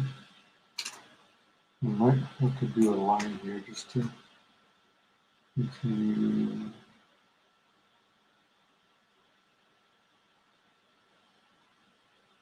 Yeah, there we go. Just kind of follow it. Help your eye follow what's going on.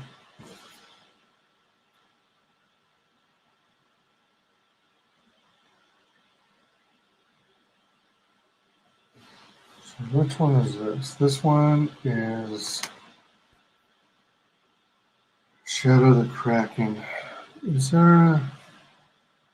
Well, let me get these other, I guess, work on the other characters. I got 5 of them labeled.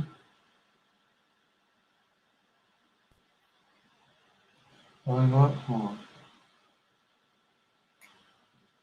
Let me...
Excuse me.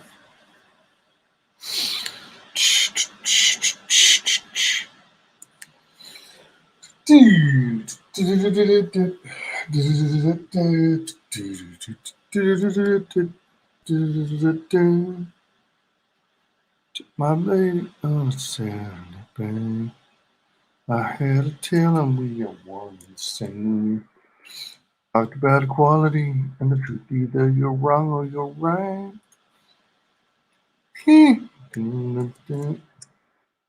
Even be my brother, it don't matter if you're black or white. I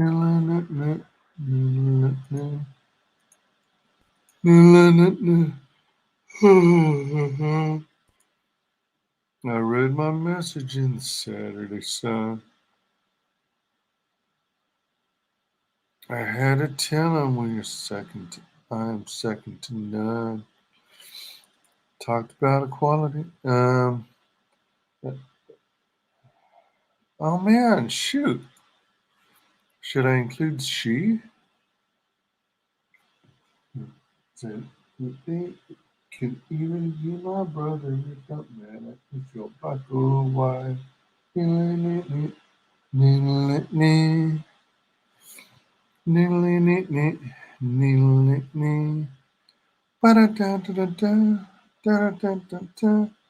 I scan your feelings, so when the room gets rough. I scan your body, I scan no sheets. Someone's gonna get me. Protection from games, close nations, constant greed from human relations. It's a turf war on a global scale. I'd rather hear both sides of the tale. This is not about races, it's places, faces. Where your blood comes from is where space is. I seen the bright good dollar. I'm not gonna spend like being a cup. Oh shoot. Tell me you agree with me when I saw you kicking dirt in my eye.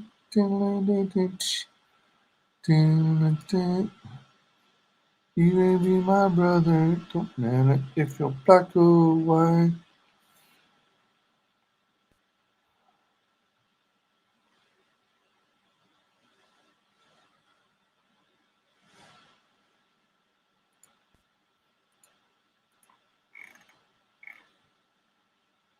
Black Lives Matter.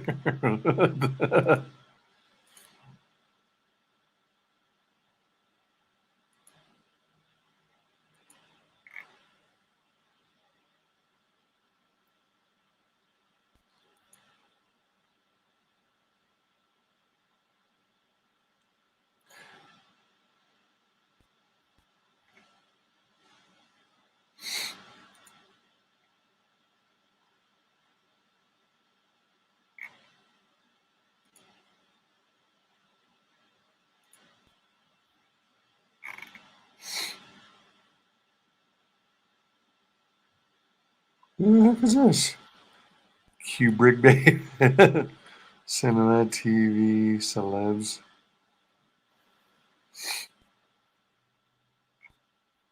Does she even like anyone? Alright, so.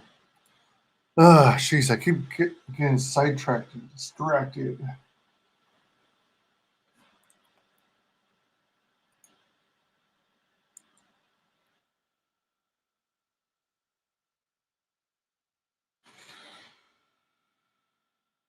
Tempted to do something like this, but the problem with just plain black and white is you can't. How do you differentiate white face paint if you're not using colors? 178,000. Kick ass.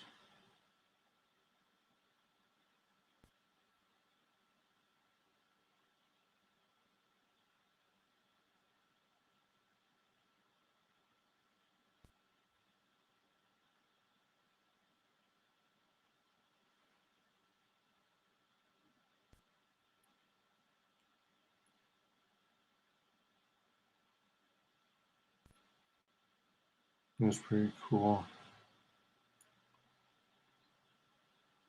Oh, yeah. I was trying to find.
Did I ever tell you you're my hero?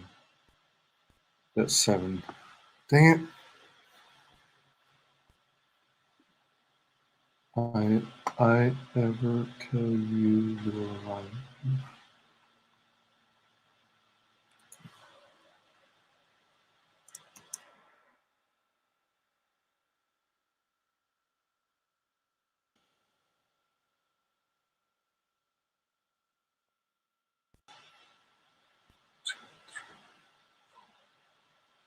1, 2, 3, 4.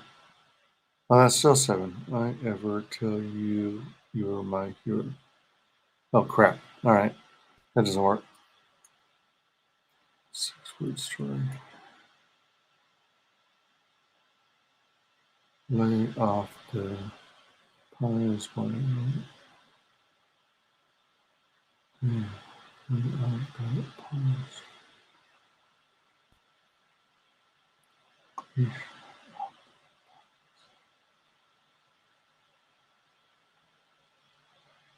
have helped.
Frickin' A. Yeah, that's why it takes me forever to get this done, because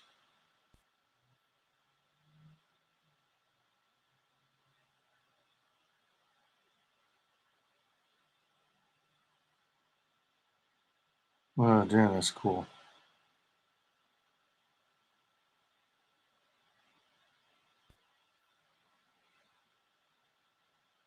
Well, that's a pretty cool shot.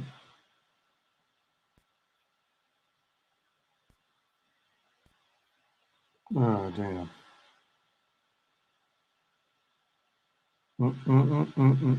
Hot, hot, hot, hot. Da da da da da. Da da da da da da da. Hot, hot, hot. Crap. Am I gonna fit her in here? She would have to be like.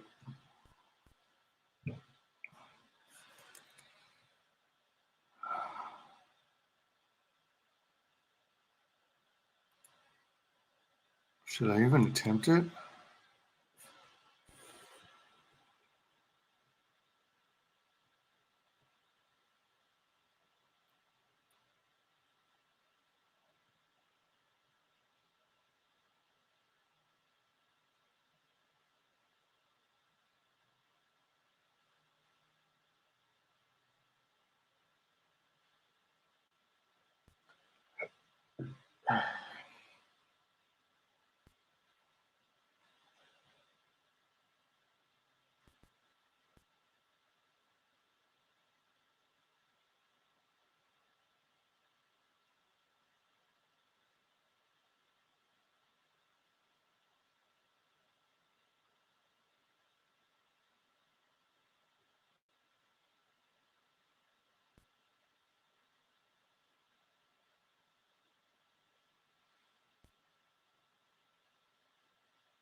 Oh, crap. Not again.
Oh yeah, all right, yeah. So finer tip versus broader tip.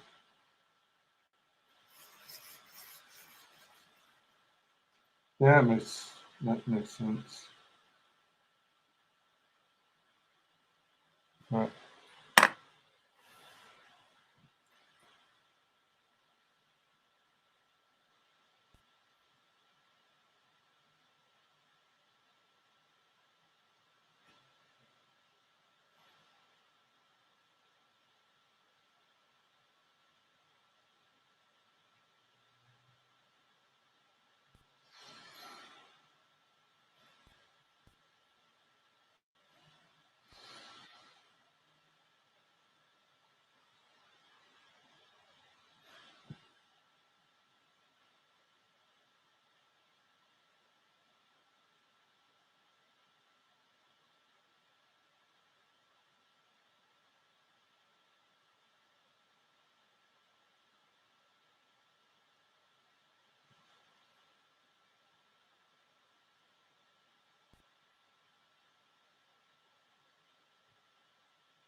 A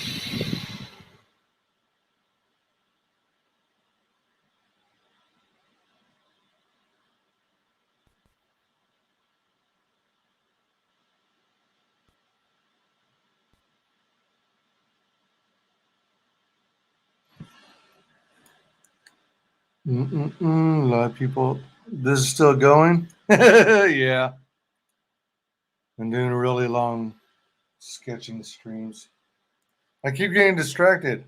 I keep jumping over to, I keep trying to stay up on top of Twitter, unfortunately.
I had time to see Ghostbusters and come back to this. Oh, all right. Thanks for returning. So, what are your thoughts on Ghostbusters, huh?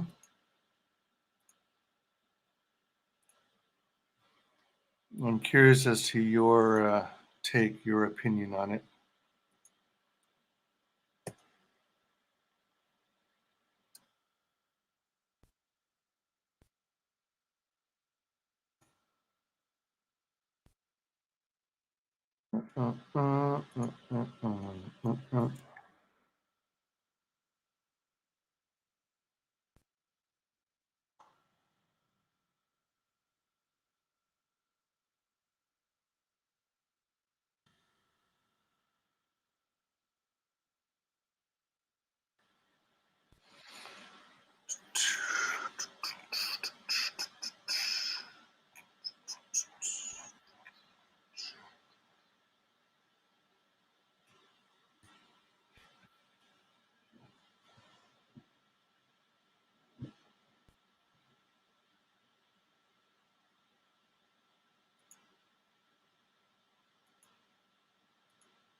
It's okay.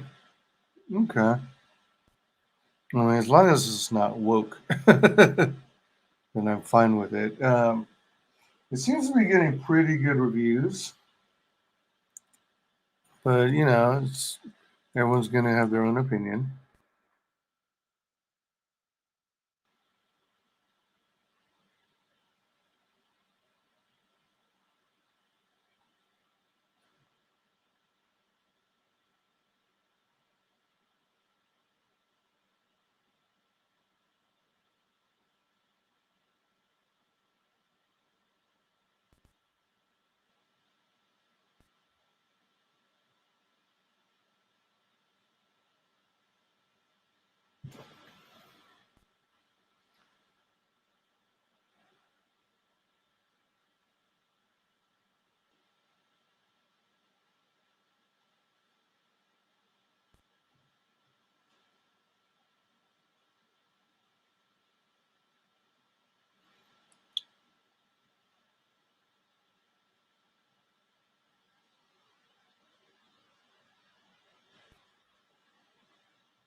Mm-mm.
How's it going, Scott?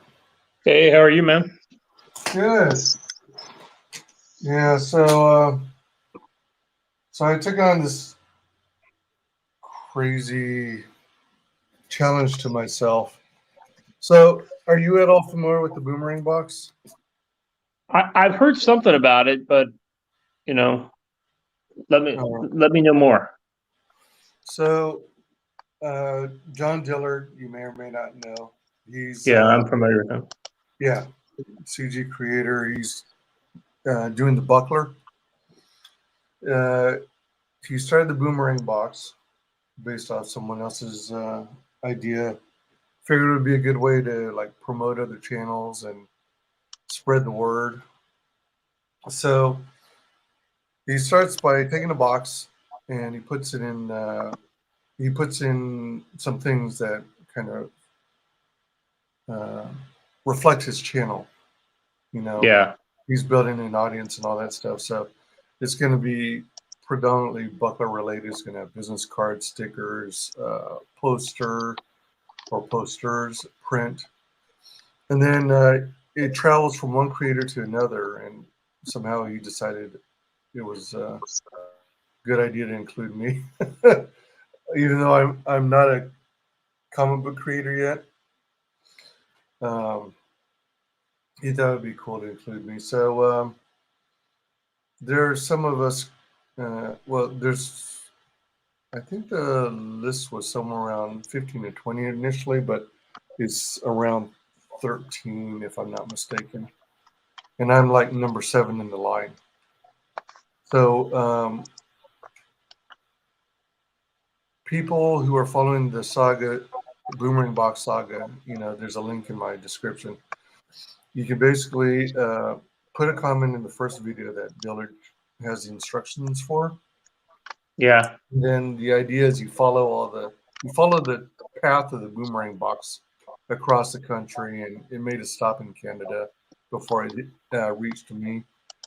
And you do the people who are following subscribe to all the channels that are involved, and as the creators receive the box, they do a box opening to show what's already in there, right? And then you share what you're going to contribute to the box, and then you pack it up and mail it off to the next person. I don't know who's after me, but I'm hoping within the next week to have my portion completed so I can get the thing mailed off finally. I've had it about 3 weeks now, and it's far longer than I expected to hold on to it. But at least I'm not the longest, because a couple people had it like a month and a half to 2 months. Yeah. But there were a couple other creators like John Malin. He included his whole Youngblood run. So there's a pack of comics from John Malin, and Adam Post. He included some books. I think it was College of the Dead, if I'm not mistaken. So I thought it would be cool, since I'm not yet a CG full-on creator yet, to do something that, my channel is predominantly, it's supposed to be roughly half Fandom Menace, half Comicsgate, but most of my time is spent on Comicsgate right now and the promotion. So I thought I'd do something that, there are a number of people who don't realize I draw or have been into drawing. So I figured it would be neat to, to feel for myself like I'm making some sort of worthy contribution for my channel. I decided to do sketch cards. Oh, cool. Because I love sketch cards in campaigns. And I figure, all right, I'm going to do 9 sketch cards, Fandom Menace related, 9 sketch cards, Comicsgate related, and 9 sketch cards where I have a Comicsgate creator and a property they are known for, like an IP. So I'm done with the Phantom Menace one, finally. I'll show you what it looks like. And the idea is you put them into sleeves, right? I'm providing the sleeves. I thought I equipped myself with, higher quality comic book level sleeves, but it turns out that I accidentally brought the binder with the Staples brand sleeves. But the idea is you display them with the 9 cards facing forward. So you've got Samantha Carter from Stargate SG-1, R2-D2, RC, yeah. Optimus Prime, Cyberman from Doctor Who. Doctor Who, yep. Chitara. Yep. And then you've got, just reflecting. There we go. Panthro, Luke Skywalker, and Soundwave. Oh, very cool. The idea is basically I do pencils, and then I do inks, and then I erase the pencils, or at least that's how I started. But then I started having problems where, I wasn't letting the archival ink sit long Dry. enough. Yeah. It smears it. Yeah, well, not really smears it, but it fades it. It's like it takes off the upper layer. So I have to re-ink it because it looks faded. Yeah. And then what you do is, my intention is you display it like that, but then when you flip it over, boom, you've got a puzzle poster. Oh, very cool. So I've got Godzilla. I've got Mechagodzilla, who's been trashed because Godzilla's the GOAT. And then did you draw the back image at first and then cut it, or? No, what I do is I use masking tape, painter's tape, to tape all the finished cards together, and then I flip it over and then okay, draw it. Is it like Bristol board? It's I think it might be a slightly lighter weight. I mean, it's let's see. I mean, it's like a lightweight card. It kind of reminds me of like slightly heavier than 3x5 test cards, that you use in school. But they're already pre-cut. I was originally going to cut my own, but I didn't. I made the mistake of cutting drawing paper instead of cardstock. So it's too flexible, too flimsy, if you will. Yeah.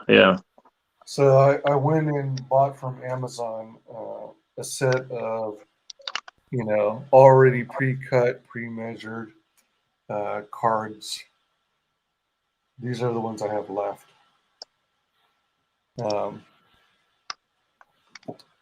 And then the next, all right, so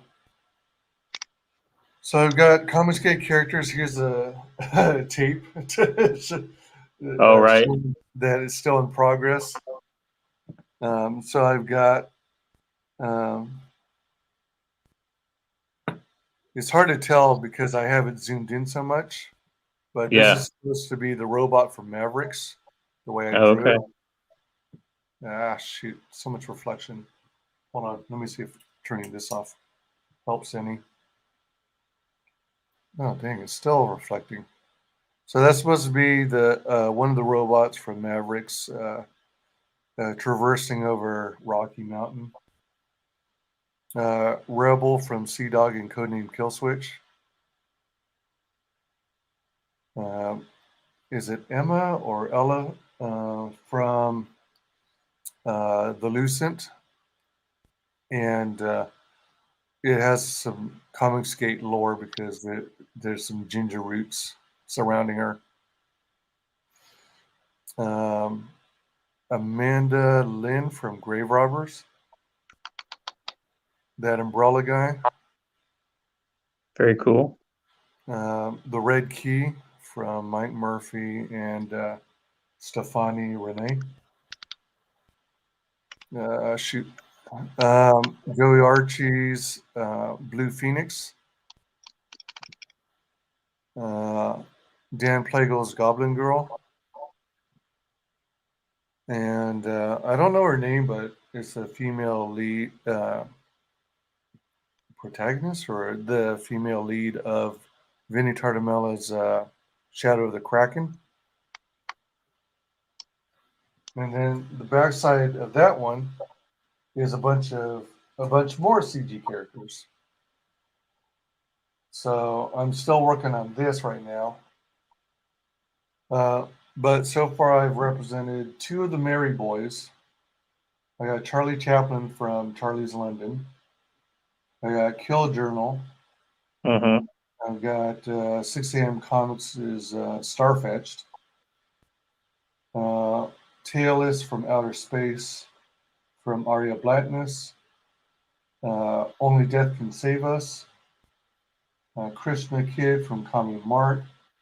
Frog G.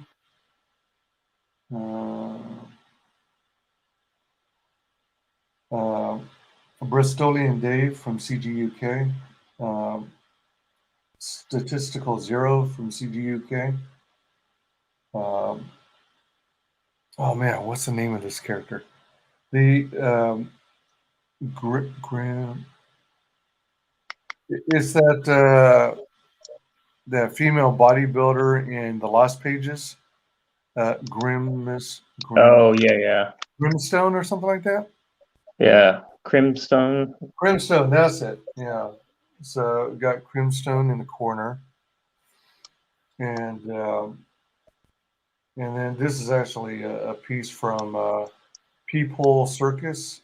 One of these a piece from his art book, his creepy horror art book. And I'm presently working on She from Billy Tucci. And so I'm almost done with this poster. The last set is Comicsgate creators and an IP they're associated with or known for. So Graham Nolan and the Chenille, Piper and Peregrine, Ethan Van Sciver and Cyberfrog, Shane Davis with Anatomic and Princess Starlight Cat, John Dillard and the Buckler, Dan Frege and Geisha, Ali Sanguis and Eggbeater, Irene and the Fiendish Demon, and Kami Mark and Not Daredevil. So I haven't finalized the idea on what the poster is going to be, but yeah. So that's what I've been working on, and it's taken me a long time. It's taken me a while, partially because I get distracted and I have a tendency to want to stay up on what people are talking about on Twitter. And sometimes when I'm drawing, I'm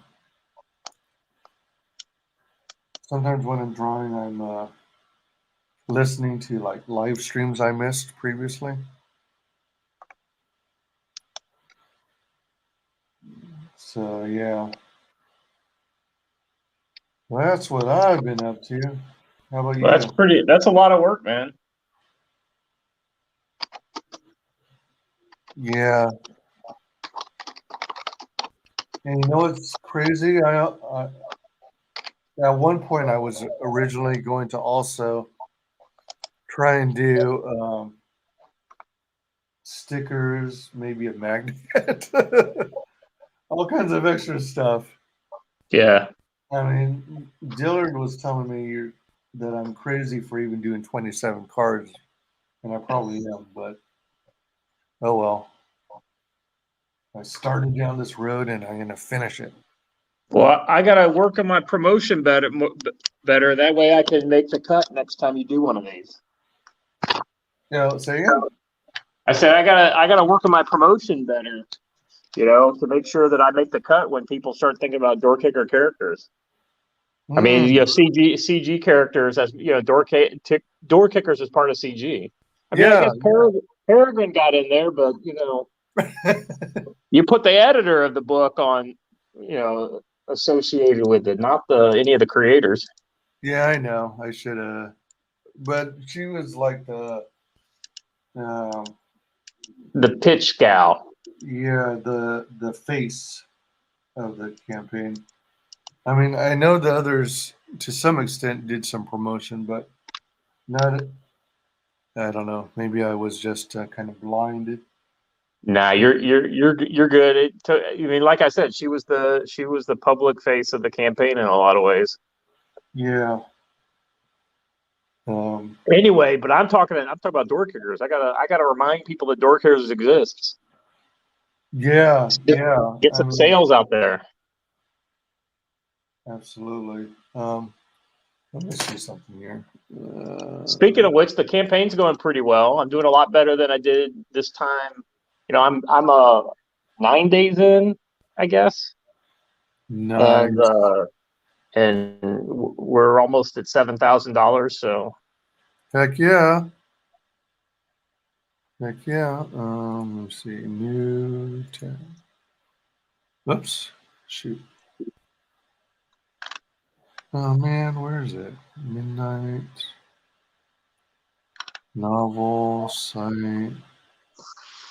Do you see this thing that happened in Wisconsin like a little while ago?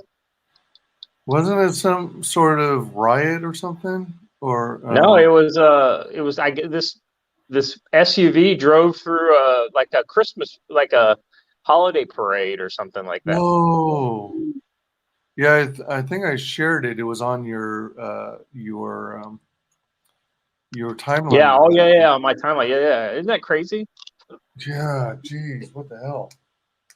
I guess it's looking like it was like a police pursuit gone wrong. Oh man, that blows. Were they? I hadn't read it. Did they catch the culprits, or are they still at large? I guess they've got two. There were 5 involved, and 2 of them are in custody, but they haven't announced anything more that I've seen. Oh.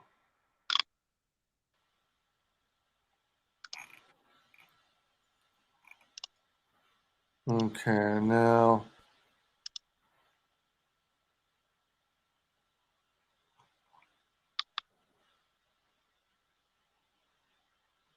Wait a minute.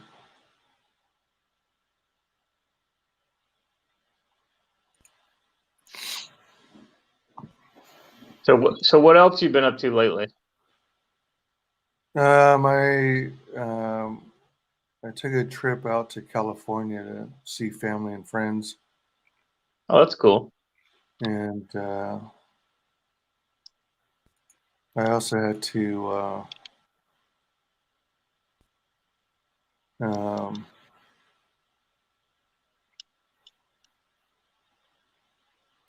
blah, blah. Oh, I also moved from one place in Ohio to another place in Ohio because I'm trying to get ahead of the curve and the rising rent. Oh yeah, man, things are going crazy. Yeah. I mean, if you can pay rent, man, you should if you've got the ability to put any equity down, you should try to buy something while you can. That would be ideal. Things are so crazy. It seems like, well, actually, I don't know.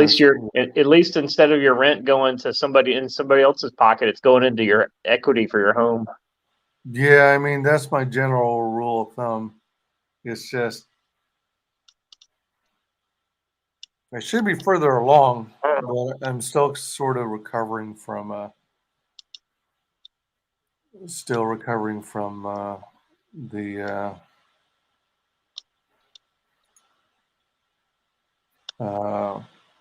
divorce from a couple years ago. Yeah, I remember you telling me that kind of put you on your back foot. Yeah. That's tough, man. I know a lot of guys in the military have gone through that. It's not easy, man.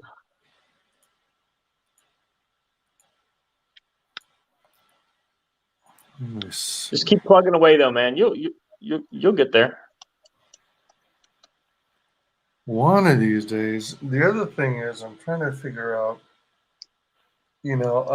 I'm essentially locked into a 1-year lease at the current place, and even if I wanted to move out sooner, then I wouldn't have the finances to be able to cover paying off the penalty for breaking a 1-year lease. Yeah, And you should. I wouldn't have the money to put down a down payment on a new place. Yeah, you should just start doing your research now. I mean, when does your lease come up? About you just moved. Next October, I guess.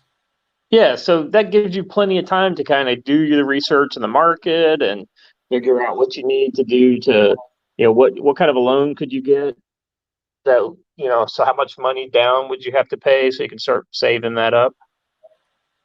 Yeah.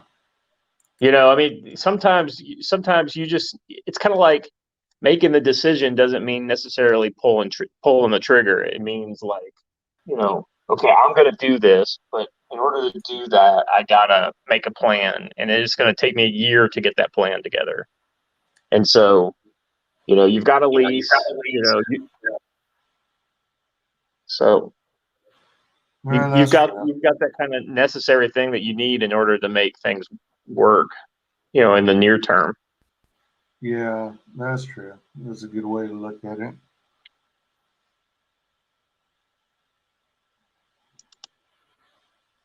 For sure.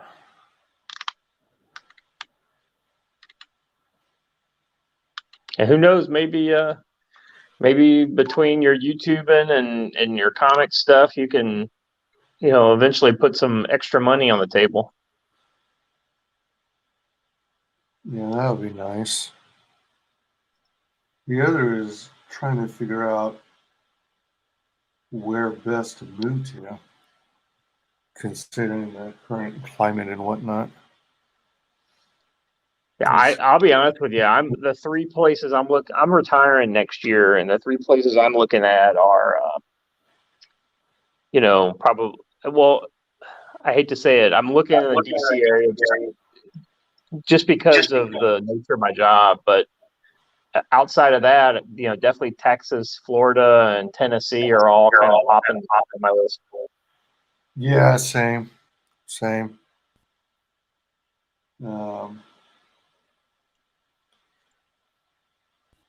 heard Arizona can be decent, but I don't know if I could deal with the dry weather. But then at the same time, I'm not a fan of the idea of. I mean, I guess you could find, if you're in the right place in Florida, then you wouldn't have to worry too much about hurricanes. Yeah, I think maybe Panhandle, that kind of area. Yeah.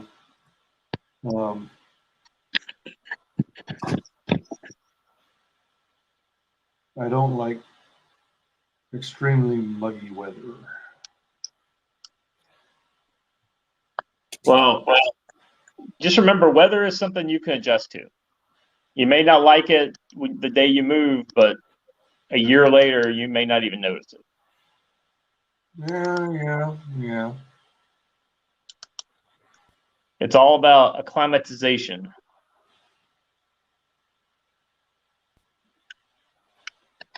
Yeah, there's that. But the other part of it too is especially if you're moving with your 9-to-5 job in mind. I mean, you got to go where the jobs are. Right.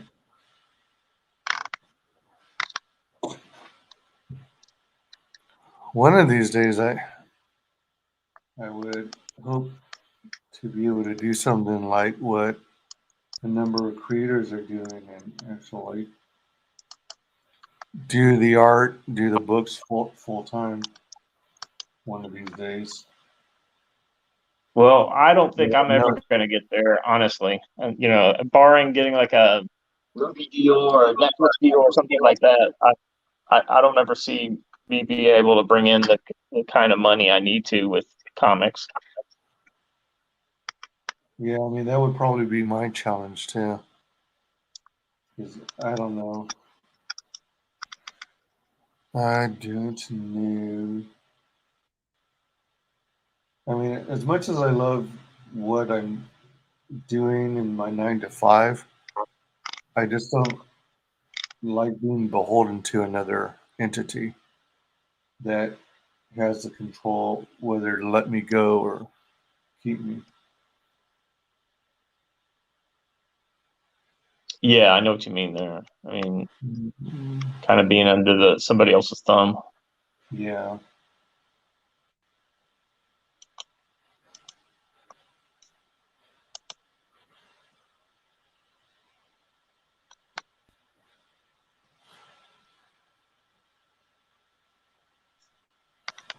This is all here.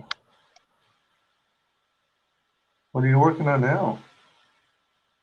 Well, I mean, I got the campaign going, and so we're, as soon as we get funded, then I'm gonna start having the rest of the art for the book completed. Nice. And then that'll be a process. That'll be a couple months. And then coloring will kind of come as the art gets finished, and then it's all back into putting the book back together and fulfillment. Hopefully, kind of end of next summer is when I've said it'll be a year on the book, but knowing what I've learned from the last campaign, I think end of the summer is actually that's optimistic, but it's not unrealistic. Nice. And so yeah, that's what's kind of taking taking up my brain housing group right now. But in the back of my head, we had started working on the script for Peregrine 2. Oh, nice. And I've got a follow up to that book for my character Necrosia. Ooh, cool. So Yeah. It may be too soon to say, and if it's like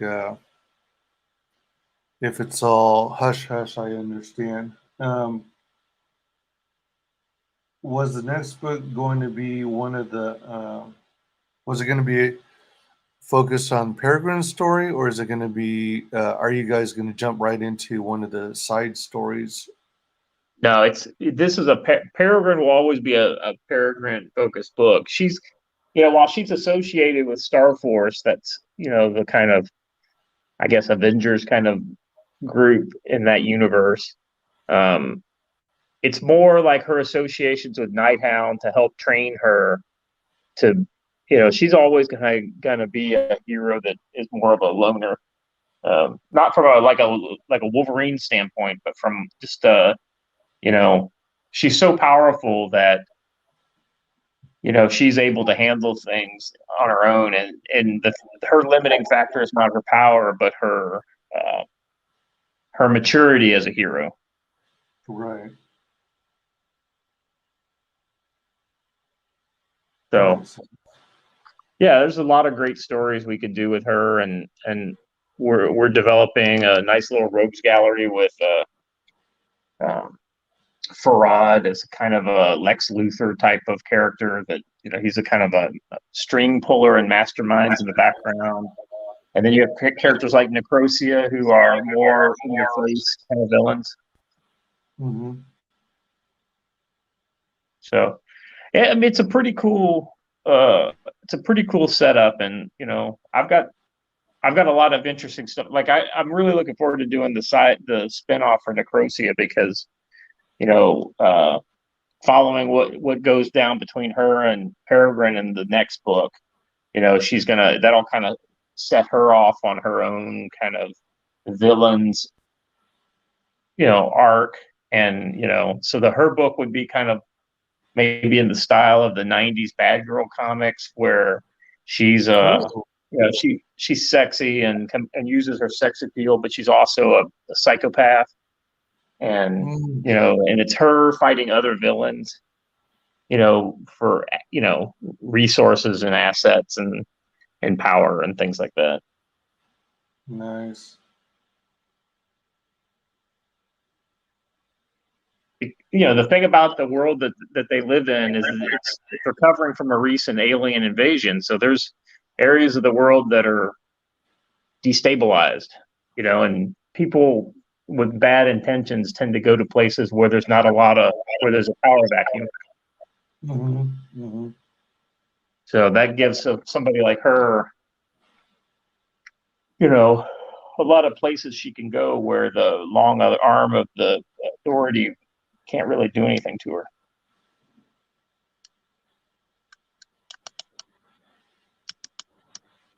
Pardon me if my memory sucks, but didn't you move to like Korea or something? Yeah, I'm in South Korea. But you were thinking of retiring in like DC? Well, I'm thinking, with my job in the military, there are a lot of jobs in the contractor and federal service realm that I would be eligible for, and so a lot of those are in the DC area. So that's probably the first place I'll be looking for a job. Oh, okay. But I would prefer not to work for the federal government going forward. Right. Because if you're working for the federal government, is that classified as civilian or called or referred to? Well, yeah, like even like if you're a DoD civilian, you're civilian, but you're working for the DoD. Right. And then a lot of other jobs are contractor jobs, or say maybe a job working for a defense contractor, like for a Boeing or something like that. Right. There's that whole kind of ecosystem of defense industrial complex that surrounds DoD that hires a lot of former DoD people.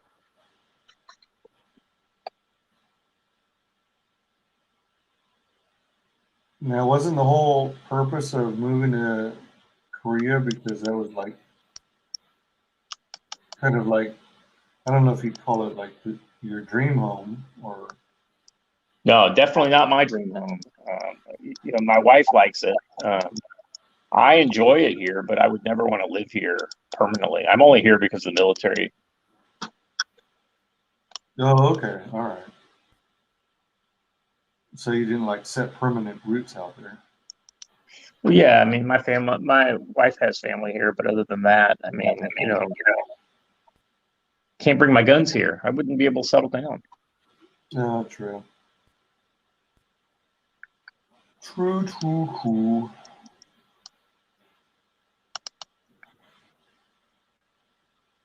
What's your favorite food out there?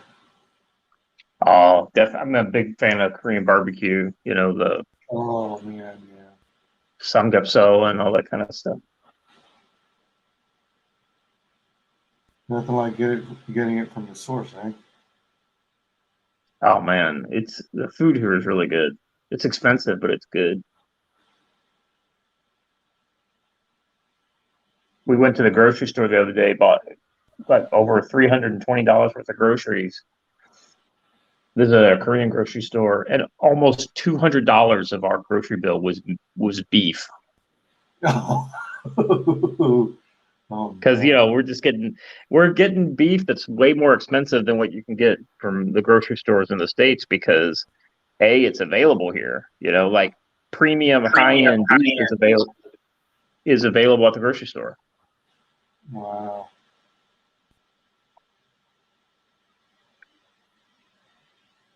Do they have butcher shops out there? They do, but they're just not as you know, they're not what I would say super common. Oh, okay.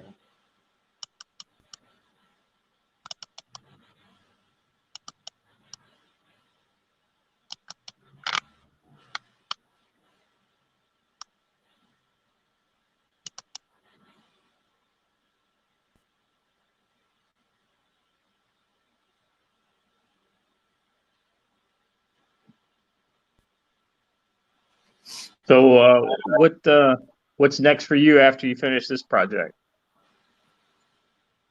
I wanted to try and get some quick drawings done for. Well, I mean, I wanted to jump back into CG book promotion, get caught up on that, and try and help get more books sold. And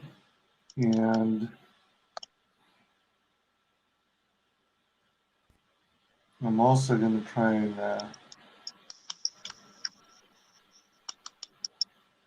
do some line art drawings for Rosetta, Eagle Rider. All right. Of eagles. And because I'm curious as to how well a job I might be able to do with that.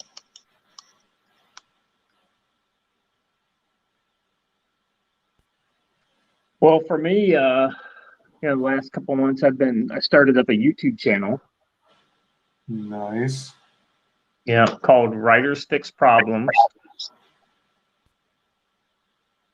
And I've got a panel of writers, and we talk about different topics in the writing. And I've had Mike Barron on there a couple times, and it's just been very cool having.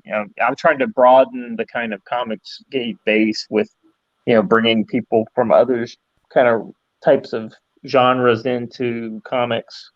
Nice. So like all the other writers are non-CG writers, so they're novelists or things like that. Oh, nice. Yeah, so that's the way to do it. That's the way to do it. Definitely got to expand.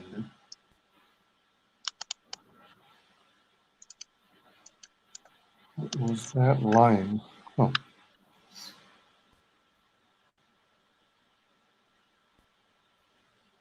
But Door Kickers is going along pretty well. Been very happy.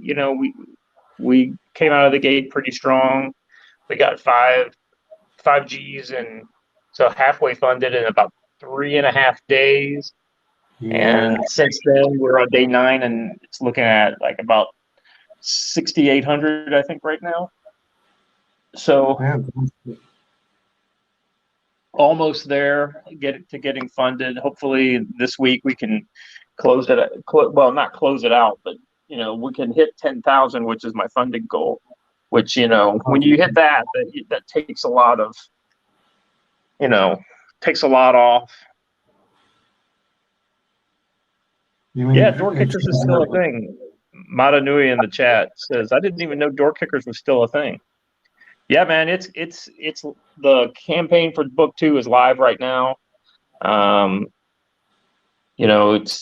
been plugging along. I did Peregrine, so I did that since the last Door Kickers book. That was a great experience, and then now I've finally been able to.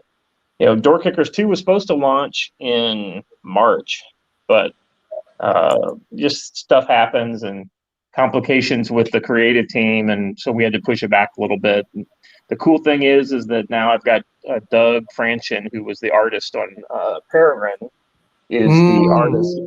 He's the artist for this Door Kickers book. So I don't. Have you seen the preview pages? You mean of Door Kickers Bad Medicine? Yeah. I've only seen what I've seen on the that what's available on the campaign page. If Okay, that's yeah. in the So right so preview pages. that's what. Yeah, those are the preview pages, man. He is just killing it. Yeah. I just don't know of anybody else who could do what he's doing any better than him.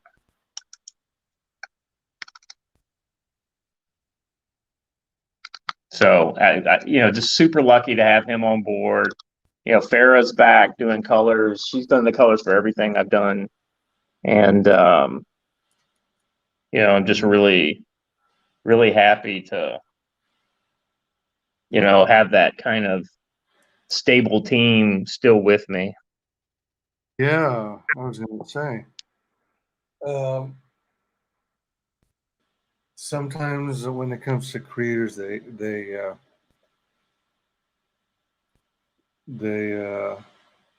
whoops, I was having problems with Facebook. Oh.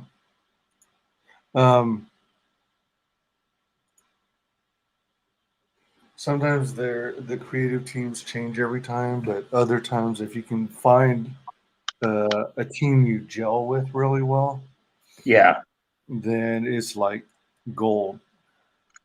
Well, I think it's important to have like consistency for the customers. There's nothing wrong with changing out the artist, but there needs to be a good reason why. And in the case of moving over to Doug, he was just he's got the right tone, I think, and he's got the right skill set to really elevate this book. Ian from the first book was amazing. He's got that more cartoony style, and so I know he struggled with some of my like I want more detail, and that's just not his forte. And it's every artist has their own strengths and weaknesses, and so Sure. I just tried to play up his, which he did a great job of depicting the action and things like that. So that's kind of where we focused things, and yeah, he was just a lucky break, that I was able to get him in the first book. But I know he's been pretty busy with Mighty Mascots, and we've got plans to maybe work on something in the future. Maybe something more superhero related, something like that. And so I still want to work with him, but I think so. Doug was the original penciler. If you got Door Kickers 1, then you got Breezy Dream in the back of there, and Doug was the penciler for that short, and that was done in 2014. So he's always been the guy I wanted on the book. Right. So I'm just glad it's worked out for him to come back to the book, and hopefully going forward, hopefully, as I continue to do Peregrine and Door Kickers, I hope he's the guy who I'm able to stick with for both of those books. Yeah, for sure. I'd love to keep just giving him business. Maybe if I could give him two books a year's worth of business, I think that'll make both of us pretty happy. Oh yeah. Oh yeah.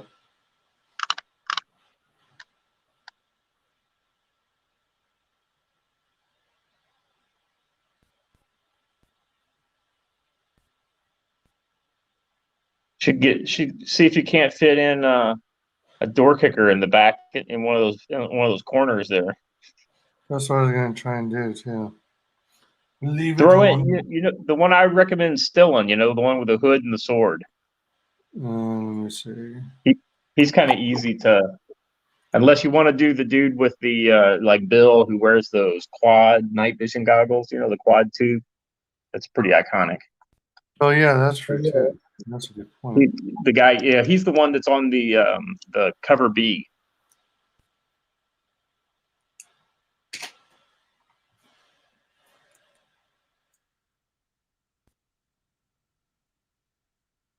Man, Doug really that monster. He kind of just got it right. It's a great page. I wish these were physical pages. Oh my god. He works digitally, so that's the only downside about digital is there's no physical page. Yeah, true. but he's doing head sketches. So those are my two kind of high end tiers for this book is a head sketch, and then I've also got a drawn in tier. So you get to be a bad guy that gets killed by the door kickers. Is it one of those where you choose how you get killed, or do you already have something in you're mind? gonna get shot. I mean, not.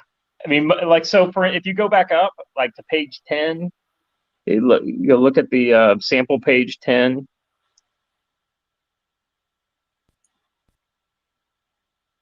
Bang, bang, bang, bang. Yeah. So the guy's right there in that room, and then if you go down to the next page, page 11, behind the box. Yeah, like these guys. That's who you would get drawn in as. That there's some dialogue there, and then they pop up and they get popped, and then you get to be a dead body in panel 3. But as you can see, the way he drew those faces, it's like it would be super easy to just put somebody in there, and it would be pretty recognizable. Oh man, yeah. Hey, hold on a second. I got something else real quick. Hold on. Yeah. Go for it.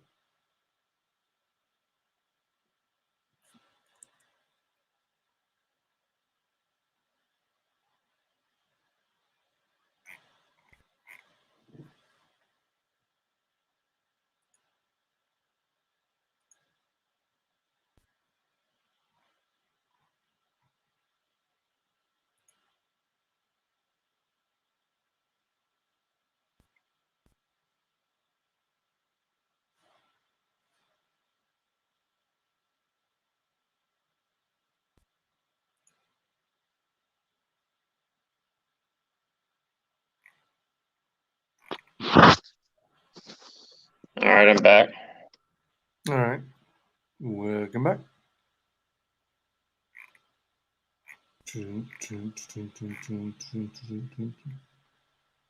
Yeah, so just working on this book has been just a real kick, and I mean, as you can see from the covers, I mean, it just looks so great. Doug's cover is great. Gabo Elias, he's the one that does the cover B, the dark cover. That's such an iconic image. And then we had Xevious who did the 72-hour. I hope you got your copy of that, the 72-hour. Oh man, I screwed up. I'm short on funds, so I missed out. Well, that's a hell of a nice piece, though. DM me sometime. We might be able to square you away down the line. I'm thinking about opening it up at the end of the first 30 days. So maybe we can pull in some new folks on it. Like an add-on or something? Walk in the dark. Wow.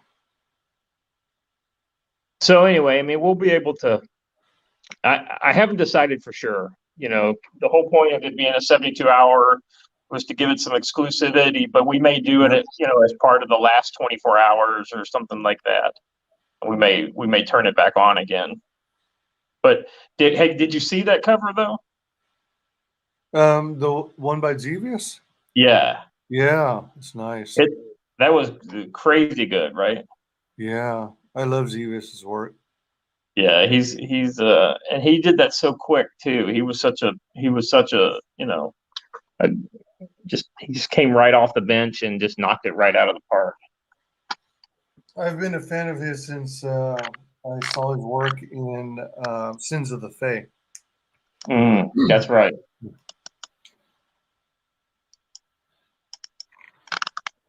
And then he's done a really nice painting of Gina Carano, and he's done all these other images that he shared, like on Instagram and whatnot.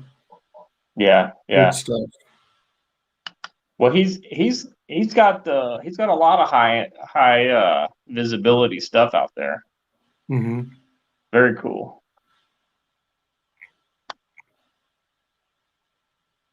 All right, so this is the goggles. Yeah. But the character itself is not a skull, is it? No, Or it's is it? just a mask that he has on there. Oh, okay. All right. And and I'll be honest with you, in the book he doesn't even have that mask on, but it's just kind of something cool. Gotcha. I'm thinking that mask may make an appearance in the future. I've got an idea, so the whole point is it's kind of like, Dungeons and Dragons meets, Zero Dark 30, right? So you have a lot of kind of magic items and things. So I'm thinking about, if you've got a skull mask, think of the way you could use that as a magic item, something to inspire fear in your enemies, things like that. Absolutely. Yeah, that makes the most sense to me. So anyway, while that hasn't really been in the book yet, the definitely something that I think I'm gonna include in the future. Sweet. Yeah, it'll be very cool. So, is this the guy in the action? I mean, chopping this creature here, the one you're talking about with the sword. No, that's a different guy. Stillin is he comes into this story later. If you remember, he got disintegrated at the end of Panzer Demon, so you may be wondering how the hell is he even in this book? Oh, damn. And so we have to kind of explain that a little bit. Holy crap. And now you know why he's kind of a special character, right? He's yeah, for sure. So we've got some of his gear is kind of specific to him, like the hood. So yeah, I've got one of the trading card that comes with the actual campaign is there's certain tiers that have a trading card with it, is a Stillin trading card, and I'll be releasing that art here probably this week. And then I've got a Jigna trading card it's available both with the Jigna cover by Xevious, and it'll probably be added to the all the new stuff tier as well. So cool.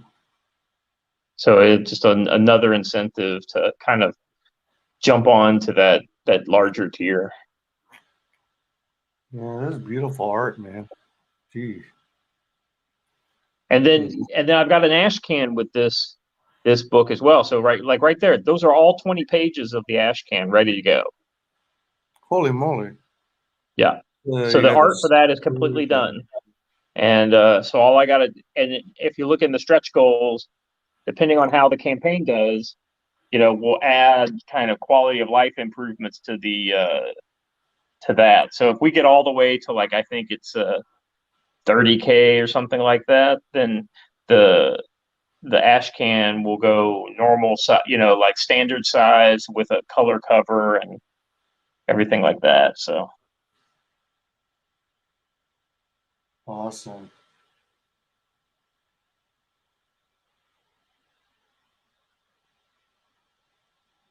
And then, down the road when I do a collected edition of, say, probably after the third book, I'd look to do maybe a trade paperback of like the first 3 books. That's where I would put the Stillin one shot. Probably will end up as a fully inked and colored book, part of that book.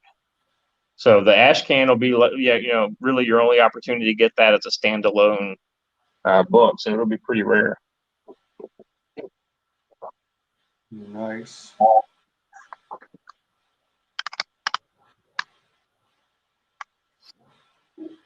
did you? Oh, go ahead. No, go ahead. I wasn't going to say anything. Oh, where did you do your launch? Which channel?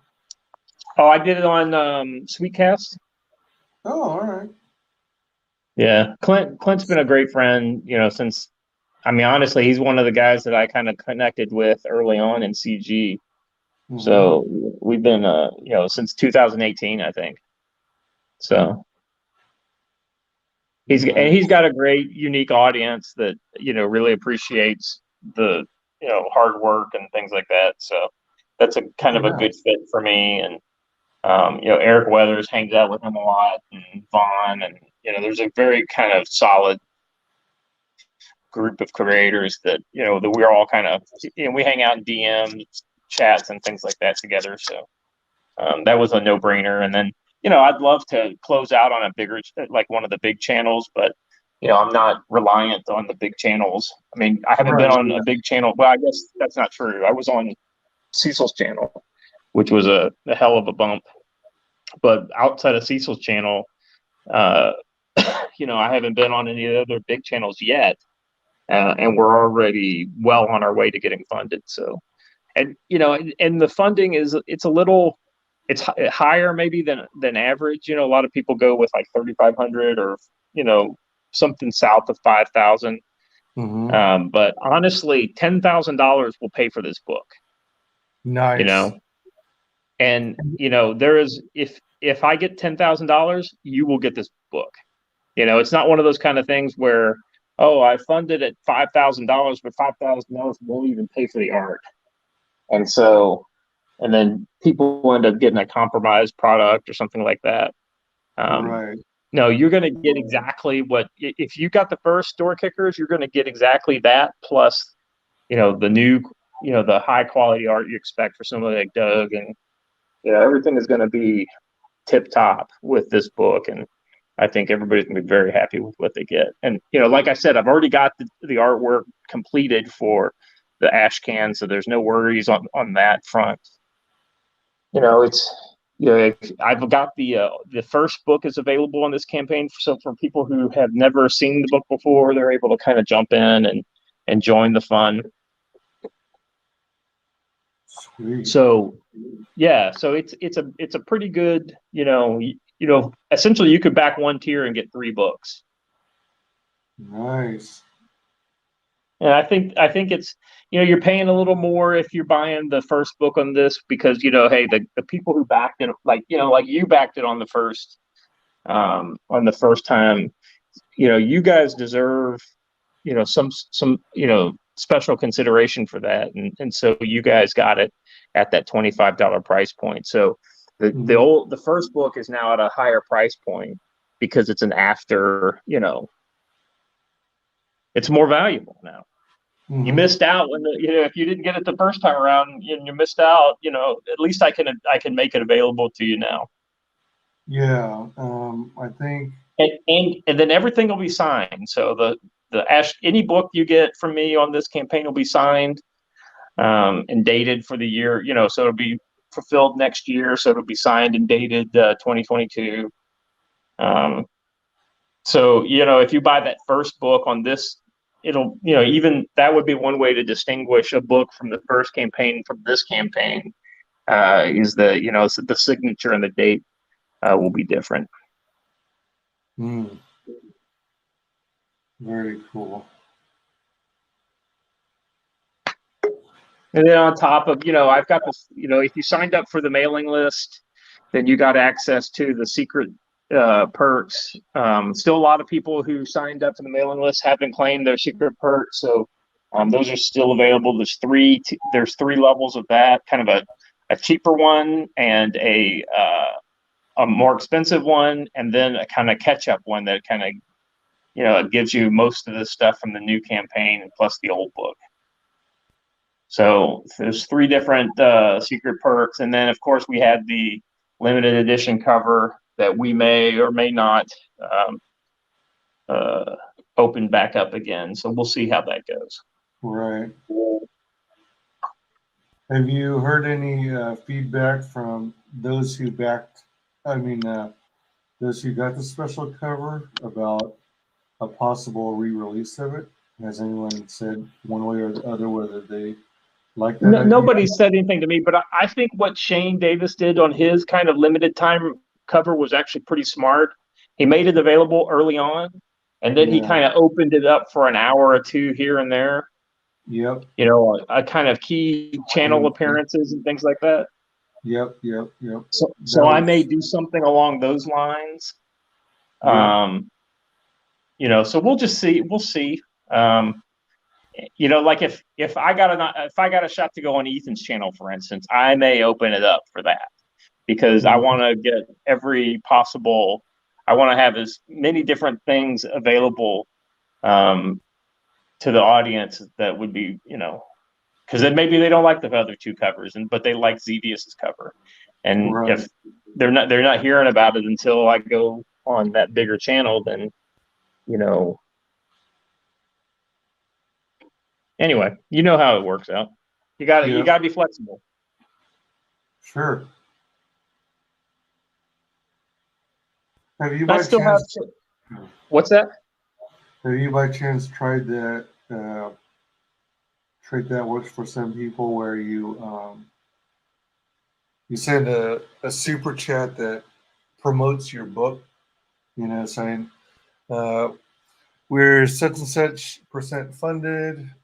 Check out if you're into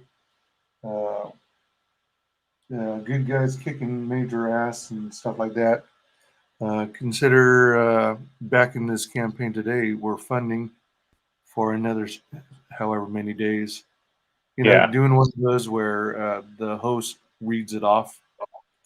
Yeah. So I've actually, I can't remember what show it was, but it was one of the bigger shows, and somebody else actually did a super chat for me. You know, saying, "Hey, check out Door Kickers" or whatever, and that was awesome. You know, and honestly, I can always promote my own stuff. I can pay and have, you know, like EVS or John Malin or Anna or somebody like that read things off in their chat. But when somebody else does it for you, that's such a humbling experience, you know. Oh yeah, very much so. And the other thing too that I've been, you know, I'm very conscious of is the referral links. You know, I think what I'm probably I haven't announced anything yet, but I may save this for this. You know, if I go ahead and extend it for 30 days, I may do this more in the second 30 days. Is come up with a some sort of a giveaway, you know, that focuses on rewarding people who refer the campaign. Yeah, you're tracking how that works, right?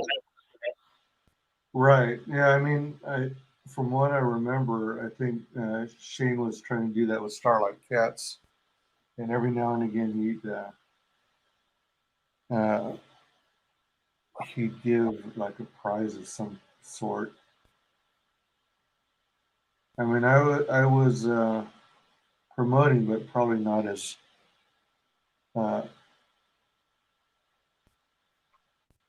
much to be able to compete with those who were doing a lot more of the Starlight Cats promotion. Yeah. The bigger the thing, the much larger that becomes. You know? And you have to, and there are certain people that would have to just kind of not be eligible, right? Mm-hmm. So, like for instance, if a great example is if EVS tweets out the book, and he already has tweeted out Door Kickers, and so he immediately pops up as the #1 referrer.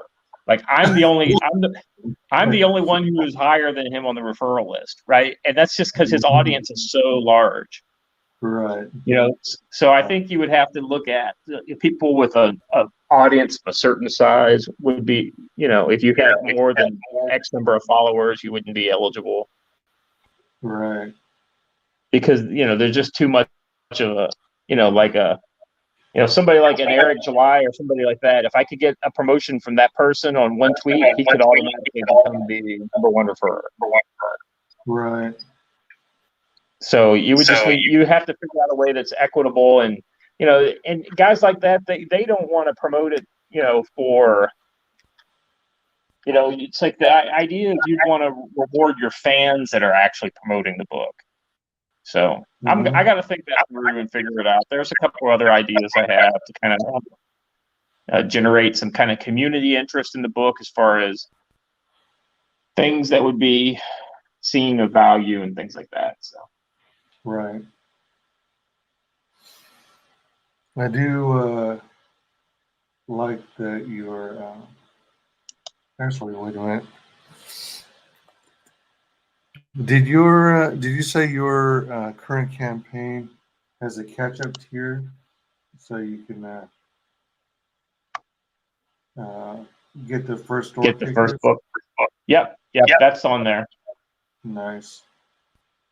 Do you, in addition to the campaign and stuff, do you have like a website where you also sell your already published and funded books? No, not yet. So one of the things that I'm going to do once I get back to the States is I have a like a stock of the overprints that I did from the first campaign, and I'll have a stock of the overprints I do from the second campaign. So after I fulfill this campaign, what I'm probably going to do is open up, like a web store or something like that, so that I can, in perpetuity offer whatever I have left over to, anybody that's interested. Kind of like what they're doing with the CG Now or whatever. Yeah, that's where I was going with it. Well, and I know that there's some other people who have talked about kind of potentially, buying at a discount, and basically doing an online retailer for CG books specifically, kind of negotiate discounted prices with the creators and then selling the book. Interesting. There's a lot of really cool kind of possibilities there. So.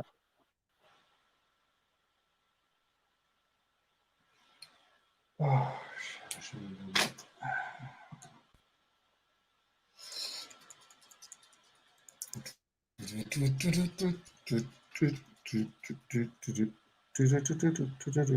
I can't believe I'm into like the 7th hour of your live stream here, man. You're crazy. Yeah, I'm going until about 9:15 Pacific, because I'm doing a tiny food challenge with Lola Meats. Oh, right on. I remember her from the old days of the war campaign, back when it was fun. Yeah, she and I do. Well, we try to do it every Saturday, but because life happens, we haven't been able to do one in a while. But yeah. Well, give Door Kickers a shout out. Sure.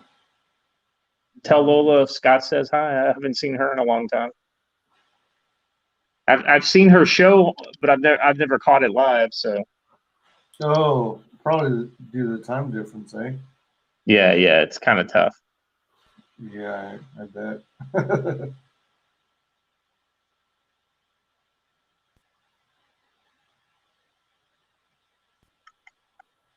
Well, brother, I have got to get going.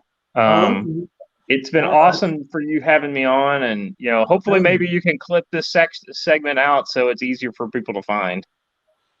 Yeah, that would be cool. Thanks for hopping in. Appreciate it. Hey, no problem, man. It's been talking with you. It's been a while, so it's always, we get so distracted in our lives, and it's hard to keep up with. Especially there are certain people who their lives are more comics focused because of their jobs or whatever, and there's a lot of us out there, and then how this is that 9 to 5 thing, man. Just ends up taking up a lot more of your headspace, and and I've on top of that I got the wife and kids at home, and so outside of being able to catch some of the big, like Ethan streams are the ones that I'm actually able to reliably catch, and I love listening to the Jack show, and it's really hard for me to catch a lot of the smaller streams, and so a lot of stuff happens on those smaller streams that that just go right over my head that so it's just nice to kind of catch up with, especially guys like you who I streamed with a lot back in, a year and a half ago when I was promoting the last book. So, oh yeah, for sure. Hopefully going forward with, with my YouTube channel and, and with my change of status as a worker in the labor force, hopefully I'll have a little more time to, especially once I get back to the States and my time zones are completely out of whack. Yeah, absolutely. No doubt. I'm literally 14 hours. If you're Eastern time zone, right? Well, normally, but since I'm visiting California, I'm Pacific. Oh, okay. Well, I am 14 hours ahead of Eastern time zone, and I'm Wow. 17 hours ahead of you now. Wow. Holy moly. Didn't realize it was that many hours. If you go out and look at the Pacific Ocean from California, I'm on the other side of the Pacific Ocean. I'm on the other side of that. That's great. Oh my gosh. Oh man. Ooh, wow. Yeah. So anyway, it was good catching up with you, man, and hopefully Likewise. we can do something with a panel or something before we close out the campaign. For sure. Yeah, we gotta do a promotional thing. I got to get door kickers back on people's minds. It's like your guy that for the chat basically said, "Oh, I didn't even know door kickers was the thing anymore."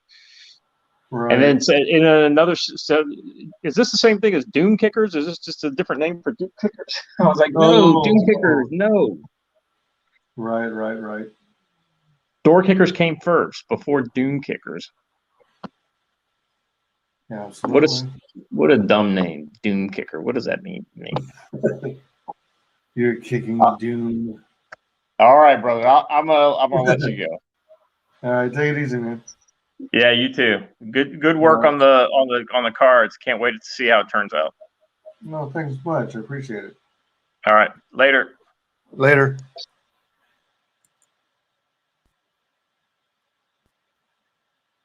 That was cool. Such a good guy.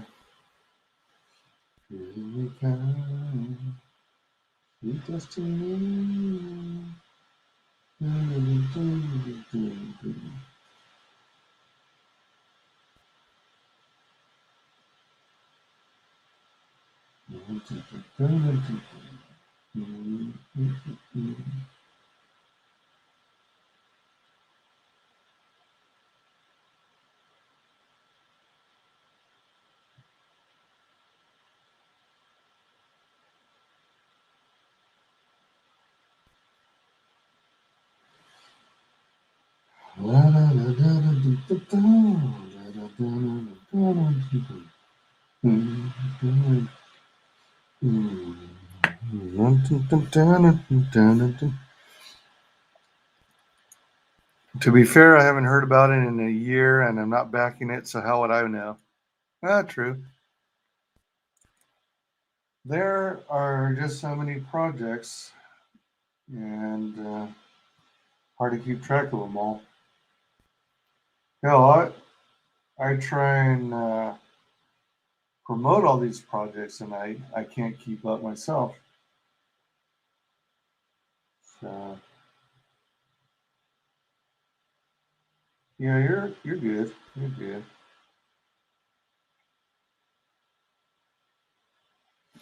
What is this design?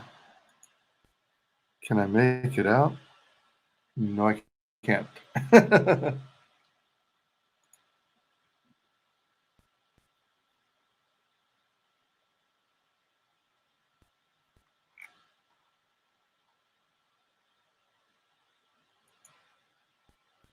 Oh, that's insane.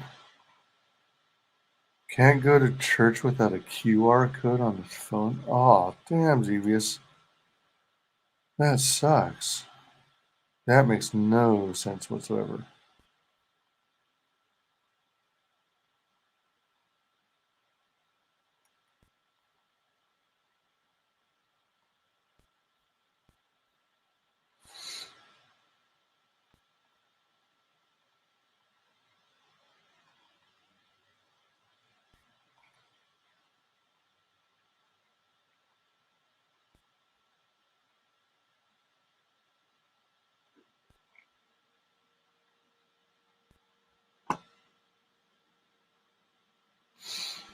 Do do do do do do do do do do do do do.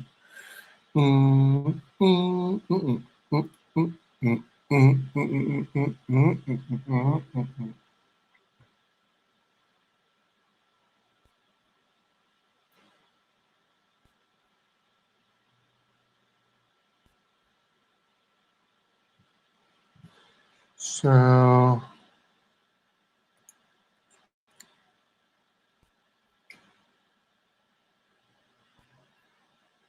that's interesting. This image doesn't even have. It doesn't even emphasize her clavicle. Let me add. Actually, hold on. I bet it's to put the hairs, to put the emphasis on here.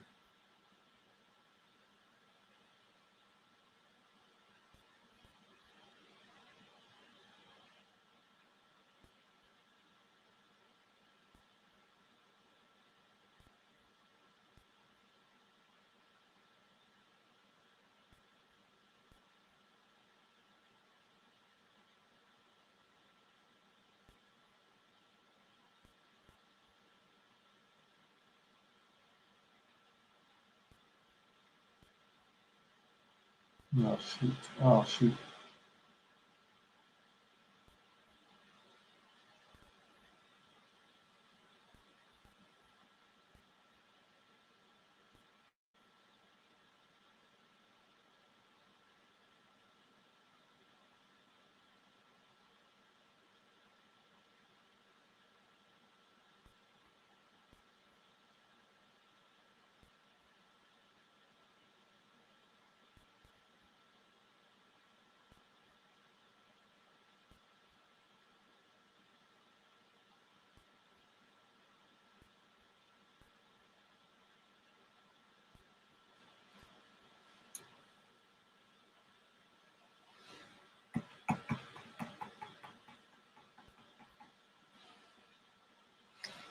All right, so we got that.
Zero two.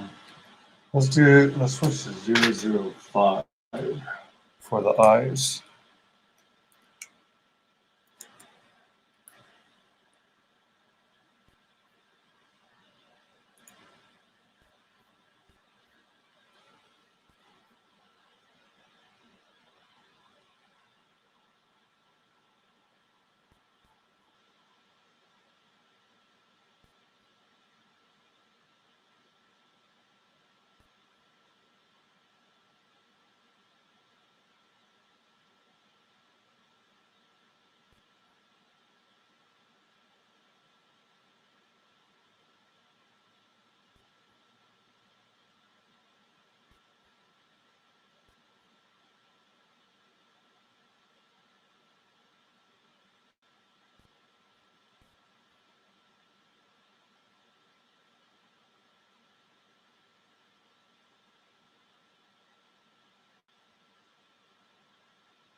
Actually, is her. Oh, no. Leave it white.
Hmm.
No, no, no, no, no, no, no, no, no, no, no, no.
Okay, so almost done with sheet. I need to draw the hairs over her bosom area. So that crosses over here.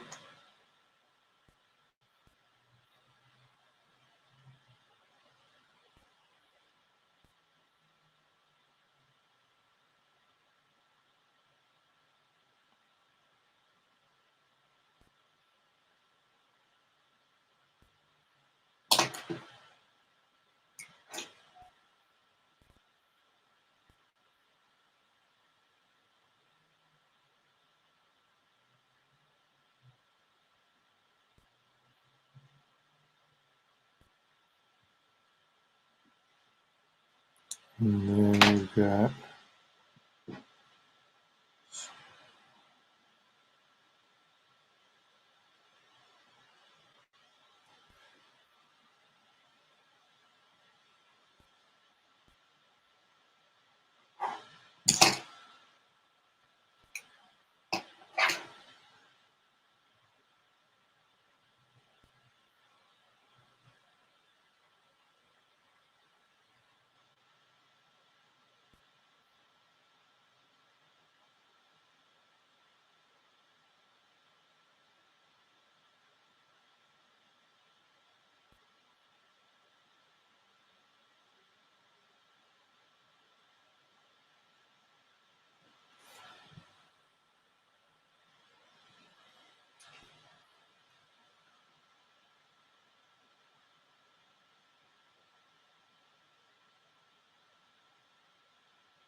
so those three, that one, that one. This one will go fill in with. Let me see, can I bring the hair a little lower?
There we go.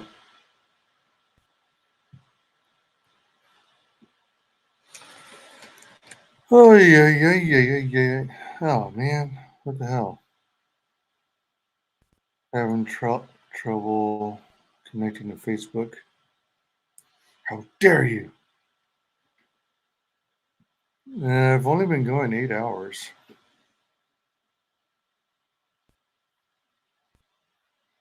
Sunday, 7/12. I hope I don't have to make more room on my StreamYard server.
Okay.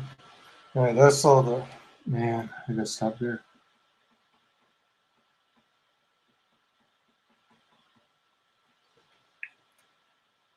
Enough of the whiteout. Enough. Let that dry.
So that's the red key. What is the title of it? The red key. Actually, hold on. Let's take a snapshot of she. I think I'm pretty much done. I just need to complete lines around where I applied whiteout.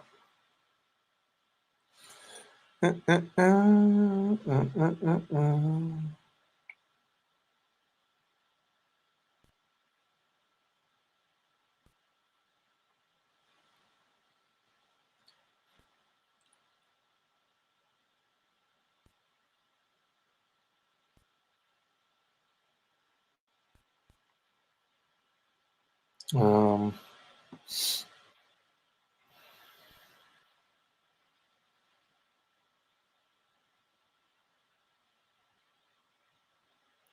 web page is using significant energy? What? The page where I just have she? What? Stop goofing on me. Selection. Save snapshot of the reference photo.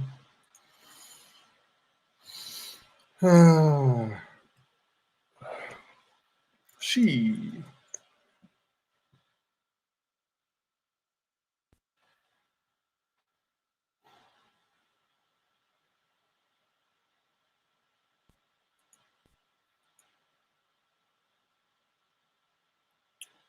Because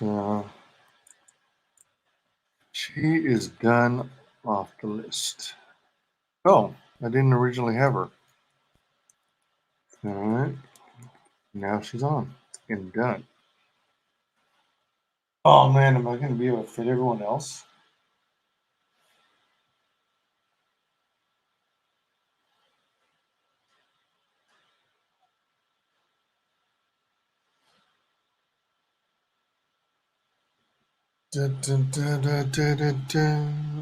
Chandramanda, Hari Hari, no panelists today. Other than Scott, which I greatly appreciate.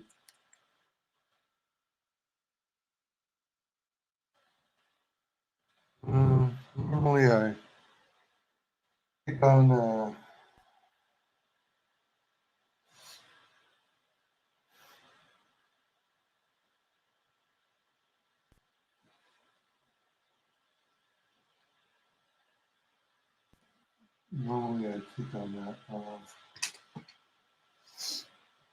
live stream or something on replay.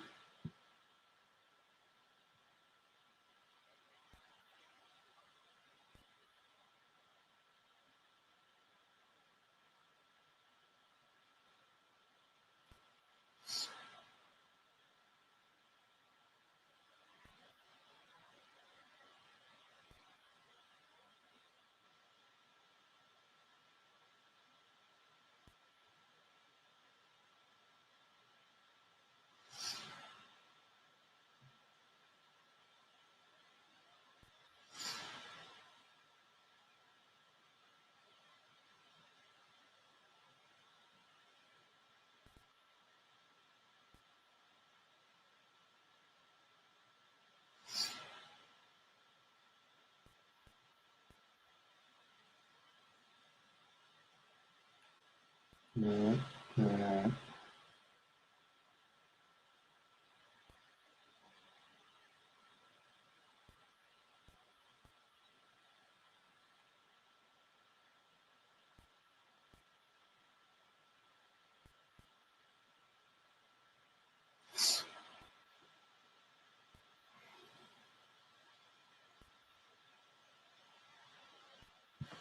All right, there we go. Okay.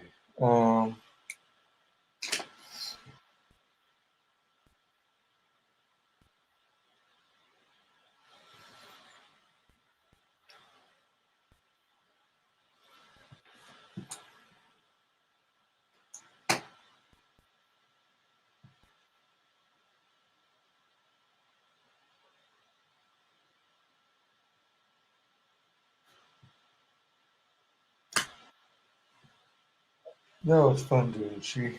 All right, so I had somewhere on here.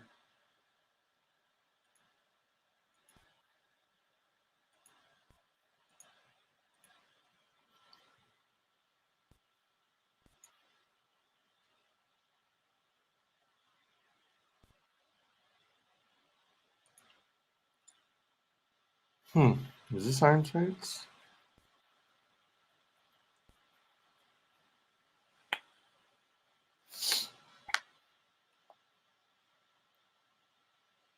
Oh, that's your boy Zach's project.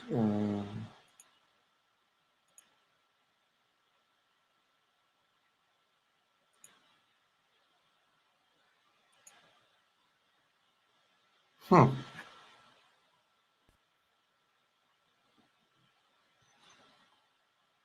What is this string?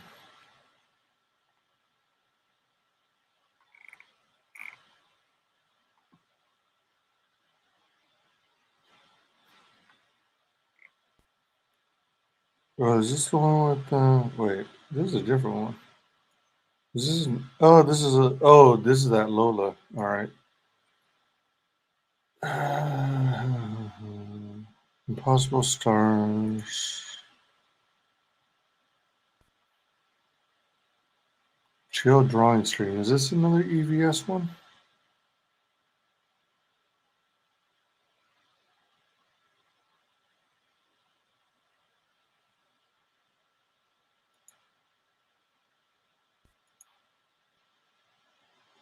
The professionals.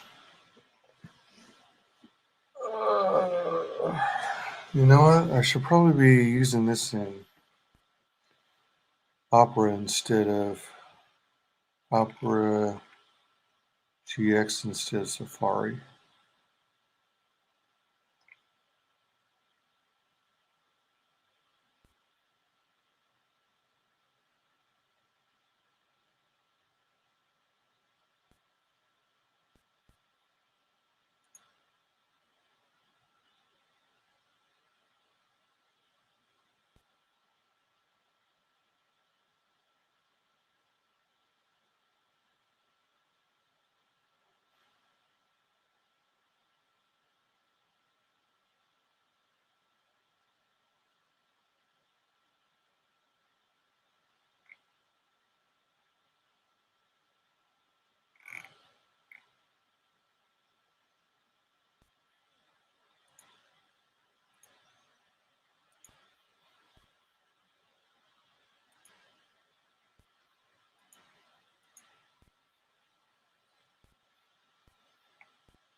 Oh man, trying to figure out what to do about dinner.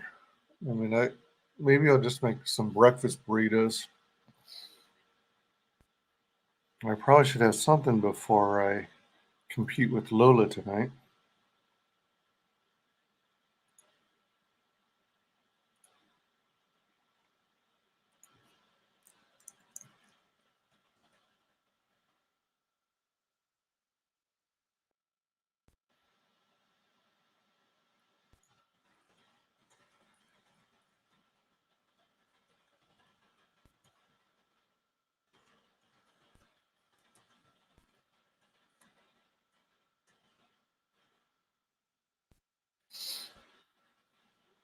Jump to Mandra. Hare Hare da.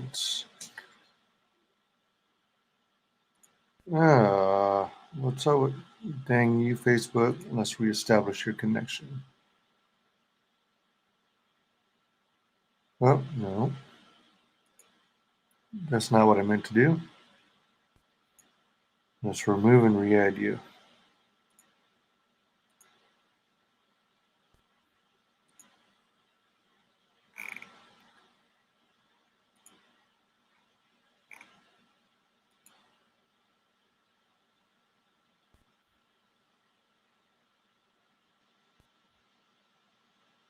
There we go.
Okay, I'm gonna call it. I now I have 3 people. Been going at it for almost 8.5 hours. Oh, it's over here. Hold on.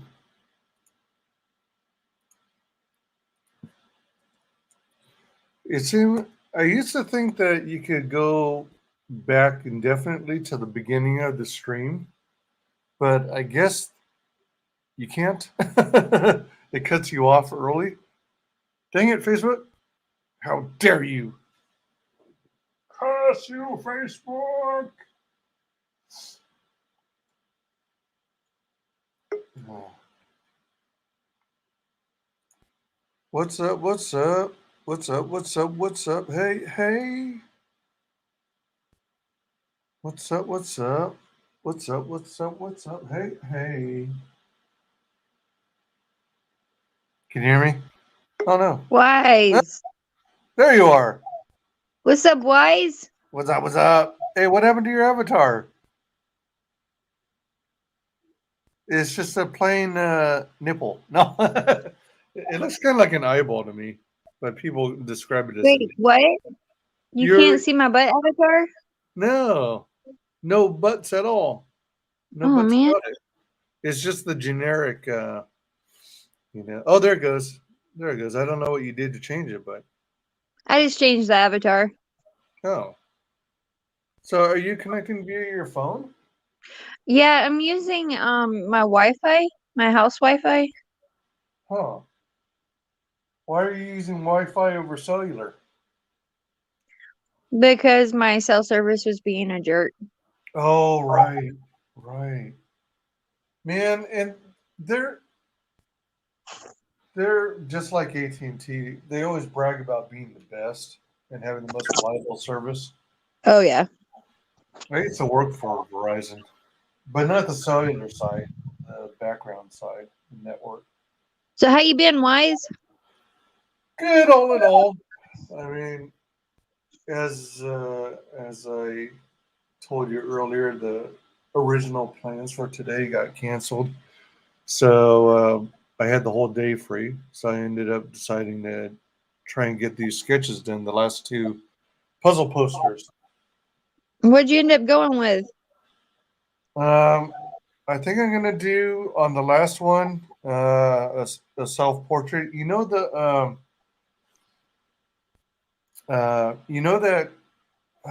shoot. I think it's Norman Rockwell, classic picture of the artist painting a canvas but looking in the mirror. Mm-hmm. I think it's going to be a play on that, and then maybe on the mirror it'll have my maybe it'll be a full size body mirror, and it'll have one of my IPs, which is basically like a spoof on myself, and then the other IP standing nearby or something. Well, that sounds cool, man. So have you eaten? A little bit for lunch, which is basically the free food I get from the hotel, the Danishes. I mean, have you at least stopped to go pee or anything? No, I haven't had to because I haven't been drinking a lot. Oh, Lord, Wise. I know. I've had some. Oh, my darn camera disconnected again. I don't know why it does that. You realize we're going to battle in like 2 hours, right? Yeah, I know. So you better get something to eat and be battle ready. I'm probably gonna put together some breakfast burritos. Are you ready to lose, Wise? No, I'm ready to win, of course. Hello. No, you're going down, man. No, you're gonna be in the gutter by the time I'm through with you. You're gonna be like No. That's not how this works, Wise. Oh, that looks beautiful, man. Look at the progress. All right, so I've got 2 of the Mary boys. I've got Kill Journal, I've got 6 a.m. Comics is Starfetched. That's awesome. I've got Charlie's London's Charlie Chaplin. I've got Aria Blackness's Tailless from Outer Space. I've got is it Dojo Kun Comics? Only Death Can Save Us. Kami Mark's Krishna Kid. Frog G. Frog G made it on there. Yeah. I've got Billy Tucci's She, which I just finished. Oh, sweet, man. I got Bristoli and Dave from CGUK. And Statistical Zero from CGUK. I've got a piece from Peephole Circus's Phantom Volume 1 book. Oh, wow, man. I haven't heard people's name in a while. Did you happen to back that project? It was like a creepy horror type. I don't remember. I'd have to go back into my contributions and look. Does this character look at all familiar to you? Yeah, it does. But I'm kind of bummed, Wise. What happened? There's no lug on there. Oh, shit. All right. I'm going to change that. You got to correct that. And I've also got Crimstone from Lost Pages. Wow, that looks awesome, man. I love it. You are killing it. Yeah, shit. How can I forget Lug? And then how long have you been drawing, man? Well, it's one of those things where I started around the age 8 or 12, back around 1984 or so. Because I mean, that looks really good. Those IPs look really good. Like you really captured all the IPs there. I appreciate it. Thank you. I love it. I try and pride myself on. I wouldn't say mimicry, but what's that like resemblance that Dan Frege keeps talking about? Where you try to capture the look, the essence. Man, you'd have to ask me right now, wouldn't you? Have you started drinking already? No, I haven't started drinking, but it's been a long day. Long day. Oh, so on weekends, do you do, not to change the subject, but I'm changing the subject. Do you do homeschooling on weekends or is it just weekdays? Do you like follow a similar pattern to? So Monday through Friday is our schooling days. Now, if we miss a day in the week because we went and did something or, we went on like a quote field trip, I'll do like a Saturday thing, but mostly it's Monday through Friday. All right. Did you guys do anything? Oh, go ahead. By state laws in the state of Tennessee, when you homeschool, you have to do 180 days of 4 hours a day. Huh. So, and those 4 hours could be anything. Like Mondays, I could do science and math. Tuesdays can be like reading and spelling. So it varies from day to day. Do you sometimes set up like a traditional school where 8 to 9 is spelling and grammar, 9 to 10 is mathematics, 10 to Not 11. really. Not really. The way we do it is, so for at least an hour a day, she has to read. So it could be any book of her choice, but she has to sit down and read.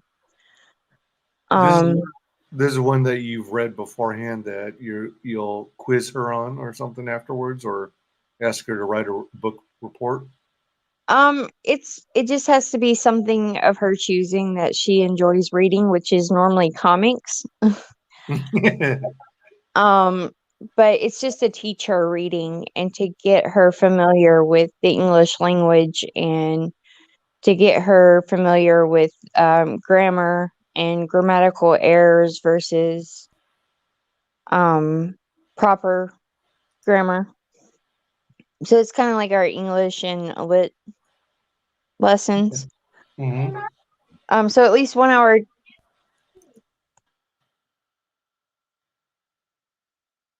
Be there. Oh, hold on. Yeah, sorry. All right. Kid came in. But so for at least an hour a day, she has to do that. We do sit down and do math and science in a traditional sense. So like, I may teach gravity one day, right? Like we may do a science experiment where we do gravity, and then she does her times table. She'll sit and do her times table. So that usually takes about an hour to an hour and a half. Mm-hmm. But then we can do things like art. Like she loves to create things and she's very creative. And so usually that's about an hour. And then everything else just kind of falls in. We do history like through the whole week.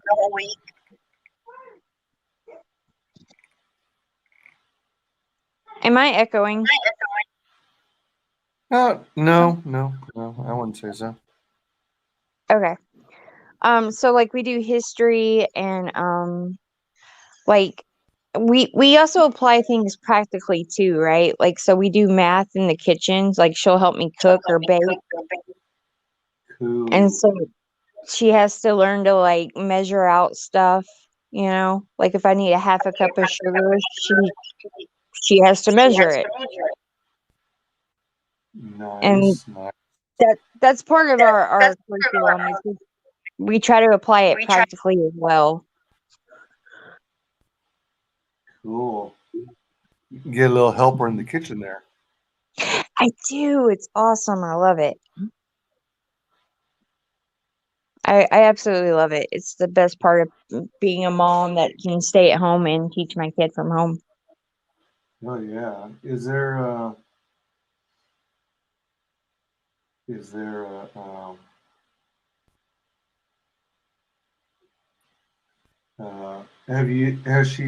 she at the stage where she's making like 5-course meals yet? I mean, or 8-course meals? She probably could. Her favorite thing is to bake. She loves to bake. Oh man. So she like cookies, brownies, cupcakes, all that kind of stuff. She loves making that kind of stuff. Uh-huh. And so what I do is I apply math to that for her. Nice. So a lot of the times our math lessons are in the kitchen. I do have a schoolroom that's set aside from the rest of the house just for school. Uh-huh. But we spend very little time in there. The only time that she's actually in there is during like handwriting lessons where she's learning to write words and letters and stuff. And then if she's doing like an art project, she'll take it in there. All right. I mean, she's a really smart kid. Like I absolutely love teaching her. She wants to learn everything, that's practical. Oh yeah. Yeah, you don't want to waste your time on the stuff that you're never going to use. And the good thing about like with homeschooling is I don't have to teach anything that's I consider useless, right? Like critical race theory.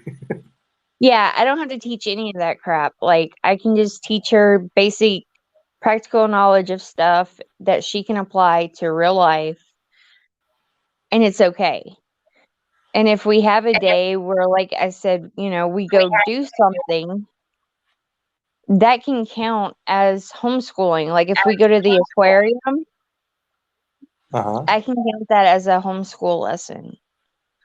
Nice.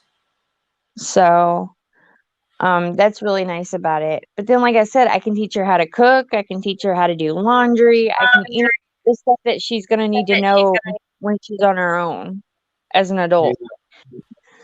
So that's one of the reasons I absolutely love homeschooling. Do you have to periodically work? Is there this group of fellow parents where you'll all get together periodically to touch base on what's working and what's not? Actually, yeah, we have a really large homeschool base here. I think we have about 463 families that homeschool where we live. And so we have different clubs and groups that are set up for we have a science club for her age group. We have a Lego club. We have all kinds of stuff. I was running the comic book club. Nice. Up until COVID hit. And then when COVID hit, I stopped doing it because we were in the house and people were so crazy about masks versus not masks. It just got crazy. So I just said, okay, I'm going to stop this right now. Oh.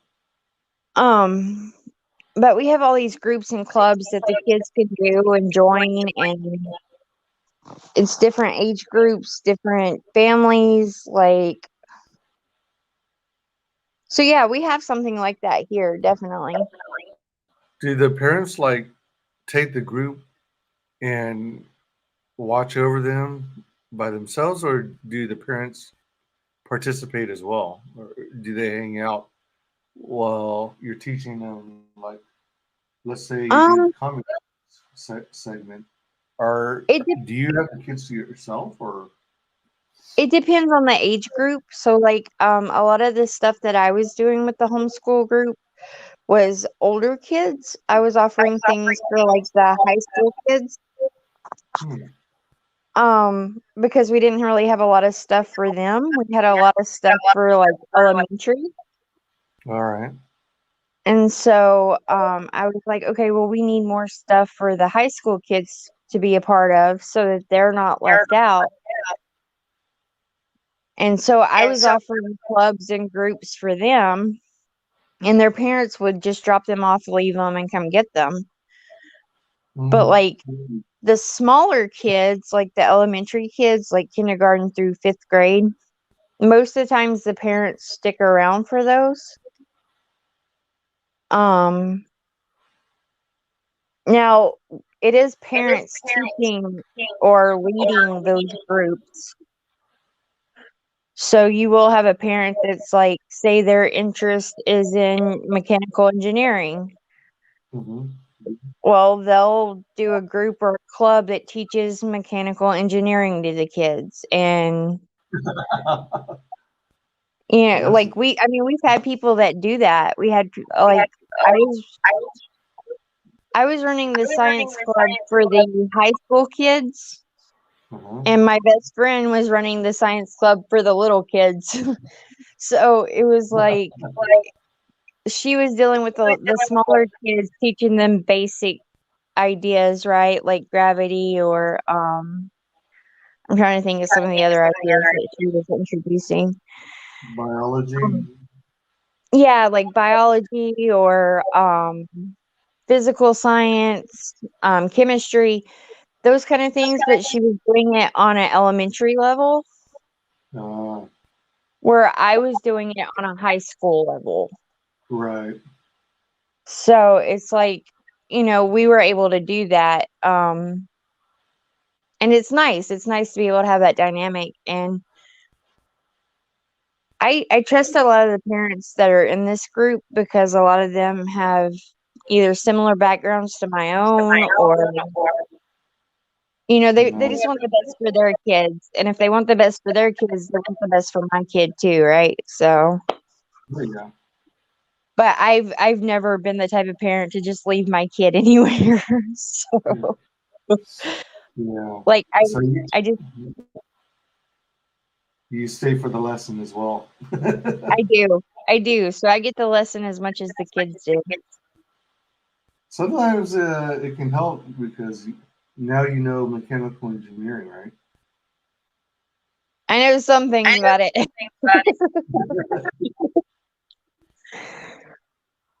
But yeah, we have parents from all walks of life. We have parents from different backgrounds. Like I said, I have a psychology background. You know, my best friend has a background in social work.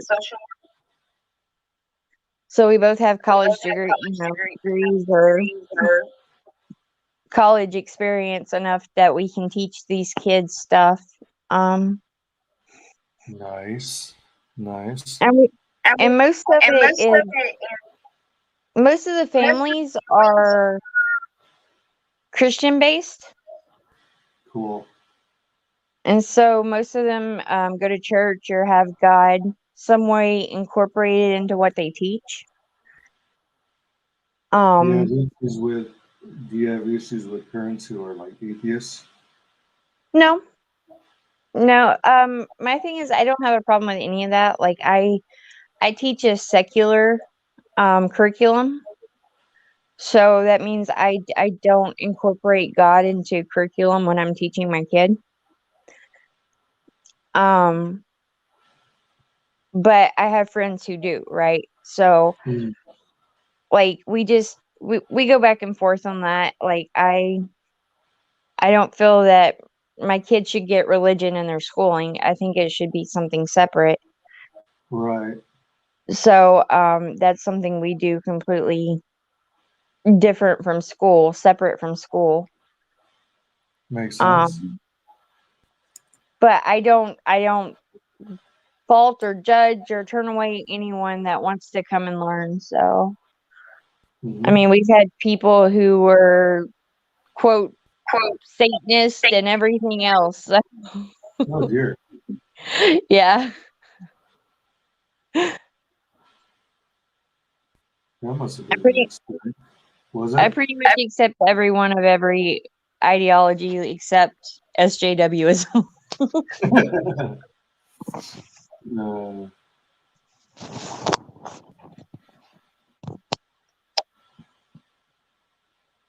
And most of the kids are pretty well behaved, so Cool. like their biggest, I think, hurdle is actually like communication and learning to socialize.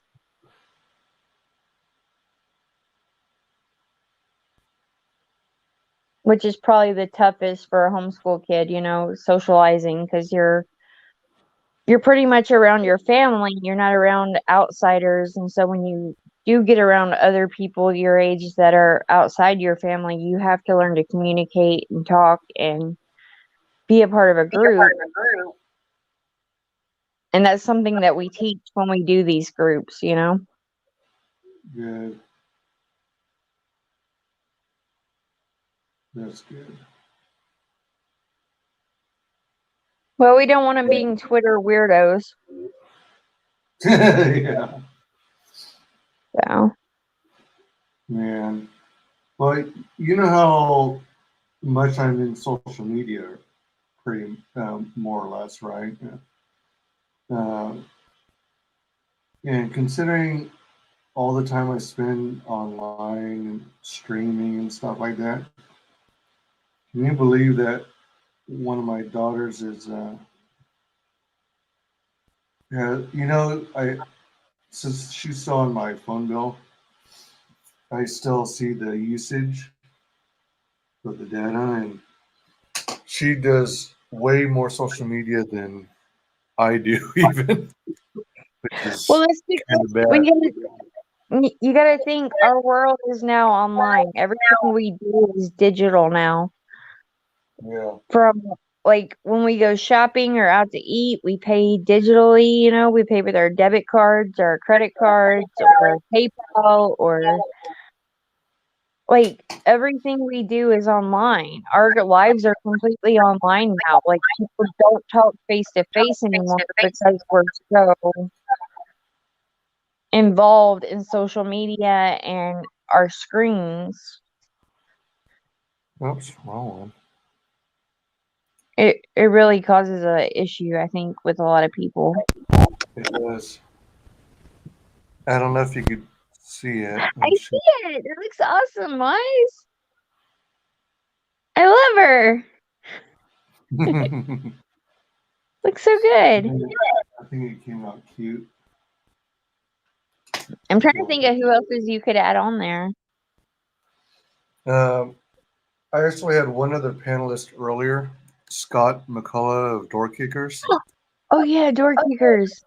So I was going to add his one character where he wears his goggles. He wears a mask that looks like a skull, and then he's got these special goggles that have like 4 lenses, 2 per eye. So I was going to incorporate that as well. And I've got to try and get him on my channel so that we can promote his sequel. You're so meticulous when you're inking. Well, I have to because I'm very detail oriented. I can tell. I'm kind of like, in some ways, I feel like EVS and Frege are kind of like kindred spirits because I can see, I can understand why they're so big on detail because I've always been big on detail. Now let me ask you this: how does someone get this puzzle? Is part of the WyzDraws Boomerang Box. So there's a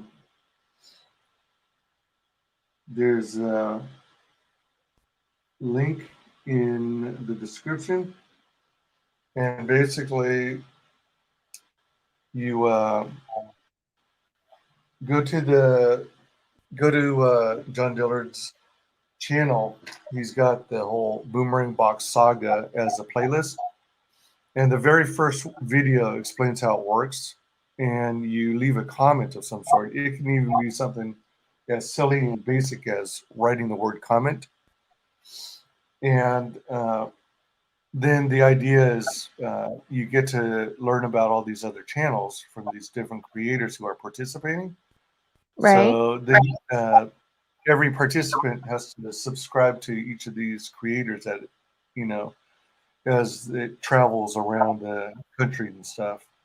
It made one stop to Canada, and then it came to me. So I've been sitting on it for like 3 weeks as I try and finish this darn thing. And so there's going to be like 6 or 7 more creators after me, and then it'll eventually be sent back to Dillard. And when he receives it, he may add a few more things, and he's going to assess whether it would make more sense to do like, say, 3 stages of prizes, like 3rd place, 2nd place, grand prize, or if he wants to give the whole kit and caboodle to a single winner. And that's how you win it.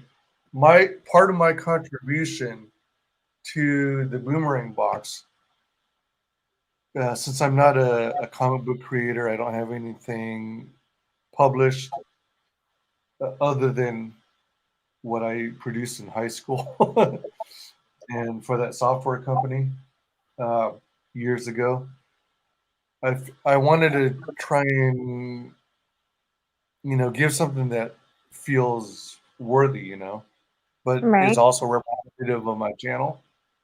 So I committed to doing 27 trading cards. Well, sketch cards, because there's not going to be anyone to trade them with. And so all of these trading cards are going to be included in the Boomerang box. Oh, wow. And only one person's going to get them, right? It sounds like it. Yeah, I think so. Unless one of the other creators decides they want to take it for themselves. One of the things about being one of the participants is that if you find something in there you really, really want, you can take it out of the box, but you have to be prepared to include something of equal or greater value. And that's on top of what you're planning to contribute to it. Oh, wow. Has anyone taken anything out of the box yet?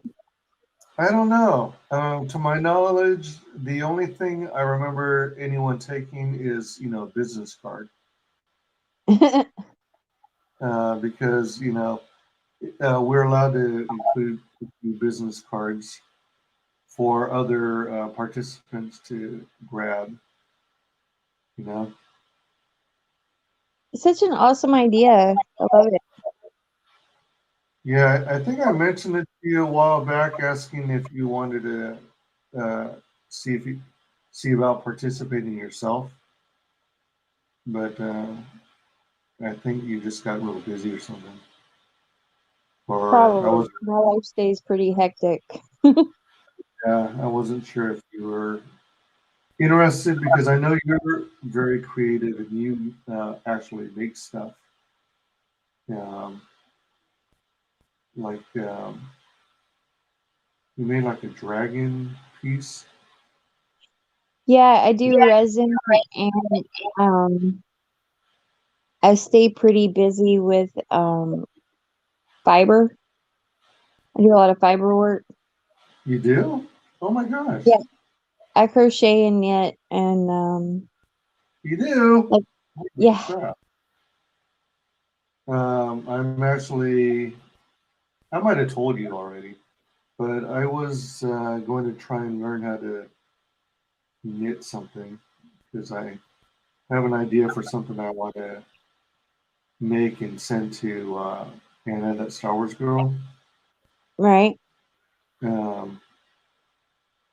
But first I have to learn the skill. I have some of the tools that I learned about from I got this newsletter. I don't know if I signed up for it from an ad or what, but they do like tutorials and stuff like that on excuse me,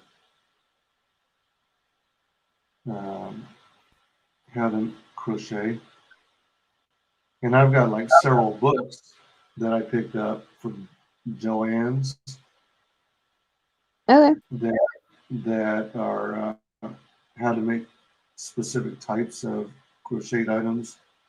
You know those, I forget the name or how to pronounce it, but those little crocheted items you can make that Amagurumi. Amagurumi. They look like little animals. It's called amagurumi. Amagurumi. So it's little tiny crocheted like animals or stuffed toys. Yes. Or Yes, exactly. Yeah, so I do amagurumi. You do? Yeah. Oh my gosh. Man. So do you actually have like a little you said you do Fiverr, but people on Fiverr don't have like a profile page, do they? Or do they? Have a what? Like a profile page where you you post up examples of your work? No, I guess you'd have to, wouldn't you? I mean, I could, and I do post some of the stuff that I do on Twitter. I just don't make it a big habit because I don't sell any of it or anything. I just kind of give it away. That sounds like my mentality. I like to Well, make stuff and give it away.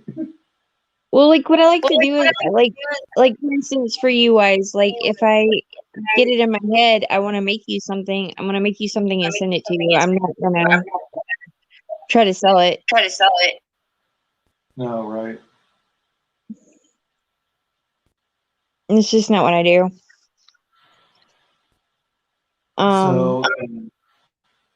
So in other words, the Fiverr thing isn't really intended to be another source of income.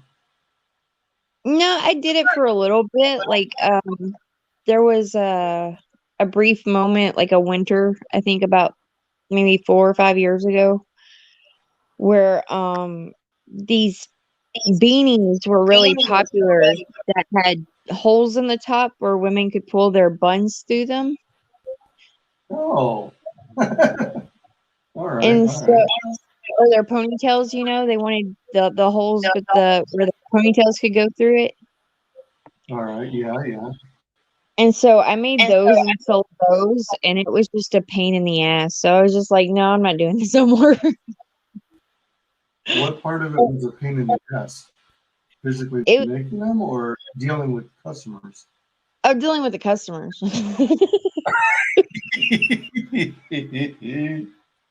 Making them was easy, but it was like the customers, you know, they'd want one this way or they'd want one that way. And if you couldn't find the yarn for it, then they'd get upset or I had all kinds of stuff. What kind of customization would they ask for, though? I mean, isn't it like more or less one way to make it?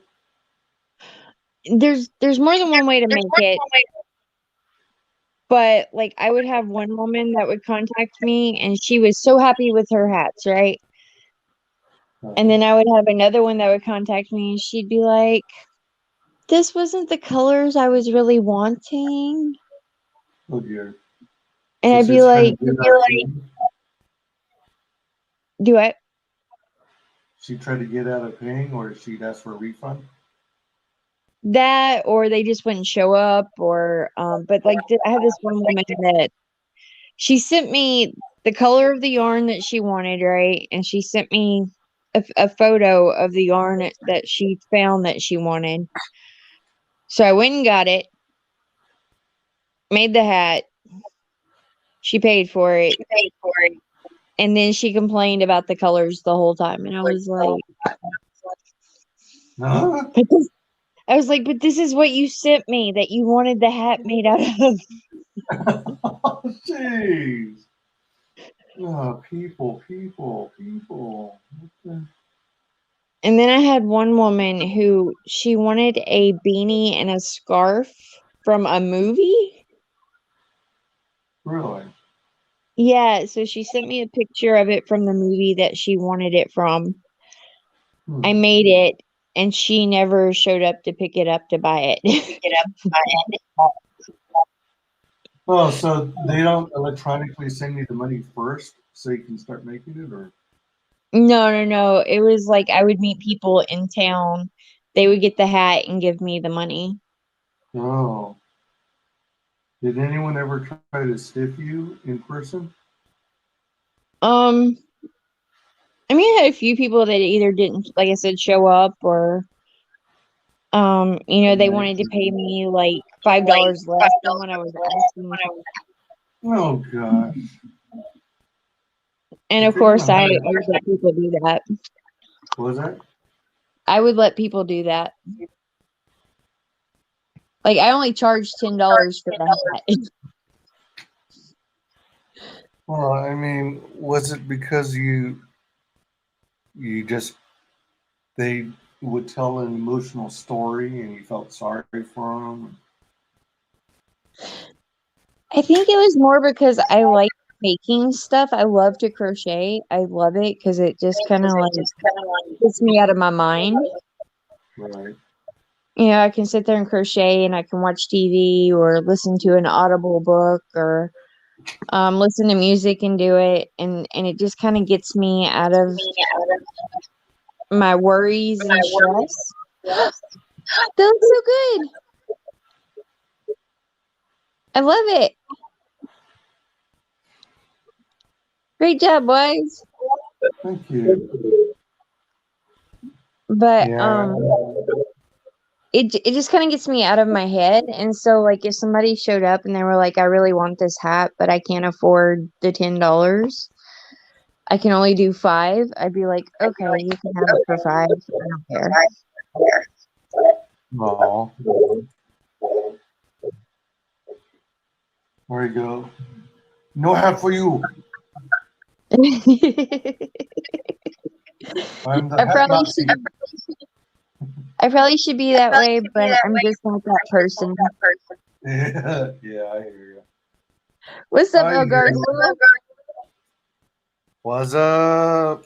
Thanks for sharing the eggplant. Wise, you better go get some food before our challenge. Yeah, I should. All right. So I mean, you could go up for 9 hours, man. 9 hours. Yeah, let me go get some. Throw together some breakfast burritos. Ugh.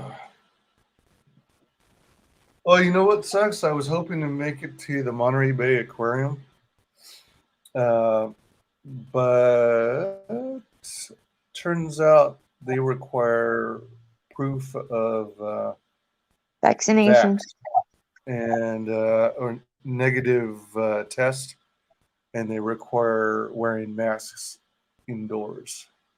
And even I'm if you're vaxxed? Yeah. Stupid California. That's like the dumbest thing ever. It is.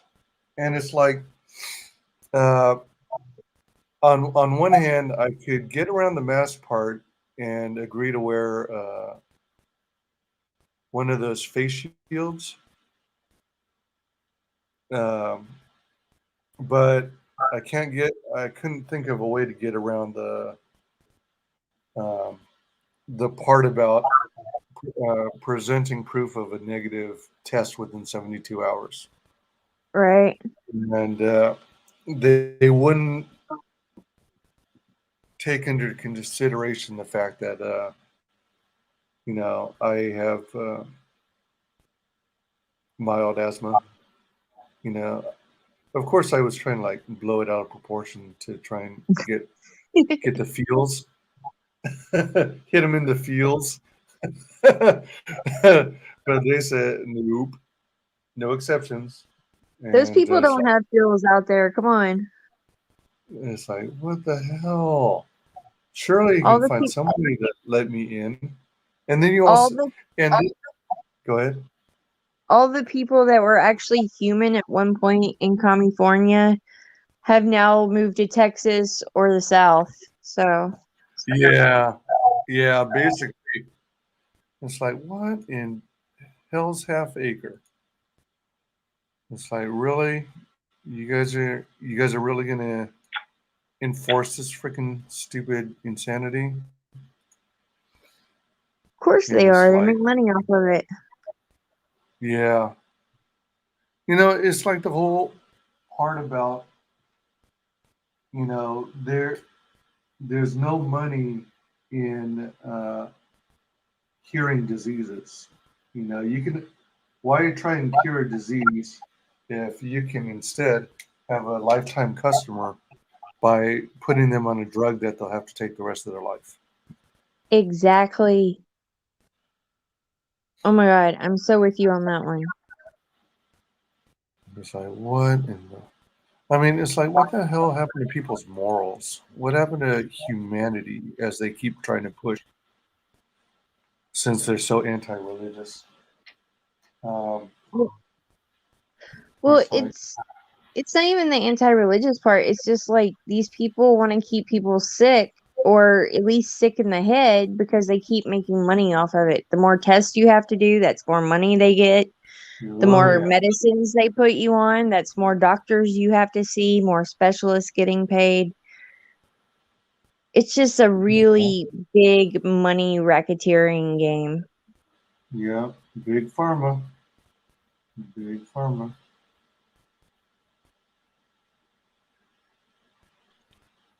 What are you working on now, Wise? Door kickers. Let me show you this character. There he is. Oh, wow. So he's got 4 lenses on his helmet. And as I understand, per a previous conversation I had with Scott, those actually exist in the military. Yeah. Scott's awesome. I like Scott. Yeah, me too. Me too. He's cool. I showed you the drawing I did at Tug, right? Yeah. All right, cool. You saw it. Looks really cool. What was that? Those trading cards look awesome. Like, people should go and sign up for the Boomerang Box. I agree. People should sign up for it. Yeah. They might be the lucky one to get it, you know? Yeah. You should make sure to sign up. It would be so awesome if you won it. Because it wouldn't go to a sweeter person. Aw, thanks, Wise. Again, you're going down tonight. I don't care how nice you are. Oh, man, that's what I hear you. I hear you. You're trying to butter it up before the competition. You beat me to it. No. Oh, goodness gracious. It didn't work. I know how this game is played. I got this. I got your number, boy. Beep, beep, beep, beep, beep. Oh, sorry, wrong number. So you don't really have my number after all, do you? I mean, I could give it out on stream if you want. It's 945-0812. No, it's 867-5309. There you go. I haven't heard that one in a little bit. Well, now you have. And if you call that number, you'll get Jesse's girl. So.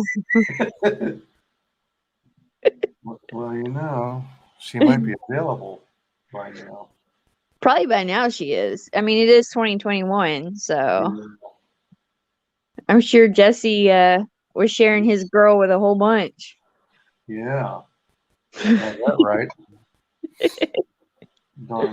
Darn tootin'. Always, I just want to hop on and say hey to you, tell you I love you, man, and I'm looking forward to competition tonight. Yeah, I'm looking forward to it too. Actually, specifically looking forward to winning.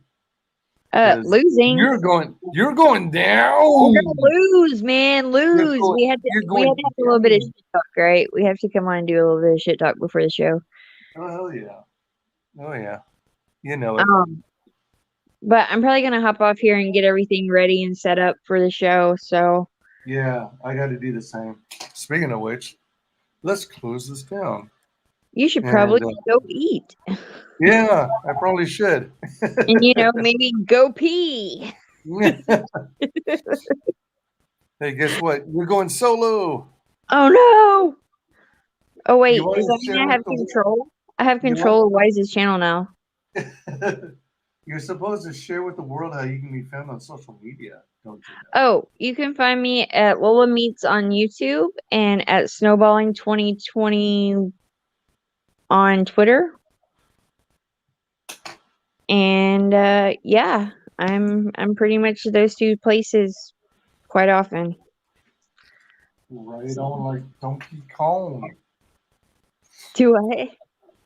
Right on like Donkey Kong. There you go. It's on like Donkey Kong. As usual, just check out the description in the stream for my social media. And I want to thank everyone for joining me on the panel, specifically Lola Meats and Scott McCullough. Thank you to everyone in chat for joining and hanging out and keeping me company. And thanks to everyone who watches us on replay. So be sure and see. No, go ahead. Wise, don't forget. Tell them come back in an hour for our tiny food challenge. Yeah, that was next. Yeah, in an hour. Well, hour and 15 minutes or so.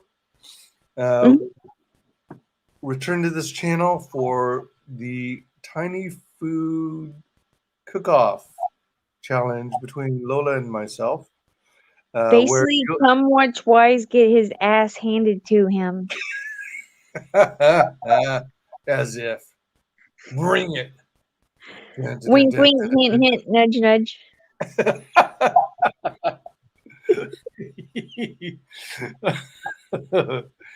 All right. Y'all have a great one. Thanks for joining. And be sure and come back for the cook-off at 9:30 Pacific or 10:30 Mountain, 11:30 Central, or 12:30 a.m. Eastern. Ooh, Wise is going after midnight. That's Eastern time. I'm in Pacific now. Yeah, but it's still after midnight somewhere. Take it easy, y'all. Bye. See you on Bye, the next everybody. night. Final guest is the only person below White Holiday in the Comicsgate phone book. It's my favorite failed clone of Peter Sammetti. The YouTube WyzGyz. How you doing, Conrad? Welcome to the show.